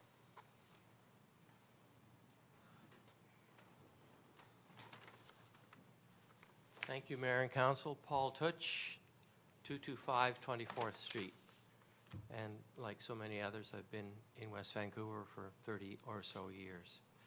I'm in favor of the proposed new single-family home as designed by Mr. and Mrs. Heffel at 4358 Ross Crescent.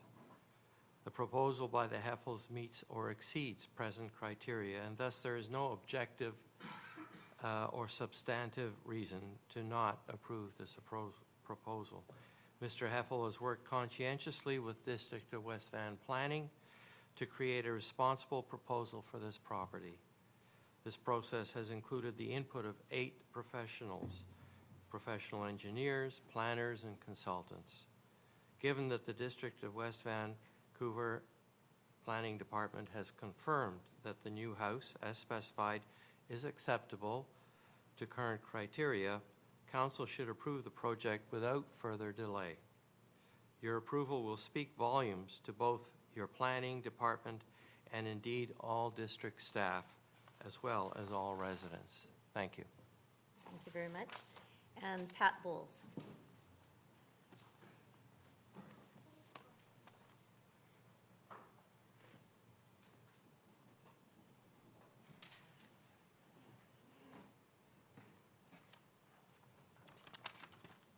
Mayor and Council, my name is Patricia Bowles, and I live at 747 17th Street, and I'm here tonight as a private citizen of West Vancouver.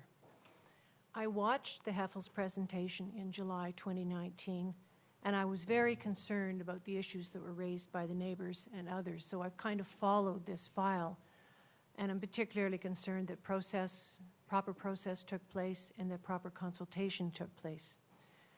I have concluded that the Heffels have worked very conscientiously with planning to create a responsible property in this area. Now, I'm not a neighbor, so I'm not responding to their concerns about precedent, but I am concerned about a project that followed consultation and followed process. It included the input of 8 professional consultants and a coastal engineer, and this process began in September of 2017.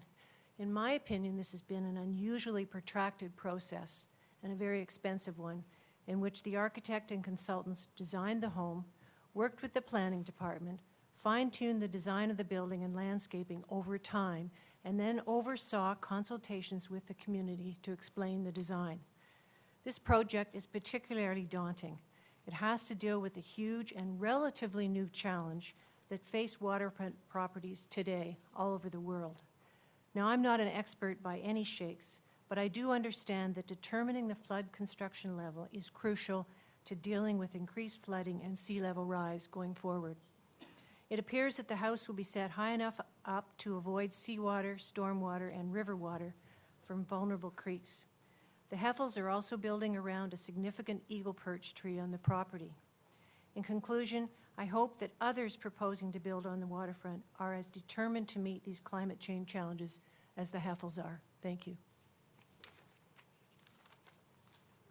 Thank you very much. All right. I think that's the end of my list. Is there anyone else who would like to speak?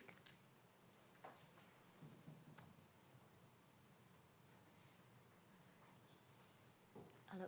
Hello. My name is Troudy Gold. I've lived on 4345 Irwin Drive for the past 25 years. And I empathize with the Heffels in all their due diligence that they're doing. However, it feels to me that it's crucial and the responsibility of the City of West Van first to establish the FCL level. And I do not see any harm in what Jim Zabot proposes to make sure that for the long term we have a coherent plan and understand what needs to happen in West Vancouver, because we set a precedence for the province, and this is not a small matter. Thank you very much. Thank you. No clapping, thanks. All right. Any other speakers?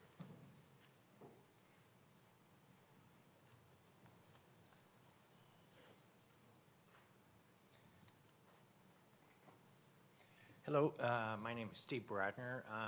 I'm speaking not about the house, the way it's designed or anything, but regarding the FCL. I think to backtrack now and potentially accept or look at a third proposal would be quite a mistake.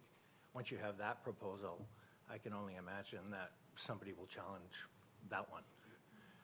My family owns a property at 2368 Bellevue, which is very old, and it's going to eventually be redeveloped. And we will be subject to the same delays and problems. That's just all I want to say. Thank you. Thank you. And anyone else? Yes. Good evening, Mayor and Council. My name is Tara Haddad, and I live at 4335 Irwin Drive. I've owned a property at 4369 Irwin Drive for the past 4 years, and we've been trying to build a family home there for the same amount of time. We've complied with all of the municipality FCL requirements and have redone our plans 3 times to accommodate the changing guidelines and FCL from the municipality. We've spent an incredible amount of time and money due to the uncertainty of the municipality to set a definitive FCL. We submitted our current plans a few months ago, and we've still not received a permit or a response to our permit. I feel that we've been extremely patient, and we really just want to comply with the regulations that are set by the municipality so we can build our house. To be clear, we had plans at 4.5 that were submitted, and they were rejected because the municipality said that it was too low at the time, which was a couple years ago. So then we had our current plan set at 5.6 because we hired our own coastal engineer, and they had set it at 5.6. To us, it really doesn't matter what the FCL is because we're willing to build to any FCL. So we just really feel that we've done everything to the highest standard that we possibly could. The project discussed at 4358 Ross Crescent seems to have a similar experience as us. And I know that we would all really appreciate clear guidelines so that waterfront houses can be redeveloped in a timely manner. And the planning and engineering department have also been very helpful in the assistance of the local regulations, but we just really want an FCL to be set so that we can build our home and move forward. Thank you. Thank you.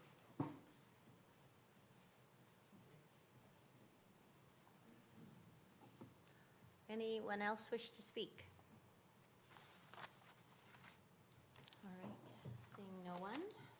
The next, get a motion then. And that is Mr. Sopwith.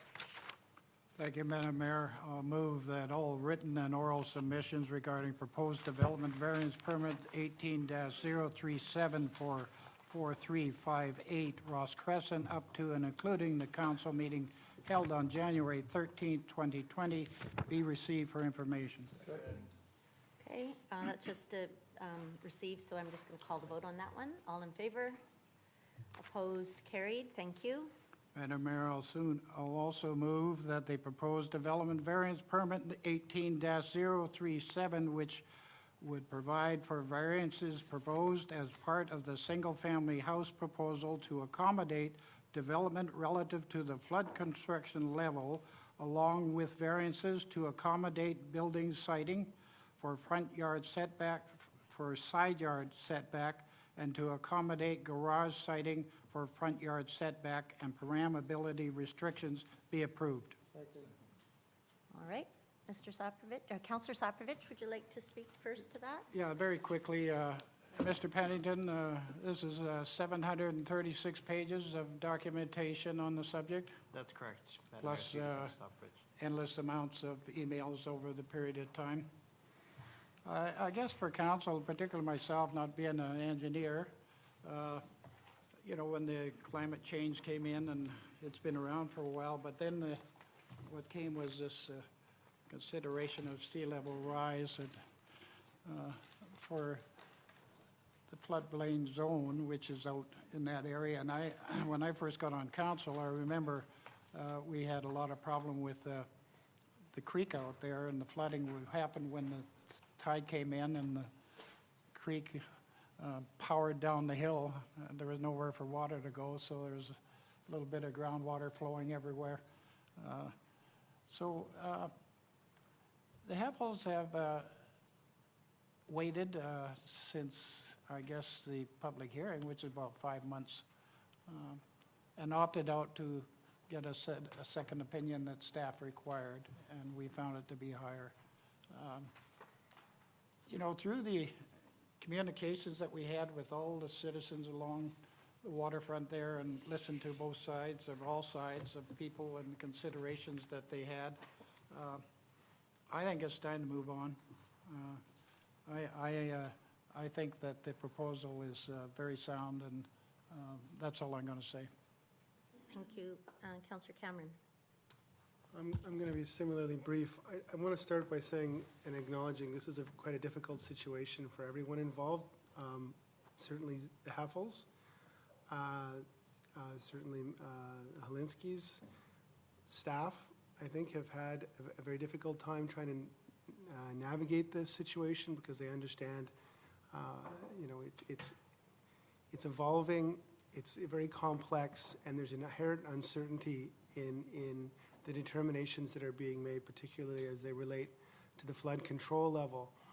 And it's obvious and manifestly obvious that it's very difficult for the neighbors also, because there's a great deal of money and time and neighborhood character and everything that's at issue here. And this decision and these decisions about flood control level are immensely consequential both to the immediate neighbors and to the people who are living along the shoreline in the areas that are more vulnerable to sea level rise. So nothing I'm going to say is, you know, I don't blame really anyone for the efforts they've made and the stances they've taken. I think it's legitimate. I think if I was in the shoes of many people, I would be making the same statements. But at council here, we have to make the best decisions we can with the information that's available and including the expert information we're giving.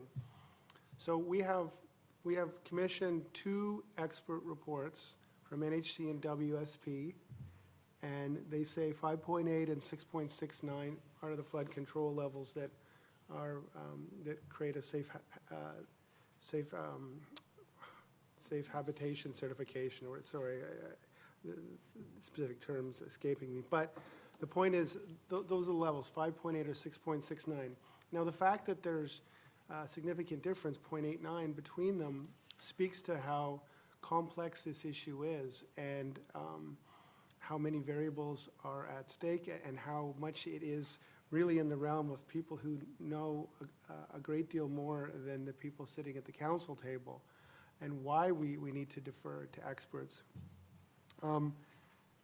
So the uncertainty is obviously notable, but I don't think it stops us from making a decision here, because at the end of the day, we can only go with, I feel like I can only support at least the minimum level, at minimum, the level that a qualified professional will support.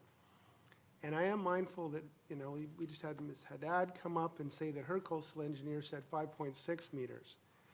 Vancouver's at 4.6 meters, has been for years. And remember, Vancouver's areas that are at 4.6 meters do not have the wave action and the exposure that this location has.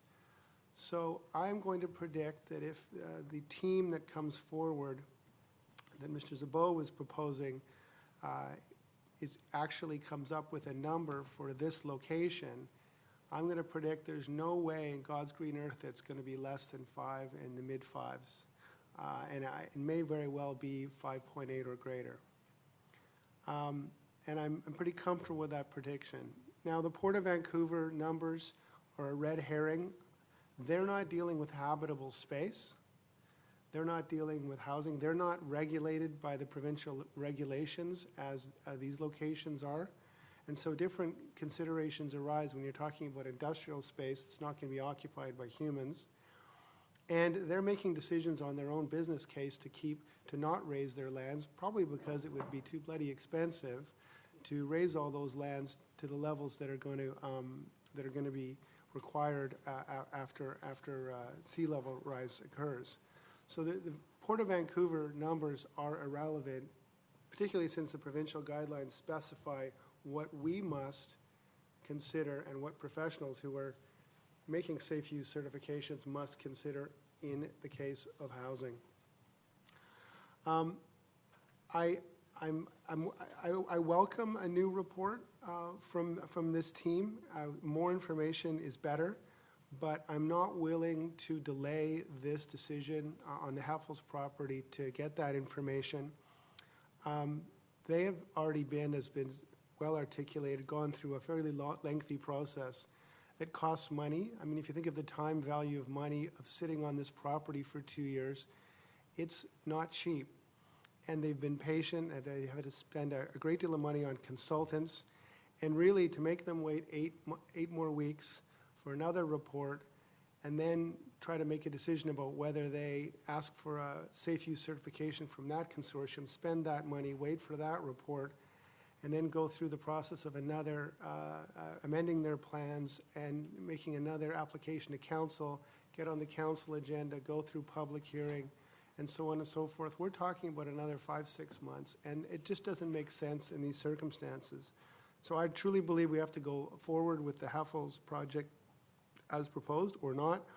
And if the future report identifies a lower FCL, then that can be put in place for future properties. I think that's quite unlikely. It's certainly quite unlikely that it's going to be a significant difference.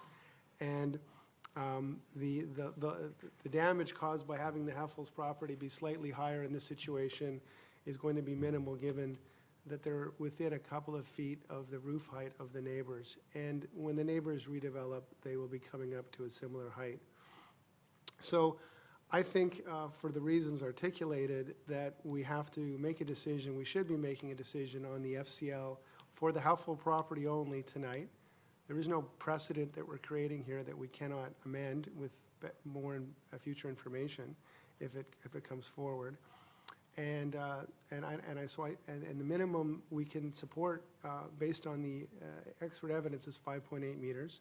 So I'm prepared to vote in favor of that. And I think the variances, the few variances that don't relate to the FCL, I mean the front yard setback and the side yard setbacks, I do think that those are relatively minor, and at the end of the day are reasonable in the circumstances.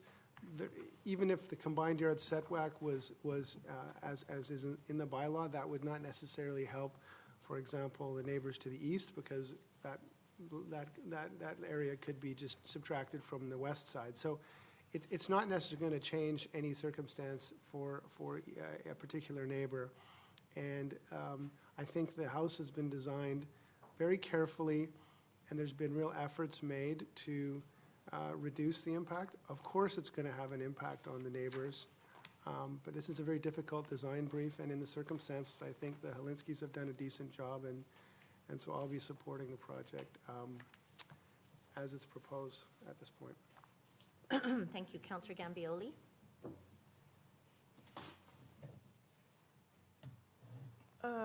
Okay, well, I'll just try to add a few points and not repeat. First of all, I want to thank the owners and the architects on this project for doing the research required and keeping the fir and cedar trees. That was one of my requests way back. Secondly, I'd like to thank staff for their very professional advice and all of their work on this long-standing matter. And on that note, I noticed that we've received a number of emails saying, you know, these delays are unacceptable, et cetera, and really, you know, the blame was kind of put towards our staff. But really, I don't buy that. I think that, you know, this is such a unique location, and as a result, Mother Nature is creating some impacts which are not impacts in any other locations. It's changing year by year, and the concerns from certain residents and neighbors and the entire process of a public hearing, et cetera, have drawn this out. But it's certainly not our staff who are to blame. I am certainly not in favor of any more studies on this issue, and I will defer to professional coastal engineers who have done the research and come back with FCL levels that are recommended. And so I will be supporting this DVP at the FCL of 5.8, which is what I had already said, I think, 6 months ago. And finally, the only thing I wanted to mention to the public, because there are lots of people who have waterfront properties who are paying attention on this issue, is to remind property owners that if they have property on the oceanfront, they need to be aware and understand that the foreshore is public land. The foreshore in front of someone's property is public land and cannot be manipulated or changed by a property owner. My understanding is that since this whole issue has been disclosed, that we've had several attempts by property owners to bring backhoes and things onto the public beach to try to protect their property. So that is not an acceptable activity, and going forward, the district, we are coming up with a plan to deal with the foreshore. It's not up to individual property owners to deal with the public foreshore. So I just want to make that really, really clear, that that's not an activity that's acceptable. Okay, Councillor Thompson. I'm going to begin by saying that I'm going to be supporting this project at 5.8. Councillor Cameron actually spoke very eloquently at great length and addressed all my points, so I'm not going to bother repeating them, but I'm very much in line with his analysis and support of this project and concerns.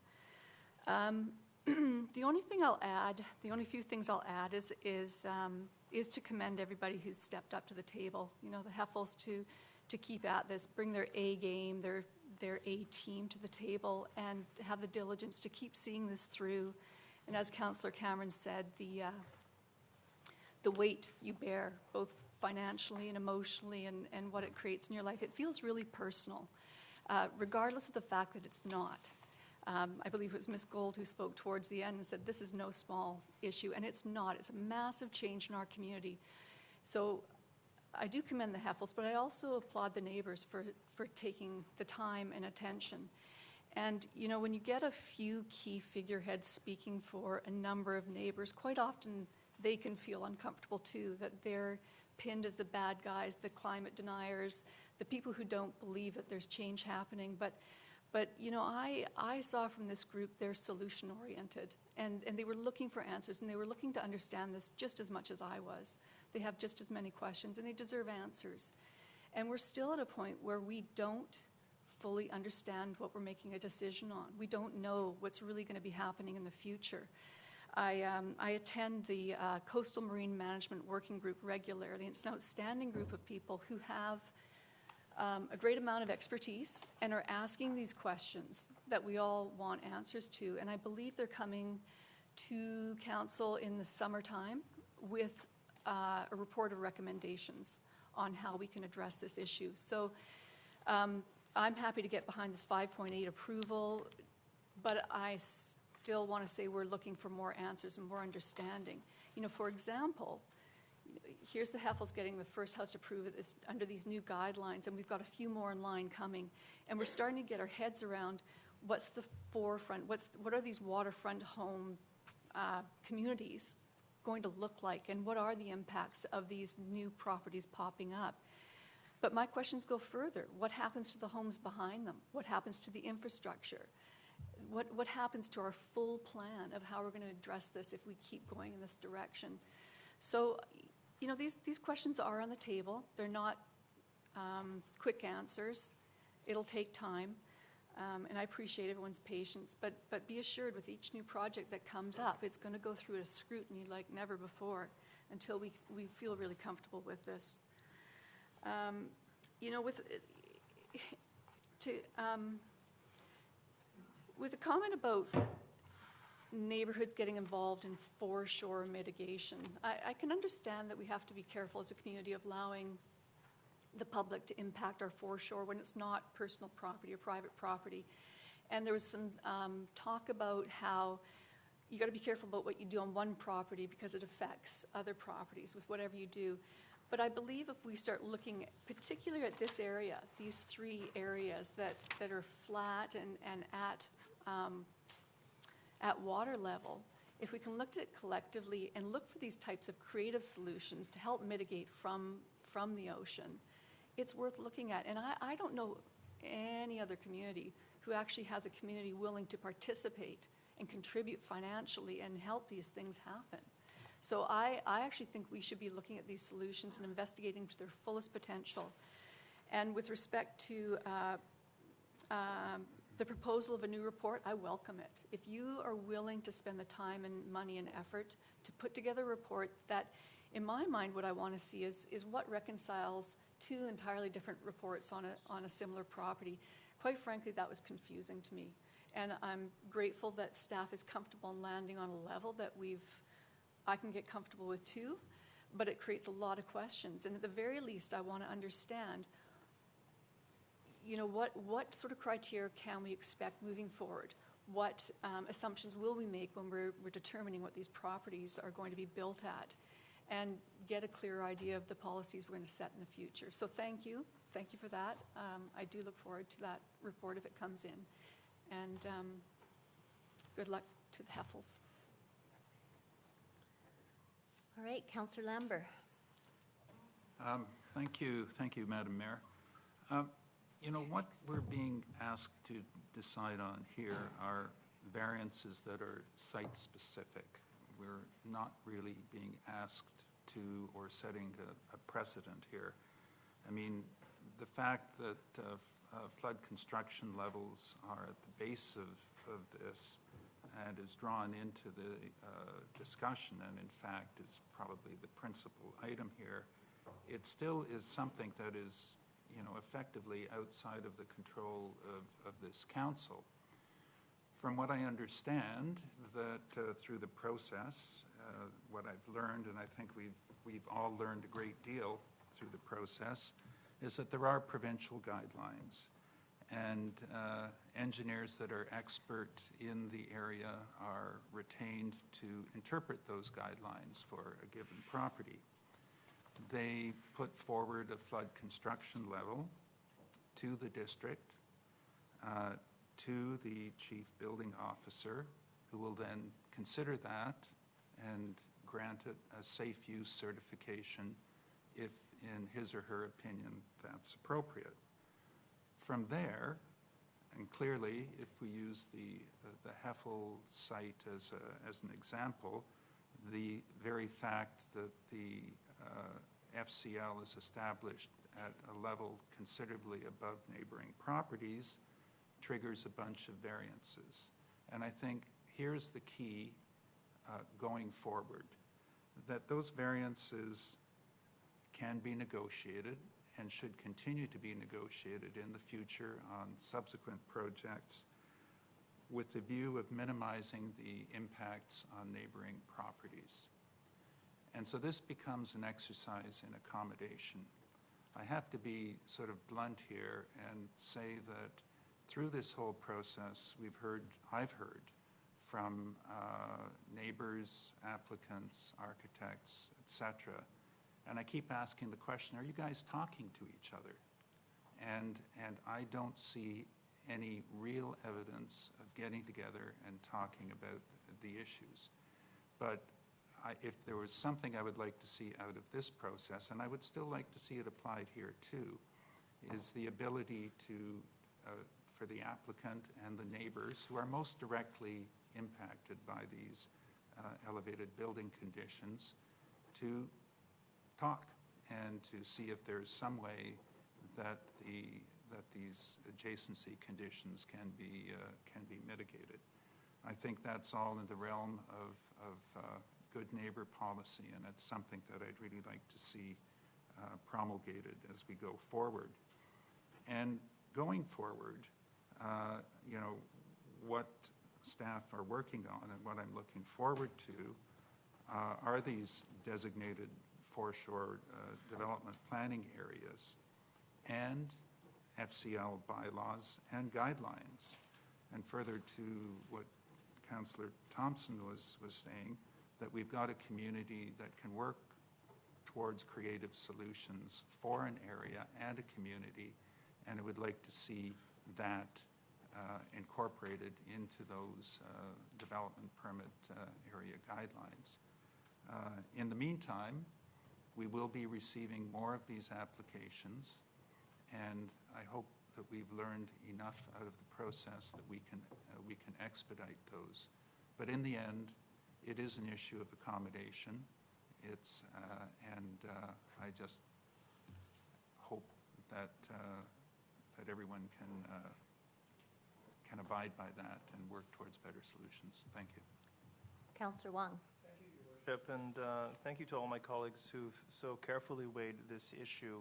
I suppose the problem with going last or second last is that you made many of the points I was going to make.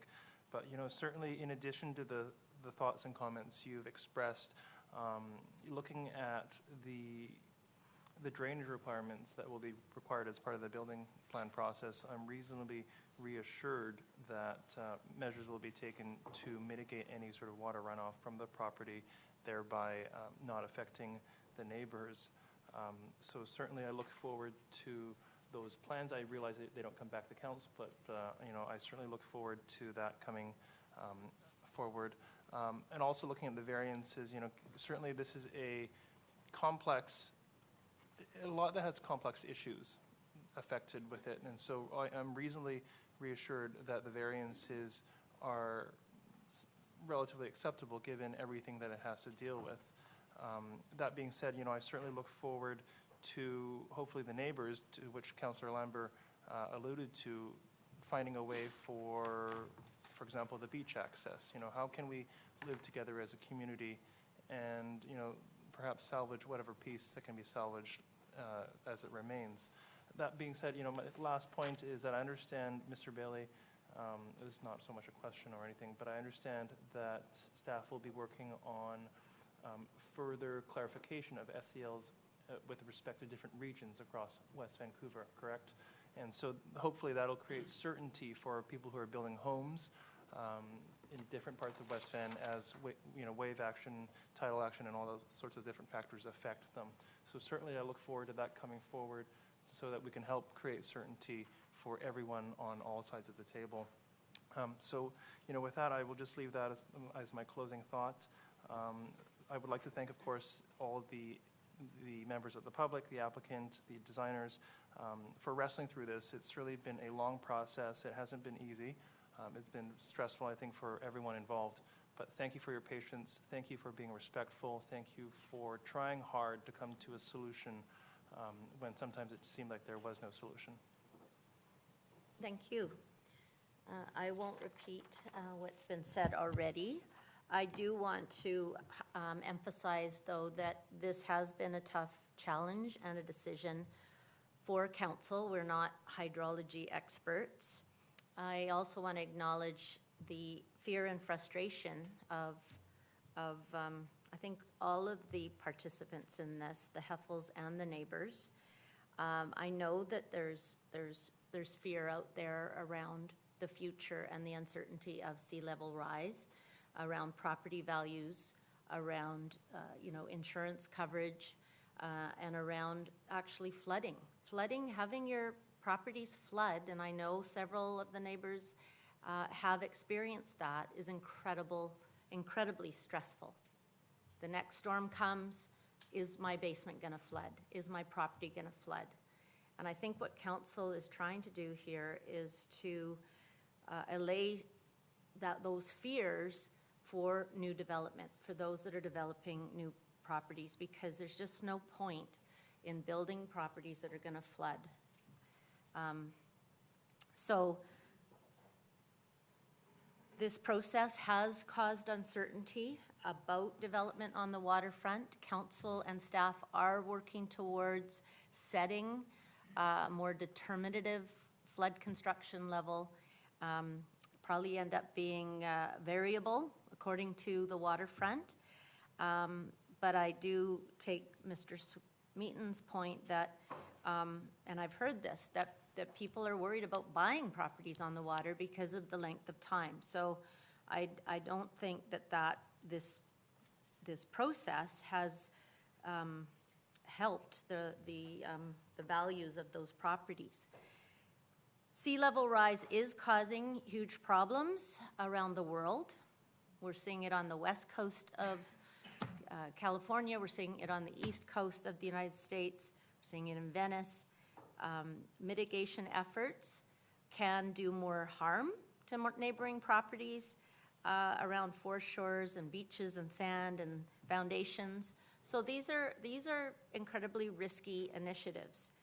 I note that the subject lot is much lower than the two adjacent lots. So on the issue of stormwater, what struck me is a number of the neighbors, I met with the neighbors last week, and they emphasized, well, that lot has been bone dry. Well, what that tells me is that actually the stormwater from the two adjacent properties has not flowed into that lot. And quite honestly, most of us live on the side of a mountain that aren't on the flats of the water, and I don't have water from my neighbors uphill flowing into my property. I mean, that's just a fact. And that's why we do look at stormwater in every single development. So I also want to thank the Heffels for their patience and their willingness to wait to get another opinion. I want to thank their architects for really designing, I think, an outstanding property and being quite reasonable in every request and explaining it so well. And then I want to also thank all of the residents who did write, and we got letters and attended the meetings because I know that you've invested months of your time, your thought, and your efforts into this. I will be supporting the variances as well. So on that, I will call the question. All in favor? Opposed? Carried unanimously. Thank you very much, everyone.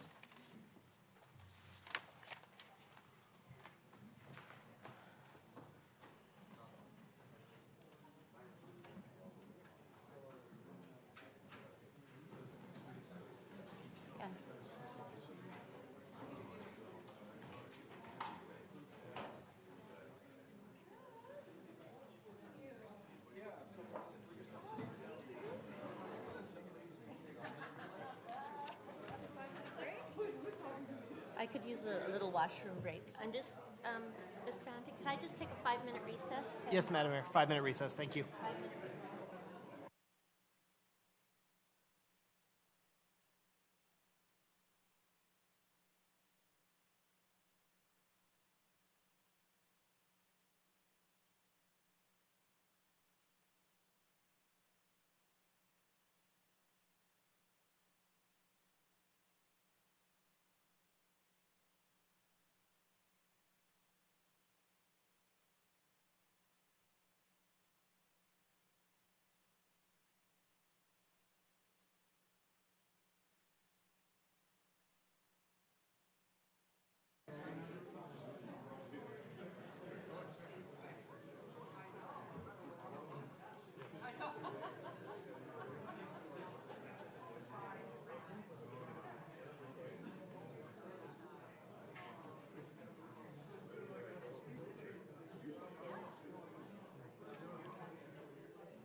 Ladies and gentlemen, council's just taking a 5-minute recess. We'll resume shortly.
Ladies and gentlemen, please take your seats. Back to order and move on to the next item, which is no report. That's fine. Yeah, item number 6. So, you want to make a motion, Councillor Thompson? I do. I'd like to recommend that the submission of a grant application on behalf of the District of West Vancouver to the Union of British Columbia Municipalities Age-Friendly Community Grants Program for $15,000 to fund the Community Navigator project be approved, and subject to confirmation that the full funding is available, the project may be authorized to proceed. All right, any discussion? All in favor? Opposed? Carried unanimously. I don't know where Councillor Wong is. Okay. Okay. Item 6.1, the development application amendment for 303 Marine Drive.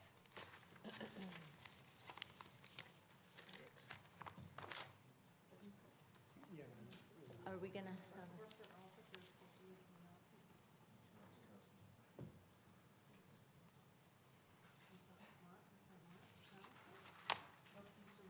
Yes, it is, actually. Mr. Panneton, did you want to make an announcement about public input? Sure. Thanks, Madam Mayor. With regard to item 6.1, as this item contains a recommendation to set a date for the public hearing, there is no public input available for members of the public at this time. All right, and so we're just setting a date for a public hearing. That's correct, Madam Mayor. So the public input opportunity will be provided at the public hearing. All right, okay. Go Good ahead. evening, Mayor and Thank Council. you, Ms. McGuire. Members of the public, good evening. My name is Michelle McGuire. I'm standing in for my teammate, Eric Wilhelm, who left earlier. So before council tonight is it's a first reading for zoning amendment bylaw and then a companion development permit amendment for 303 Marine, a previously approved development by council. And the gist of it is that the proposal would add 35 units without adding floor space to essentially the existing approved building form. We'll just quickly go through, it's not a long presentation. So the site is council, you can see there the site's shown outlined in red. It's located at the most eastern point of West Vancouver along Marine Drive and is bounded by the district of North Vancouver along the east property line. And the site was previously occupied by the Earl's Restaurant. The site's located adjacent to the emerging Lions Gate Town Center in North Van and the rapid bus line slated to run along Marine Drive directly adjacent to the site. So the site back in July 23rd, 2018 was rezoned to allow for a maximum of 141 units. The proposal included a 26-story apartment tower and associated townhouses. The approved proposal included 141 residential units, as I said, with 87 market condo units, 48 market rental units, and 6 non-market units that would be owned by the district once the proposal is built. More recently, the site was sold to the current owner in the summer of last year. Here you can see the site shown in the image that's included in the Marine Drive local area plan. Council adopted the local area plan in June of 2017.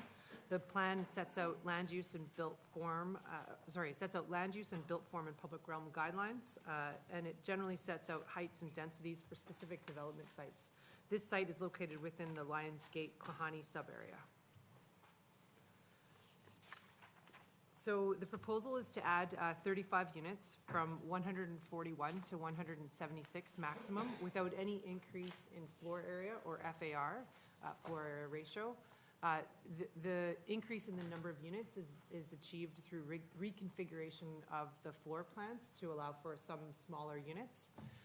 There is a moderate increase in parking from 201 previously to 204. That's achieved by adding 3 surface spaces at the ground level. There's unit modifications. Those are detailed in the staff report for further information. Although just generally speaking, it allows for an increase in smaller units and a somewhat decrease in the larger units. The number of rental units, 48 plus the 6 non-market townhouses, that remains unchanged. So the unit changes are strictly in the condo market units for the site. And then I'll go over the renderings just so you can see the potential changes in the design, but it's fairly moderate. It's essentially still a 26-story apartment building. And in terms of a potential CAC, we did review the proposal and consulted with a third-party financial consultant. As there's no increase in floor area, although there is a potential increase in revenues associated with the increase in market condo units, there would also be a associated increase in costs, and that's due to with more units, you would have more kitchens, more bathrooms, things like that. And so on balance, because of the increase in the potential marginal increase in revenues and marginal increase in costs, staff are not recommending a CAC. Be applicable for the site. So I'll just take you through a few renderings of the site. So on the left is what was approved by council previously, and on the right is what's proposed. So this just shows some renderings. There's fairly moderate changes to the proposal. General siting and building form are unchanged. The number of stories is unchanged and remains at 26 stories. And then the primary changes really are in the exterior appearance as seen in the enlarged balcony lengths, a revised rooftop area that can be seen there in the rendering, and then modernized townhouse design. So this shows the proposed site plan. Generally, it's remaining unchanged with the parkade access still from Klahani Court, and then pedestrian walkways through the site maintained with the site plan. So just taking you through a couple of more renderings. This is the view from Marine Drive. You can see the existing approved proposal on the left and the proposed on the right there. Similarly, left and right, just a different rendering. And so the recommendation before council tonight is to give first reading and set the date for public hearing, which is proposed to be for February 3rd. And then prior to that, the applicant would be required to host a public information meeting prior to public hearing if council sets the date tonight.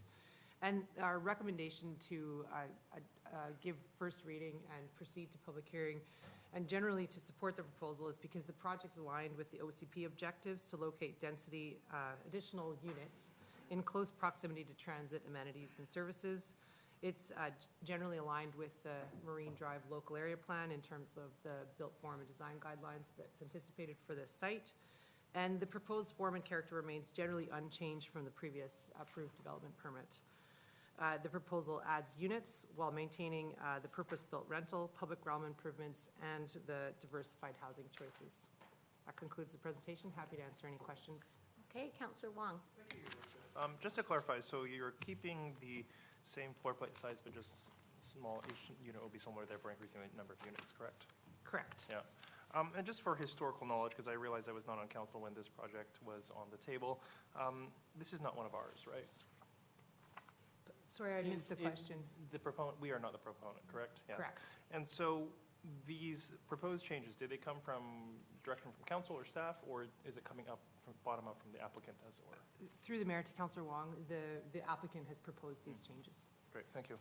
Sorry, can I just add that actually I think, and maybe staff can confirm this, it was a different applicant, different owner. That's why it was sold. The building was sold. Thank you. Sorry, the site was sold and The it's new owner is proposing yeah, the. exactly. A Thank different, you. slightly different design. Thank you. Correct. Okay, Councillor Lambert. So, to my eye, there were some fairly significant changes to the exterior appearance, not to the building bulk. Is this project going to go back to DRC? Given the changes that, as staff reviewed them, we didn't feel that there would be a need to have the proposal, the revised proposal reviewed by DRC. So it has not been to date reviewed Okay. by DRC, the amended Well, proposal. I'll just go on record as disagreeing with that.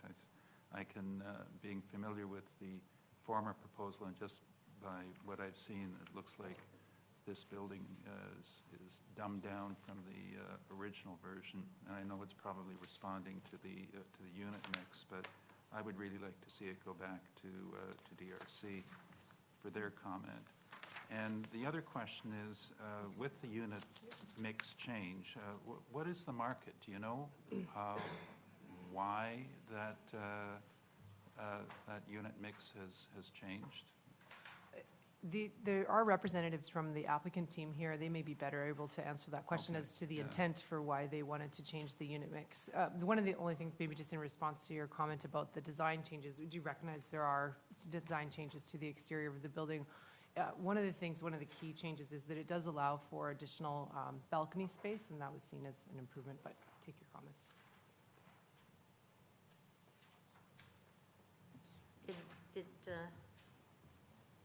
Did you wish to speak to this? Well, I had the question about the market. Yeah. Hello, Madam Mayor. My name is Mark Eman. I'm with DAA Architects and Planners, the architect for this proposal. The reason for the change in the unit mix is the fact that the original proposal had large units, very large units, and the approach is to make them smaller, have more units, smaller units, and more affordable units. Okay, thank you. Councillor Soprovich. You might as well stay up there. And Councillor Soprovich, did you have questions for staff or the applicant? Staff or the applicant indicate whether in fact the transit system was within the Lions View area? Madam Mayor, to Councillor Soberich, the new B-line is directly connected to this site. It's right on that route there. So it's really one of these areas that takes advantage of that investment in transit. The buses would come within the system and Yeah, leave right there. out onto It's Cap right. Road. And that's, that's a lot of the rationale for the original approval. So 35 units and 3 parking space increases, is that alignment a consideration that people that Madam buy Mayor, the 35 units will not have cars? Madam Mayor, the original proposal exceeded the OCP, or the local area plan, parking ratio by quite a bit. Now we're within actually pretty well right on the recommended parking ratio under the local area plan, which is 1.25 per condo unit. So with the 35 new units that are smaller and somebody says, I want to rent that, and I have a car. So, Madam Mayor, what the proposal does, it allows the applicant to redistribute the sites. If you recall, the original proposal, what council actually wanted, you wanted to unbundle the parking. That continues. So if somebody has a car, they can have a car.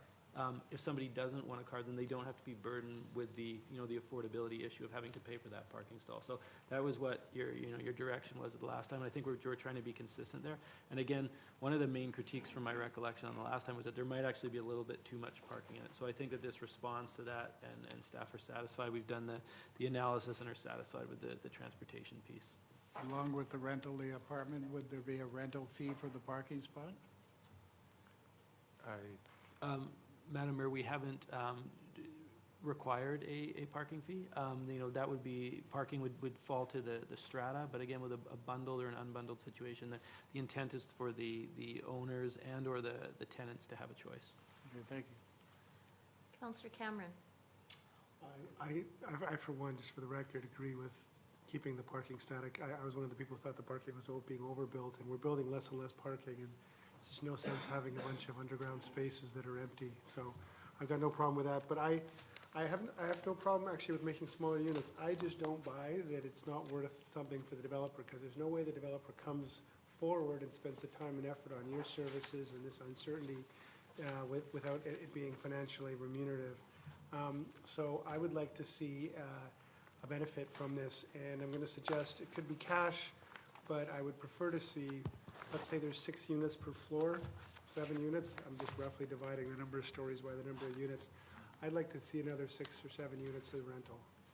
So if you're adding 35, I'd like 5 or 6 of those, another floor to be rental, because I think this is a benefit, and I think that that's what I'd like to get in terms of the community amenity for that. Because I think 35 more strata units is going to be easier to sell. It's going to be a significant financial impact on the bottom line at the end of the day. And I don't agree with the assessment internally. Well, I haven't seen the math, but I find it extremely hard to believe that it would. I know what staff are going to say, that we've been told that, but I don't believe it.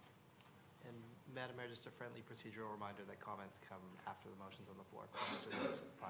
Okay, I guess what I'm asking is, would the applicant consider making another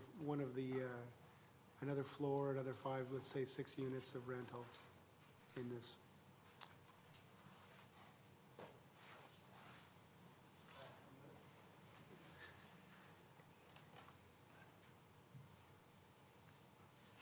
Good evening. Good evening. My name is Abu Tahiri. I'm one of the managing partners. I'm happy to start a new development in West Vancouver, and we thank the staff and all the councillors. Well, it has no financial benefit for us, because all it does, it makes it more affordable, and the absorption gets faster.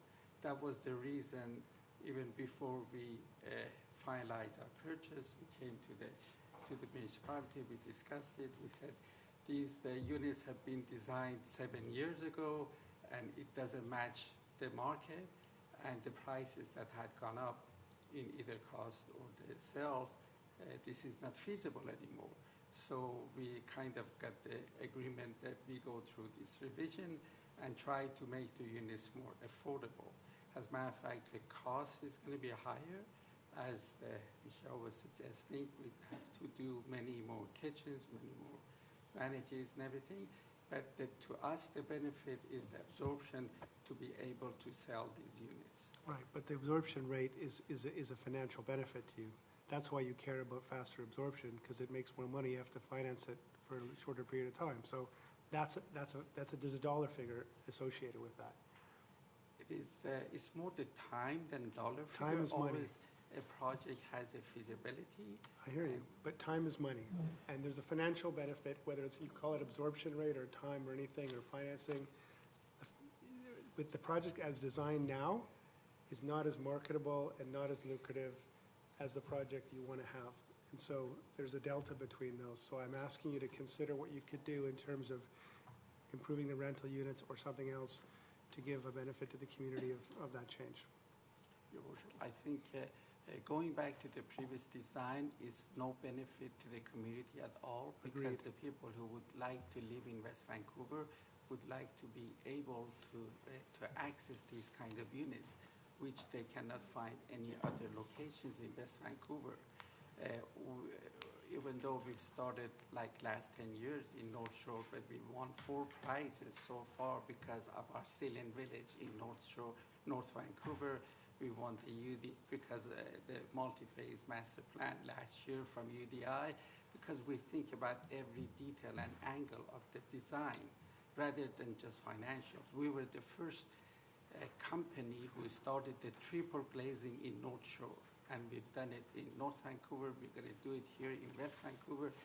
And if we were thinking about only financial, we wouldn't go through all these different types of mechanical system, more efficient.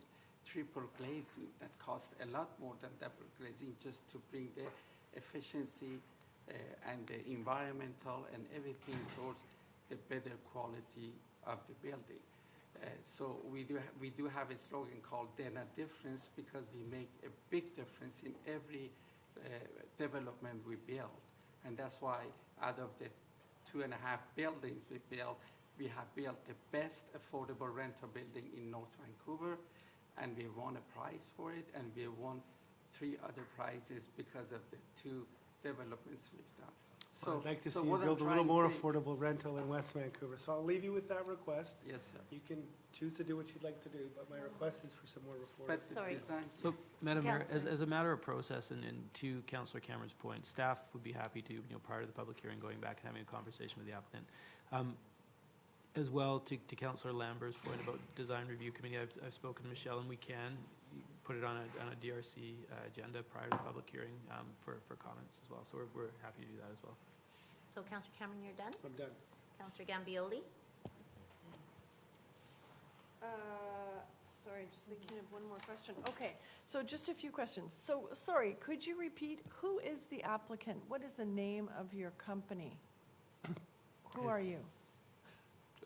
It's Dana Homes. Dana. Oh, Dana okay. Homes is our Dana, company. okay, that's Yes. a name I do recognize. You must have Yes. signs somewhere that I've seen. Okay. So the development Okay. that,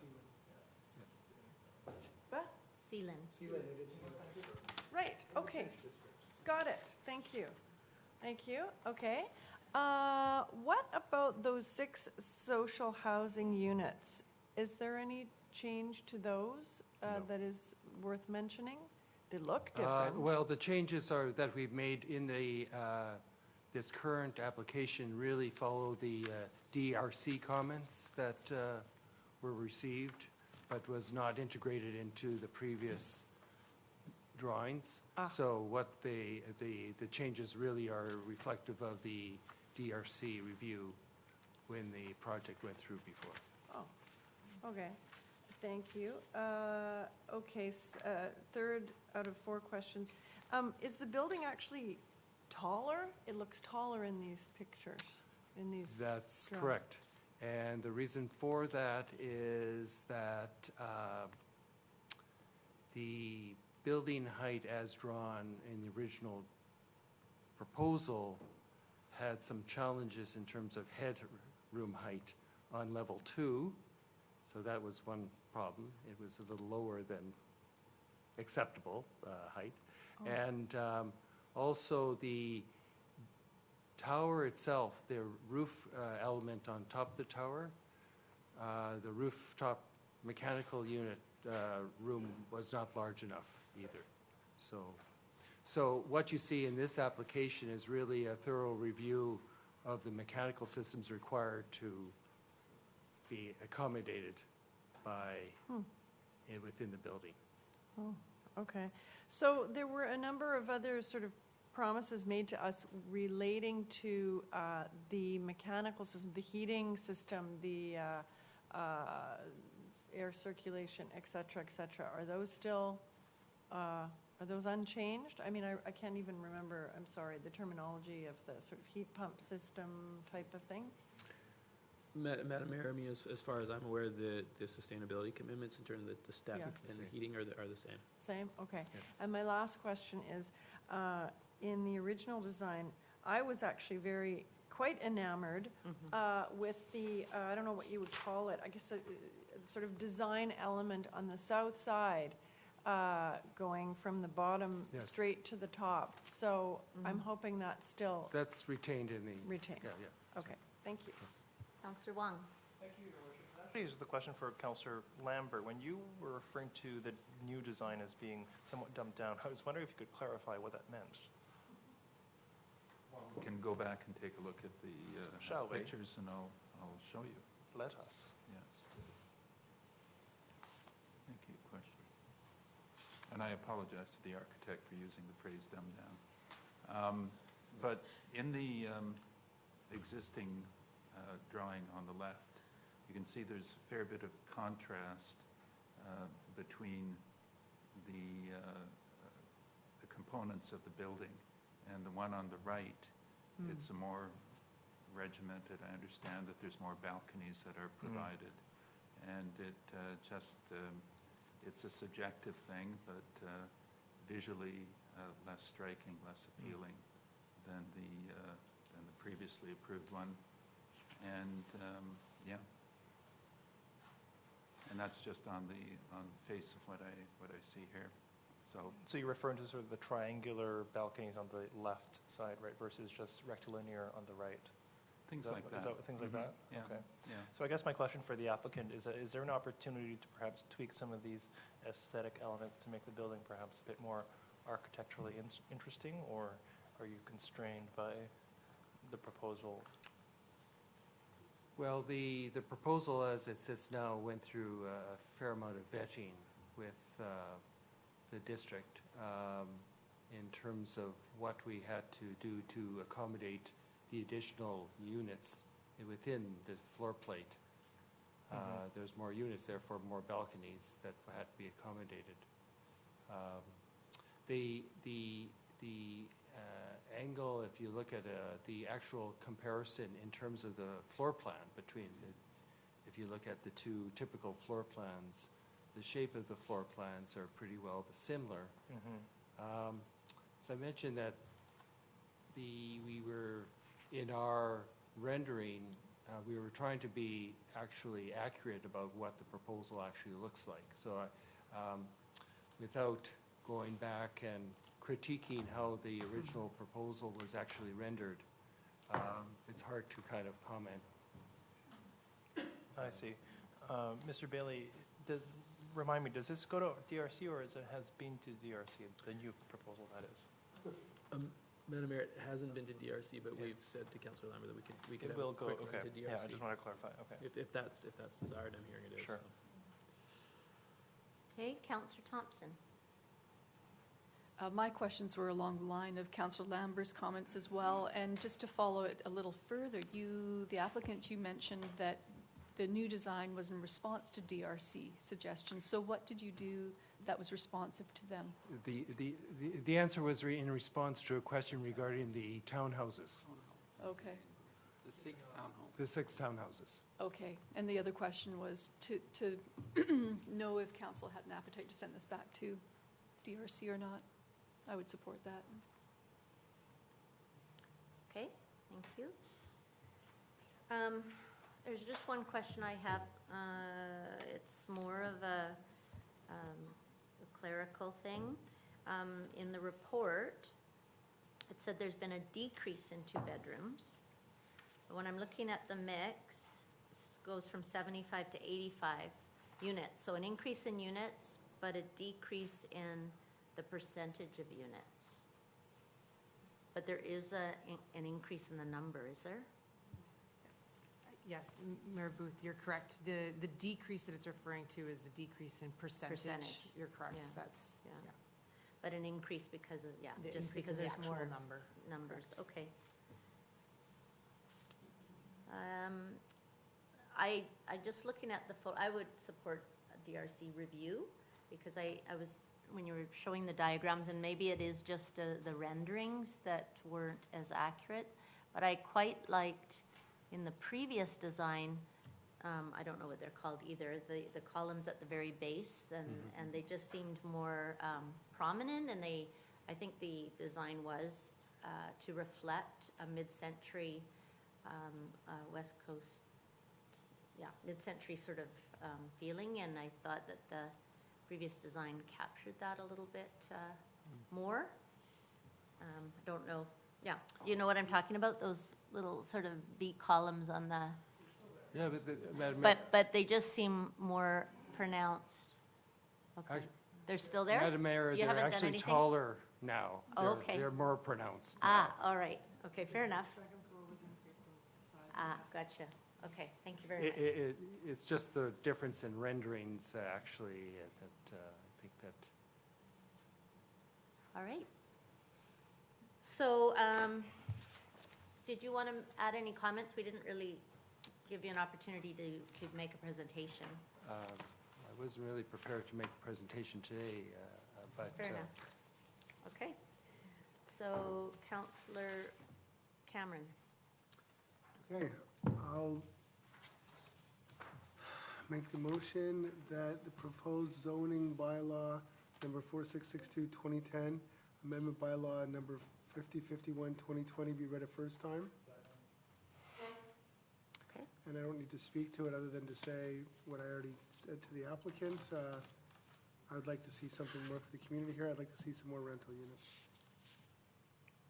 Did you want to say anything, Councillor Wong? No, I believe my comments have been reflected already. All right. Okay, all in favor? Oh. I can wait. All right, all in favor? Opposed, carried. Secondly, I'll recommend the proposed zoning bylaw number 4662-2010 amendment bylaw number 5051-2020 be presented at a public hearing scheduled for February 3rd, 2020 at 6 p.m. in the Municipal Hall Council Chamber, and the statutory notice be given of the scheduled public hearing. Second. Okay. Did you want to say something, Councillor Gambioli? So I'll say my stuff now. I agree that if we can get this to DRC, that would be helpful. I agree with Councillor Cameron's suggestions that the applicant try to add some more rental in lieu of CACs. And what I would like to see from staff before that public hearing is a chart or something, a compilation of the number of approved units that are built or are being built since 2011 related to the regional growth strategy. I'd like to see how far off our targets we are. And I'd like to be able to disclose those numbers to the public and, have that discussion.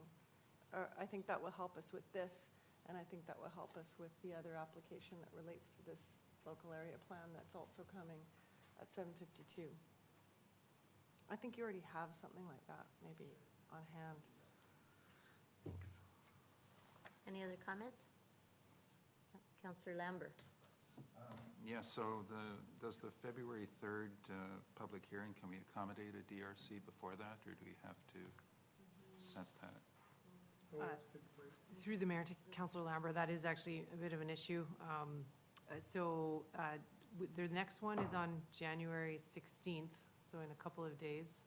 I guess we could rush to try and bring it to that's Thursday. so we could rush to try and bring it to that agenda, because the one after that is February 20th, after the date that's set for public hearing. I vote for brushing. Sure. Rushing. The applicant has nodded their head that they're willing to do that as well, so we'll make that happen. Okay. And a couple more questions or a comment to Councillor Gambioli's comment, just to make sure I heard her correctly. You were advocating for more rental, and then you said in lieu of CACs. And I don't want to cut down the CACs that we're already getting. No, she doesn't. Okay, just wanted to make. She's additional to this. Okay, all right. And for the rental units, out of the mix, do we know which of the units? Are they the studios and one bedrooms? Are they bigger ones? Do we have, what do we know about that? The rental mix doesn't change in this proposal.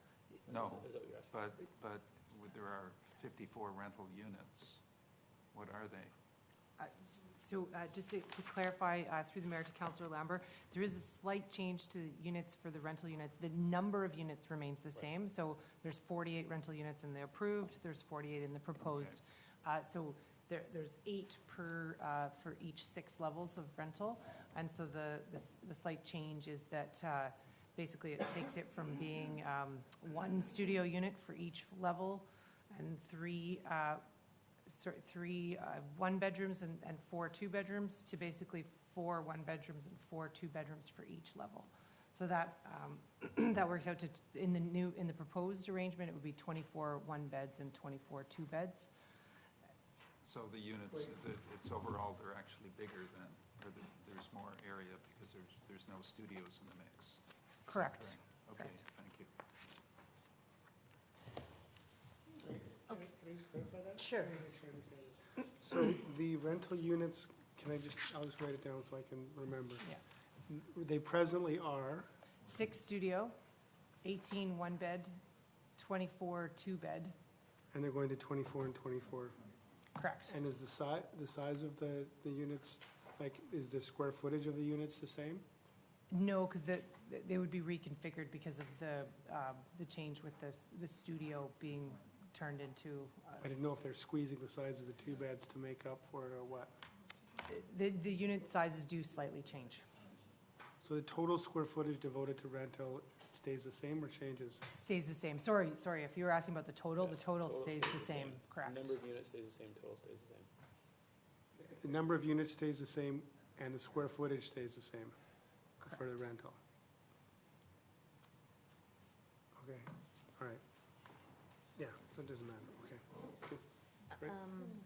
Yeah, I'm not against having a look at net benefit and whether there's opportunity to add more rental. I mean, we're obviously very keen on rental these days, but I also don't want to cut off our nose to spite our face. Like,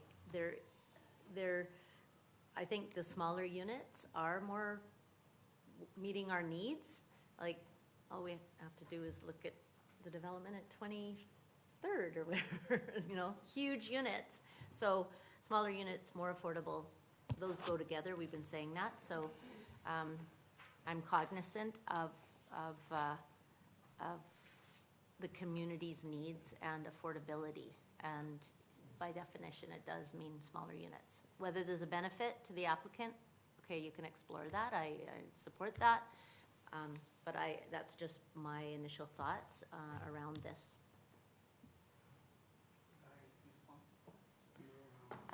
You don't need to. Thank you. All right, because, we'll call the question. All in favor? Opposed? Carried. Thank you very much.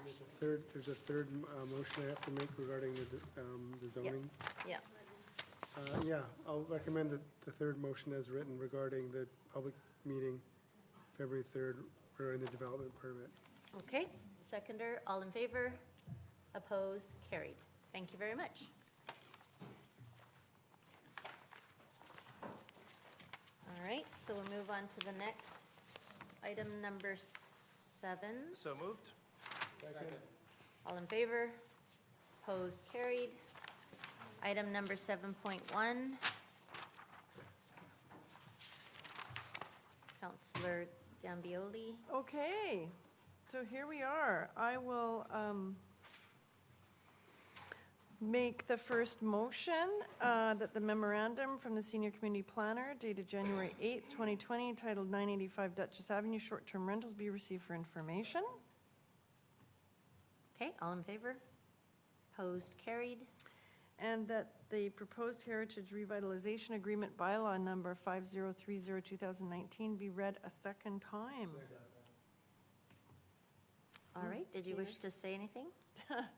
Sure, I have a few things to say. Let's see here. I wrote these down several hours ago, so let me just see if I can read my own writing. Well, thank you for the people who wrote in and who spoke tonight. It's interesting to realize that we still even have this significant heritage asset, thanks to some previous owners and some previous real estate agents. We still have this asset. The Heritage Revitalization Agreement in this case is supported by our OCP, which seeks to retain and protect heritage resources and which also seeks to increase housing diversity. So it's supported by our OCP. The HRA has been studied carefully by our Heritage Advisory Committee. Everyone on the committee, I think everyone on the committee, went to see the property, walk the property, go inside the home. And it was supported by all the members of our Heritage Advisory Committee.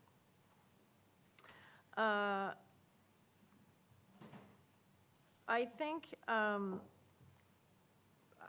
disagree with some people who have written to us. I think that there is definitely a public benefit derived from this Heritage Revitalization Agreement.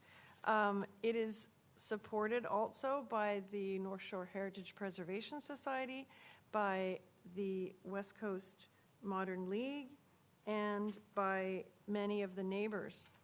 And actually, although it is different from all the single-family homes in the neighborhood, I think this proposal is not that much out of character with a lot of what is being built in our single-family neighborhoods in general these days when you look at it from a street view.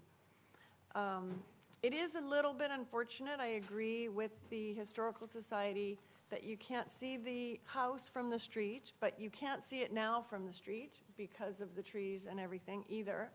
And I realized that when we went to the property to look at it, most of the people on the Heritage Advisory Committee were more concerned with the outlook from the house, what you would see when you're in the house or on the front, and how the house in front would be slightly lower so that it wouldn't impede the view. So that was actually what was focused on. But I do find that that is an interesting point, that if we can save heritage structures and they do have, you know, an ability for the public to either go in them or at least see them, that's even better if we can. You know, the lack of street presence is sort of regrettable in this case, but we can't do anything about it. But in the future, I agree, it's something to think about. When I was on the site, I found that the fact that two quite large evergreens were going to be taken down to be really regrettable, but at the same time, if the lot were completely redeveloped, they would be lost as well. And perhaps this new house is, you know, is too much house for the small lot. But if we want to support heritage structures, then, you know, this is the cost.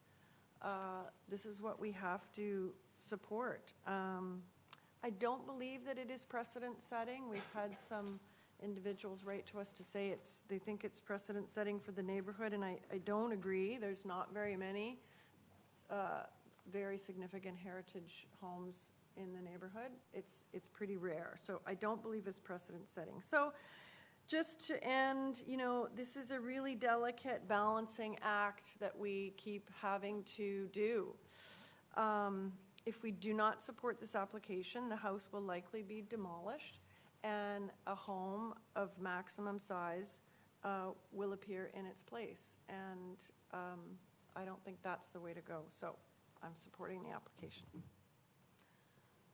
Councillor, who seconded that one, sorry? Councillor Softovich? Thank you, Madam Mayor. Well, I think in a positive direction of the Boyd House, I was reminded by Ms. Wiebe on her fascination with the Lloyd Wright House, and I had a similar experience.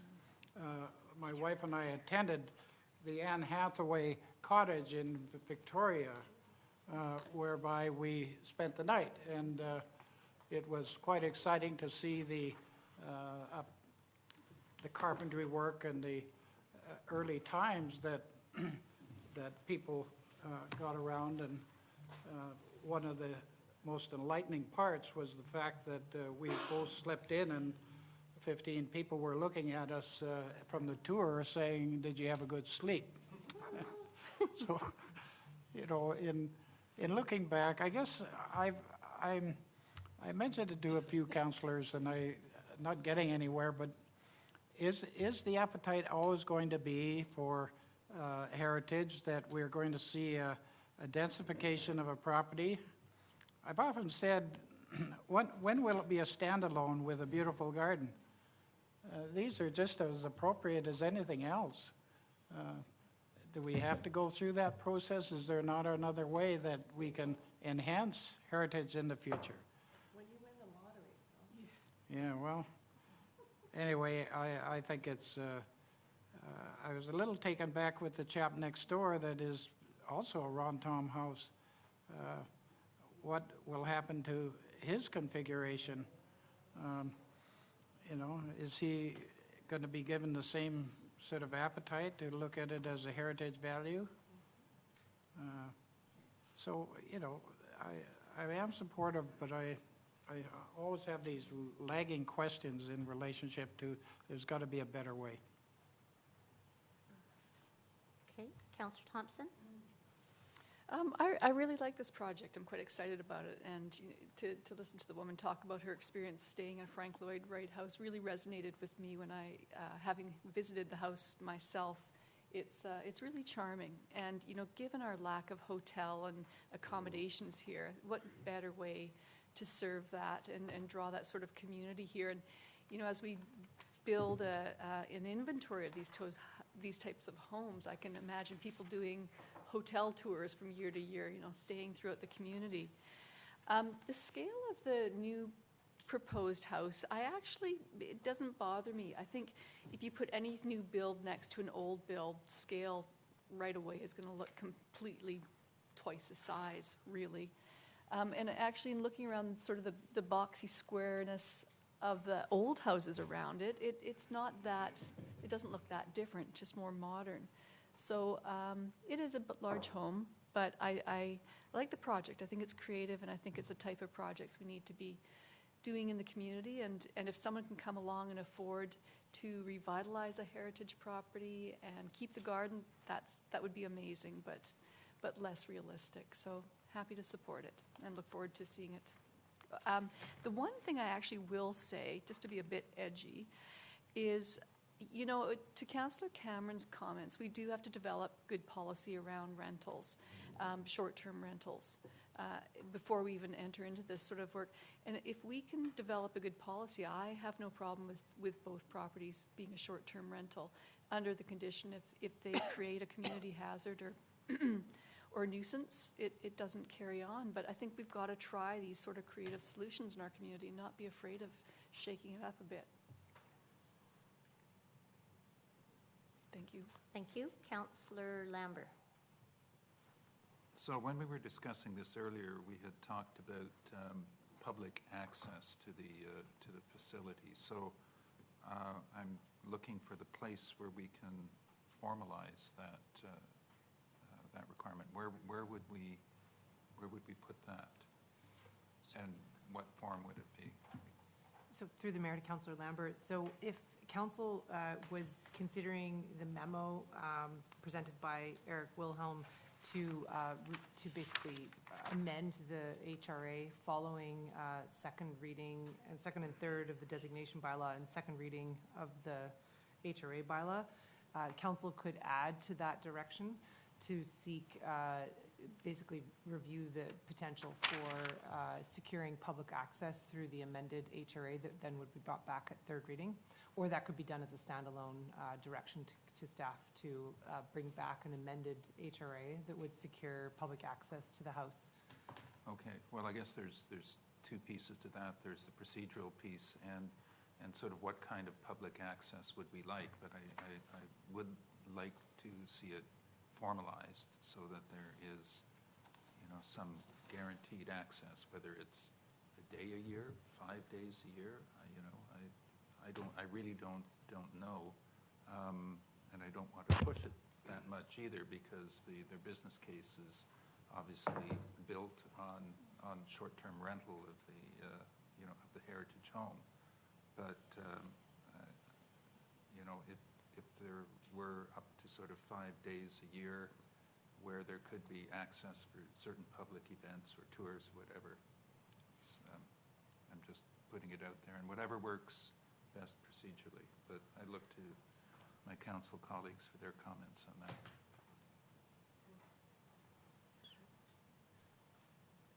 All right. Madam Mayor, just to be clear, so what we would do is, when you read the motion that's highlighted there by Mr. Panneton, you would add wording to the effect, and I'm just making this up right now, so at the end of it, you would say, and to review and bring forward options for public access to the site. Right?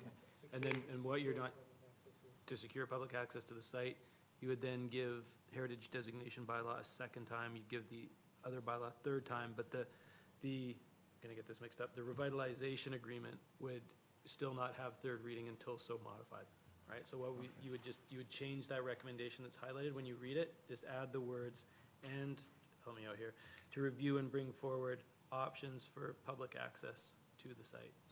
Secured public access to the site. All right, so we're not quite there. We're still on the second motion, correct? So when we get to that, we'll help Councillor Gambioli with that change. Thank you. Councillor Cameron? Yeah, I think Councillor Lambert raised a great point, and I hadn't quite twigged at it, but the short-term rental, the HRA actually only allows short-term rental of the property, but it's going to be a separately titled property, is it not, Mr. Bailey?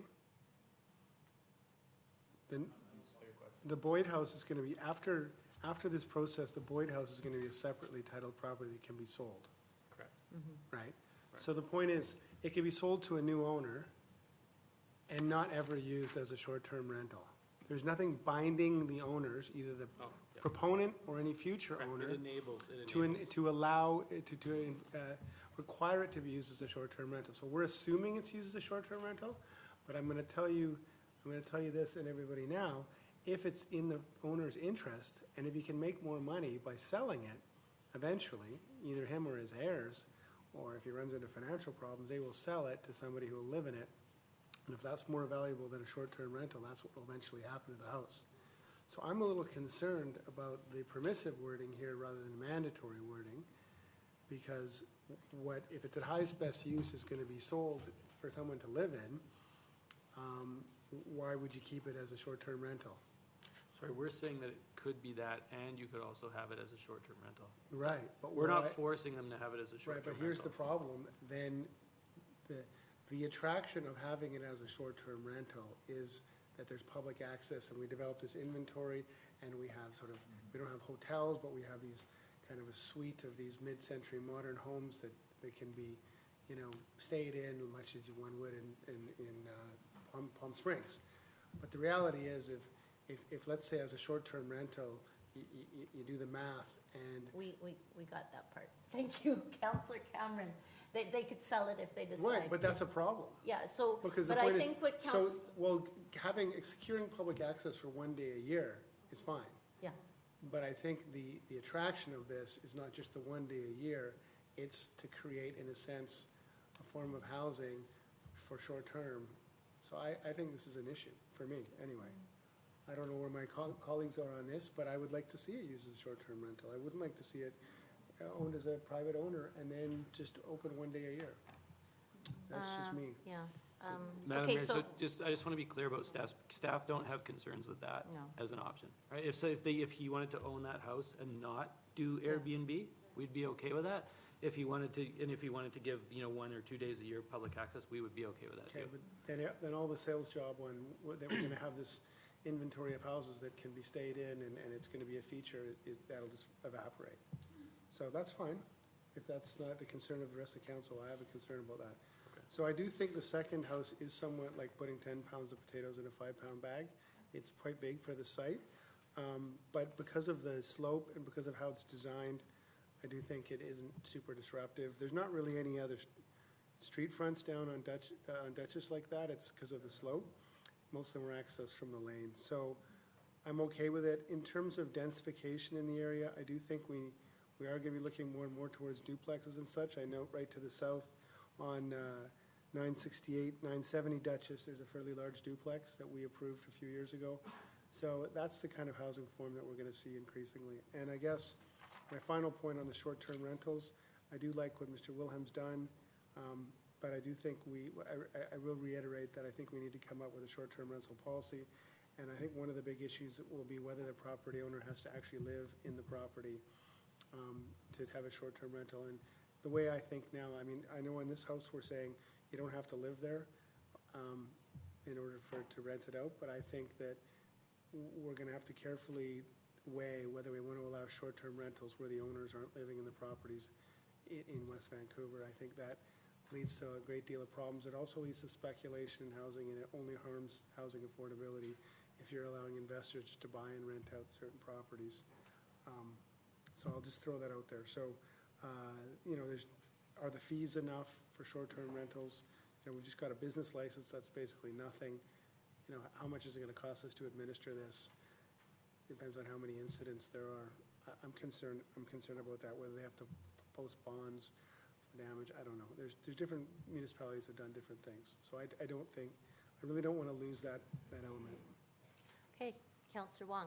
Thank you, Your Worship. I think, certainly listening to all the comments from the round table, and just looking at the design of this, looking at the photo behind Councillor Lambert, I certainly appreciate how the newer house is sort of tucked into the hillside there, and especially like the green roof. Certainly not a hill for me to die on, but I think it would have been great if there was, pedestrian or access from the Boyd House to the green roof to kind of make it a lawn, as it were, because it sort of looks out into the view. No. Tennis courts. Thank you. Clearly, the 10:30 hour is wearing thin on my colleagues. I shall perhaps soon have to light my oil lamp. But I think it's thoughtful. It tucks a lot of things into a really interesting site and makes really good use of it. So I commend certainly the designer for that. Okay, thank you. Councillor Thompson. I just wanted to respond to Councillor Cameron's concerns around rentals and things like that. And I think we're going to have to be really careful about, creating too much barrier between the service. Renting a long-term property is a massive responsibility, let alone something that turns over every couple of weeks. So unless you have a dedicated person, you're not going to do it without a property manager in there daily, if not every time it turns over. So it sounds great to have an inventory of heritage homes, but the fact is the responsibility of landowners and renters is a huge one. It takes a very dedicated person to manage that, and I don't think we can set those sort of expectations around heritage properties. Okay, thank you. I do support the application. I do agree with Councillor Thompson that I did envision the short-term rental being more of an optional permissive rather than mandatory. I support that because I do buy into the vision that it's going to raise the profile the education and awareness around this form of housing and this heritage housing in our community, which ultimately will have the effect of, I think, raising the values of these properties so that one day maybe people don't need, that there'll be the value there, that they'll voluntarily maintain the houses and the garden and stuff. So I do see the benefit of it, but I do support the public access, Councillor Lambert, as a minimum. I think that will accomplish a lot as well, having the annual access. And then the third thing is just around the short-term rentals generally. I do think we got to go down that path and start thinking about that. And Vancouver has the model of, and I wouldn't say it applies. I actually think if we're offering this as an incentive to owners under the heritage revitalization agreements, I think it is a different animal to the regular housing. And the owner's house below that may, who knows, under new rules, be eligible under that. But I think that we really have to carve out a specific niche on this short-term rental for our, and it may well be that those are the only, because again, we keep on getting caught in this situation where we want to incentivize, but sometimes using the Hewitt House as an example, we kind of want to pull back and give them only what they're entitled to if they were a regular residents applying for a coach house. So there has to be something added, and I do think the opportunity to rent it out as a short-term rental should be seen as something that's a benefit that the rest of the community isn't going to share in. And Vancouver has required that you live in the house that you're renting a room in. And I think, going down that path is because of our issues around affordable rental, housing crisis, all of those issues. I think we're going to have to be very careful about the short-term rental in the general community. But for now, I'm happy to support this, and those are my comments. So should I call the question then on that motion? All in favor? Opposed, carried. Then we go to the third motion, which is the one that we're going to amend. And Madam Mayor, Director Bailey just sent me some proposed wording, so if council would indulge me for a moment while I make some changes here, and then we can just determine if that's acceptable to council.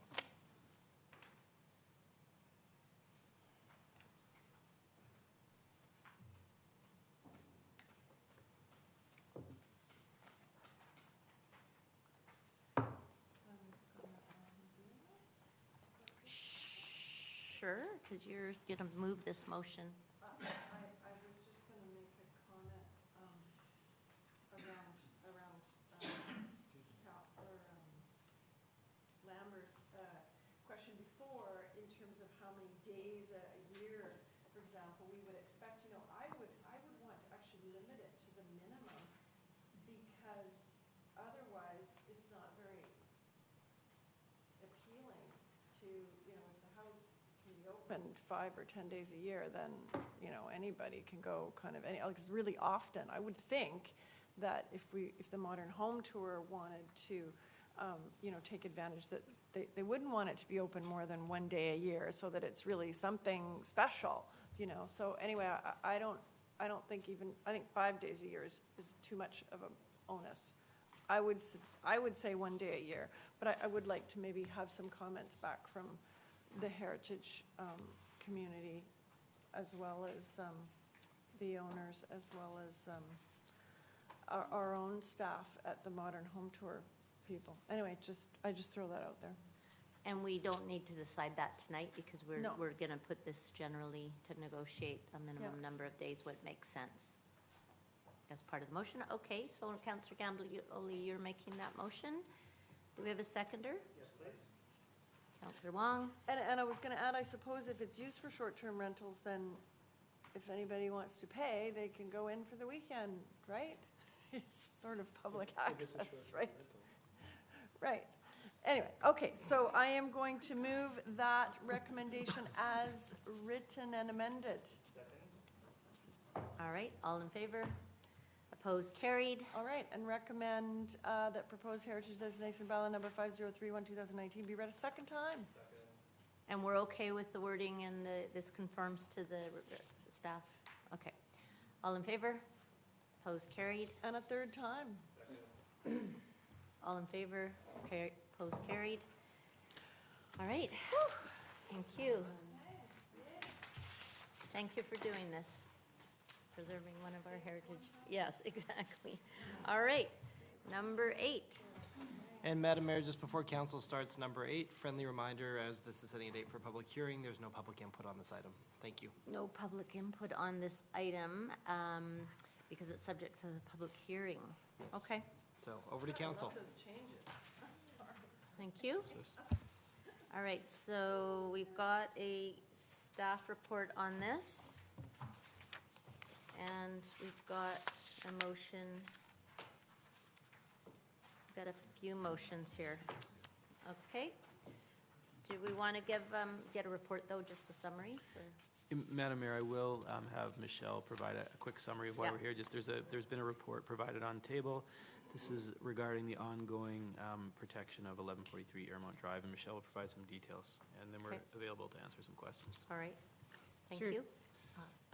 So just briefly, so this staff report brings forward a heritage designation bylaw for consideration of first reading for the Forest Baker House at 1143 Airmont Drive. The report proposes a public hearing of March 9th of this year.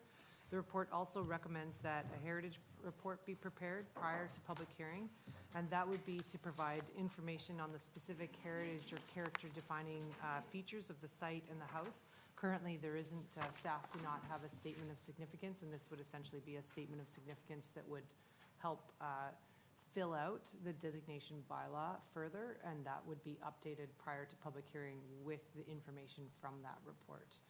So that just describes the background on that. So just a little bit of background on the house. Council will be familiar. It is listed as a primary heritage resource on Council's Community Heritage Register. It was added by Council to the register in July of this year with a number of other properties that were added to the register. It was built, just very briefly, it was built in 1962 by Thompson, Berwick, and Pratt with Ron Tom and Dick Mann as the architects for the house. In 1964, it won the Massey Medal for Architecture. That just gives some very brief notes on the house. And then last fall, staff did receive a demolition permit for the house. And in response, on November 18th of last year, Council approved a 60-day temporary order of protection. That expires in a few days here on Thursday, January 16th. And so if Council were to approve first reading of the designation bylaw for the site and house, an additional 60-day temporary order of protection would be put in place along with that first reading adoption, or first reading approval. All right. Any questions of staff on this? No? All righty. I will ask, 60 days from what date? From the date that Council approves first reading. Today? Gives first reading, yes, today. No matter when the public hearing is. That's my understanding, yes.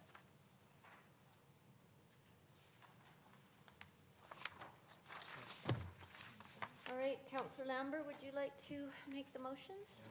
Thank you, Madam Mayor. Recommend that Heritage Designation Bylaw number 5053-2020 be read a first time.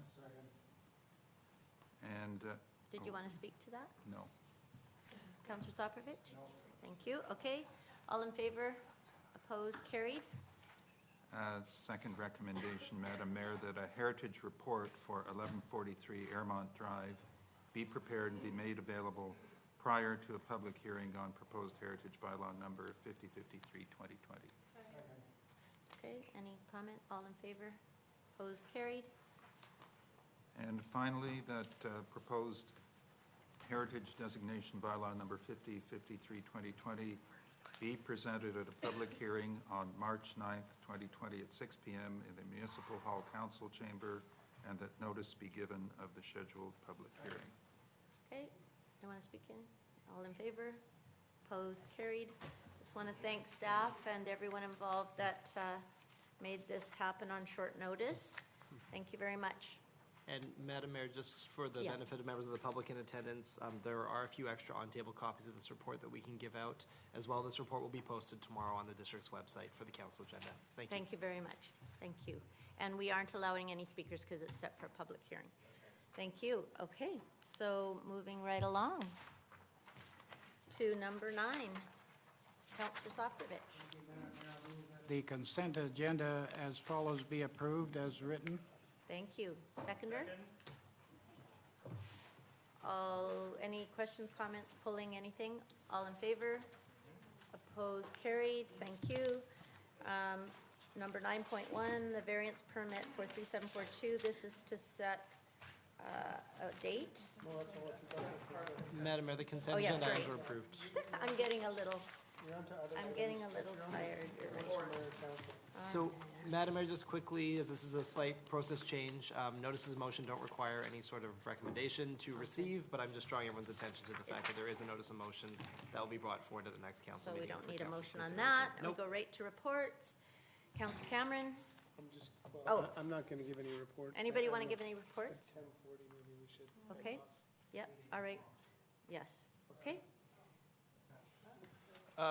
Thought I should perhaps notify my colleagues that there will possibly be a vigil on Friday for, hosted by, or organized by the Iranian Canadian Congress. And so they're possibly organizing one on Friday, so I thought I'd just let you know. Well, then there's one tomorrow. In addition to one in, yes, so the one on Friday will likely be in West Vancouver. So just thought I'd. Okay, so we just, yeah, and I've been Yes, notified yes, you around have. that, and Yep. I'm going to be talking to staff and the city about that. So, yeah, thank you. Thanks for highlighting that. All right, Councillor Cameron? Recommend the January 13th council meeting, I recommend the oral reports of mayor and council be received for information. All in favor? Opposed? Carried. Okay, so we do have some diehards that lasted this long, and they would like to speak at the public question and comment period. So you may provide your name and whether you're a West Van resident, and you have 3 minutes. And I would like to start with Mr. Bretner, Mike Bretner. Thank you for staying this long.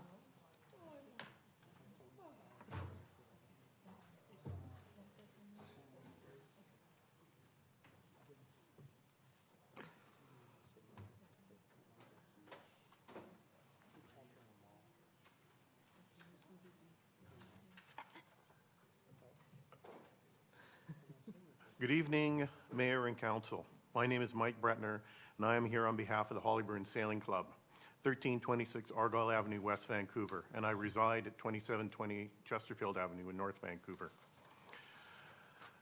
Madam Mayor and Councillors, the club has had a phenomenal year in 2019, engaging the West Vancouver community and activating our waterfront. Perhaps the accumulation of that was with our participation with the award-winning Heritage Clubs Games. The club is wishing to continue its participation in the West Vancouver community, and I'd like to introduce to you our 2020 Commodore and our 2020 Junior Commodore, who is also responsible for our Sailing Club program. And so, without further ado, I'd like to introduce Jennifer Parkinson Dow and Kavi Gandhi.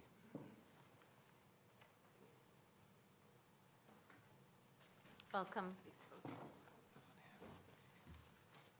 Thank you, Mike. Madam Mayor and councillors, I'm Jennifer Parkinson Dow. I'm the 2020 Commodore for Hollyburn Sailing Club, 1326 Argyle Avenue, West Vancouver, and I reside at 3024 Del Rio Avenue in North Vancouver.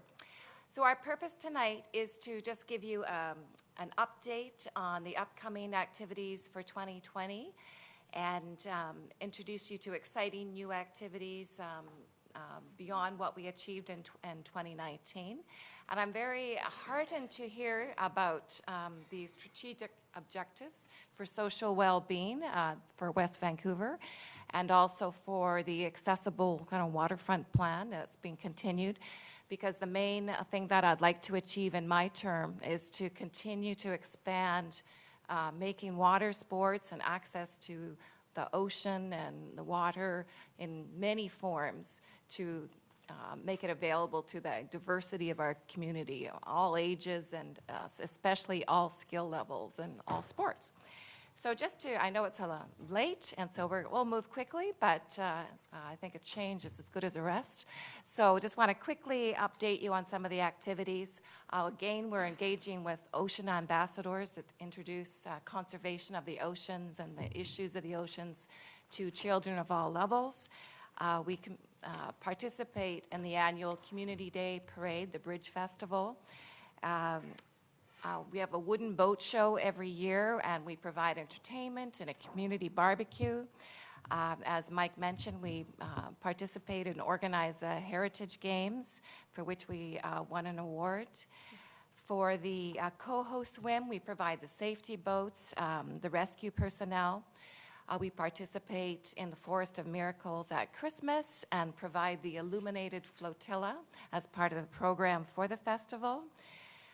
We host a spring surf regatta for the other teams of sailing groups in the inlet. We train our tiny little sailors once a week in the Opties with the Mobile Optimist program. We've started the school programs, which I will let Kavi expand on more fully, but this is a great way to get kids at young ages and into their teens off their mobile devices and out onto the water.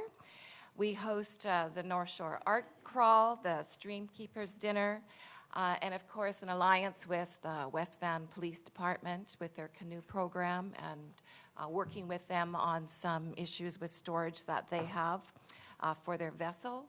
We host the sea kayaking dinner. We have once a month folk music by the sea, and we're also working with the Sea Cadets and Navy League cadets to get them out on the water more and not just marching on the parades and collecting for the veterans, which is wonderful, but just to get them to have a bit more fun. We've had presentations on the glass sponge reefs in Howe Sound, so conservation. So we want to continue to expand, and I'll let Kavi now talk to you about our expanding fleet. And so I'll introduce Kavi, our junior Commodore and training program director. Welcome. Thank you for waiting. Are you guys able to see if I put things under the projector here on your own monitors? Awesome. Cool. Well, good evening, Mayor and Council. My name is Kavi Gandhi, and I am the Program Director of Hollyburn Sailing Club. I myself reside at 1793 Inglewood Avenue in West Vancouver. I'm here to provide a snapshot of HSC's recent past activities with a solid projection of our future. Last summer, we had 186 summer camp registrations. We had a wonderful team of 20 young volunteers, and we're able to employ 18 coaches, 7 of which work year-round to run HSC's excelling race team. We were able to take, just another picture.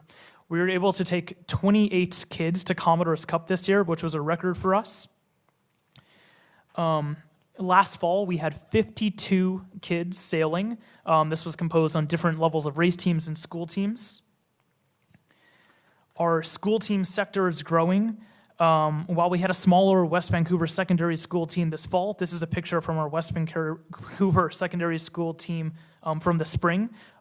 This spring, we plan to add a Sentinel team and potentially a Windsor team into the mix to create more of a competitive school league. HSC has always provided awesome opportunities for traveling, such as competing in RS Viva Worlds, Clearwater, Florida. For certain higher level sailors, we will also be aiming to participate in larger events such as the Gorge Regatta and Youth Championships in Montreal this summer. HSC's race teams have traveled around all of BC, and this year tied for first on the circuits, came second and also fourth. Going into the future, sorry, it's a few Viva World pictures. Going into the future, to improve the quality of lessons for kids and adults alike, we are upgrading our fleets to RS boats. This project is well on its way, with many of the boats being ordered. With this, we have a 10-year plan following the replacement of our fleets to ensure the continued success of HSC. This is just a brief map of our lot and such. HSC has always facilitated meaningful responsibility to promote positive development and growth in today's youth through the sport of sailing. It's been a home for coaches and students to grow up in alike, and their dedication to this club really does blow my mind every single day. I think I'd like to end with our mission statements. Hollyburn Sailing Club's junior training program's mission statement is to provide high quality and professional training taught by capable and excellent employees who have been empowered by management to love their jobs and translate their passion to the sailors. We create a space which is safe for all people while instilling a sense of community and place for young athletes. Finally, we work to make training accessible for people of all financial standing while developing future coaches to ensure long success of the club. Thank you. That is all. Thank you very much, and congratulations on all your good work, and thank you for waiting. So, Of course. Thank you for your time. we can clap now, we're finished. Okay, all right, so we'll get a motion to adjourn. Councillor Madam Mayor, I believe Caroline Reynolds would like to speak. Oh, She's on one sorry, of your yeah, sheets I there. apologize. Yep, you're right there. Councillor, I skipped over you actually accidentally, Carol Ann, because of the late hour. Anyway, thank you very much. But so that was a lovely presentation, and I liked your introduction at the beginning about the last year. And one of the things you said is to let public speak at the beginning. So I think this presentation would have been really great to have at the beginning. So I think that's great. I hope I have a copy of your remarks at that. Anyways, it's Caroline Reynolds, editor of West Van Matters, so if I can have that, that would be great. I'm also chair, as you know, of Heritage West Van. Heritage Week starts February 17th for the week. I've started working on, I have some things already confirmed, tour of Lighthouse Park and a few things. And I have brought some of the posters. I'll give you some of them. You can put some places, and I've got some more for other places. Because it's late, I'm not going to say any more, but I will come back and talk about Heritage Week if you don't mind. All right, yeah, sure. Thank you very much. All right, so I don't see anybody else signed up to speak. All right, so can I get a motion from Councillor Thompson? I recommend that the January 13th, 2020 council meeting be adjourned. All in favor? Opposed? Carried. Thank you, everyone. Boy, that was a lot of business. Yeah, exactly.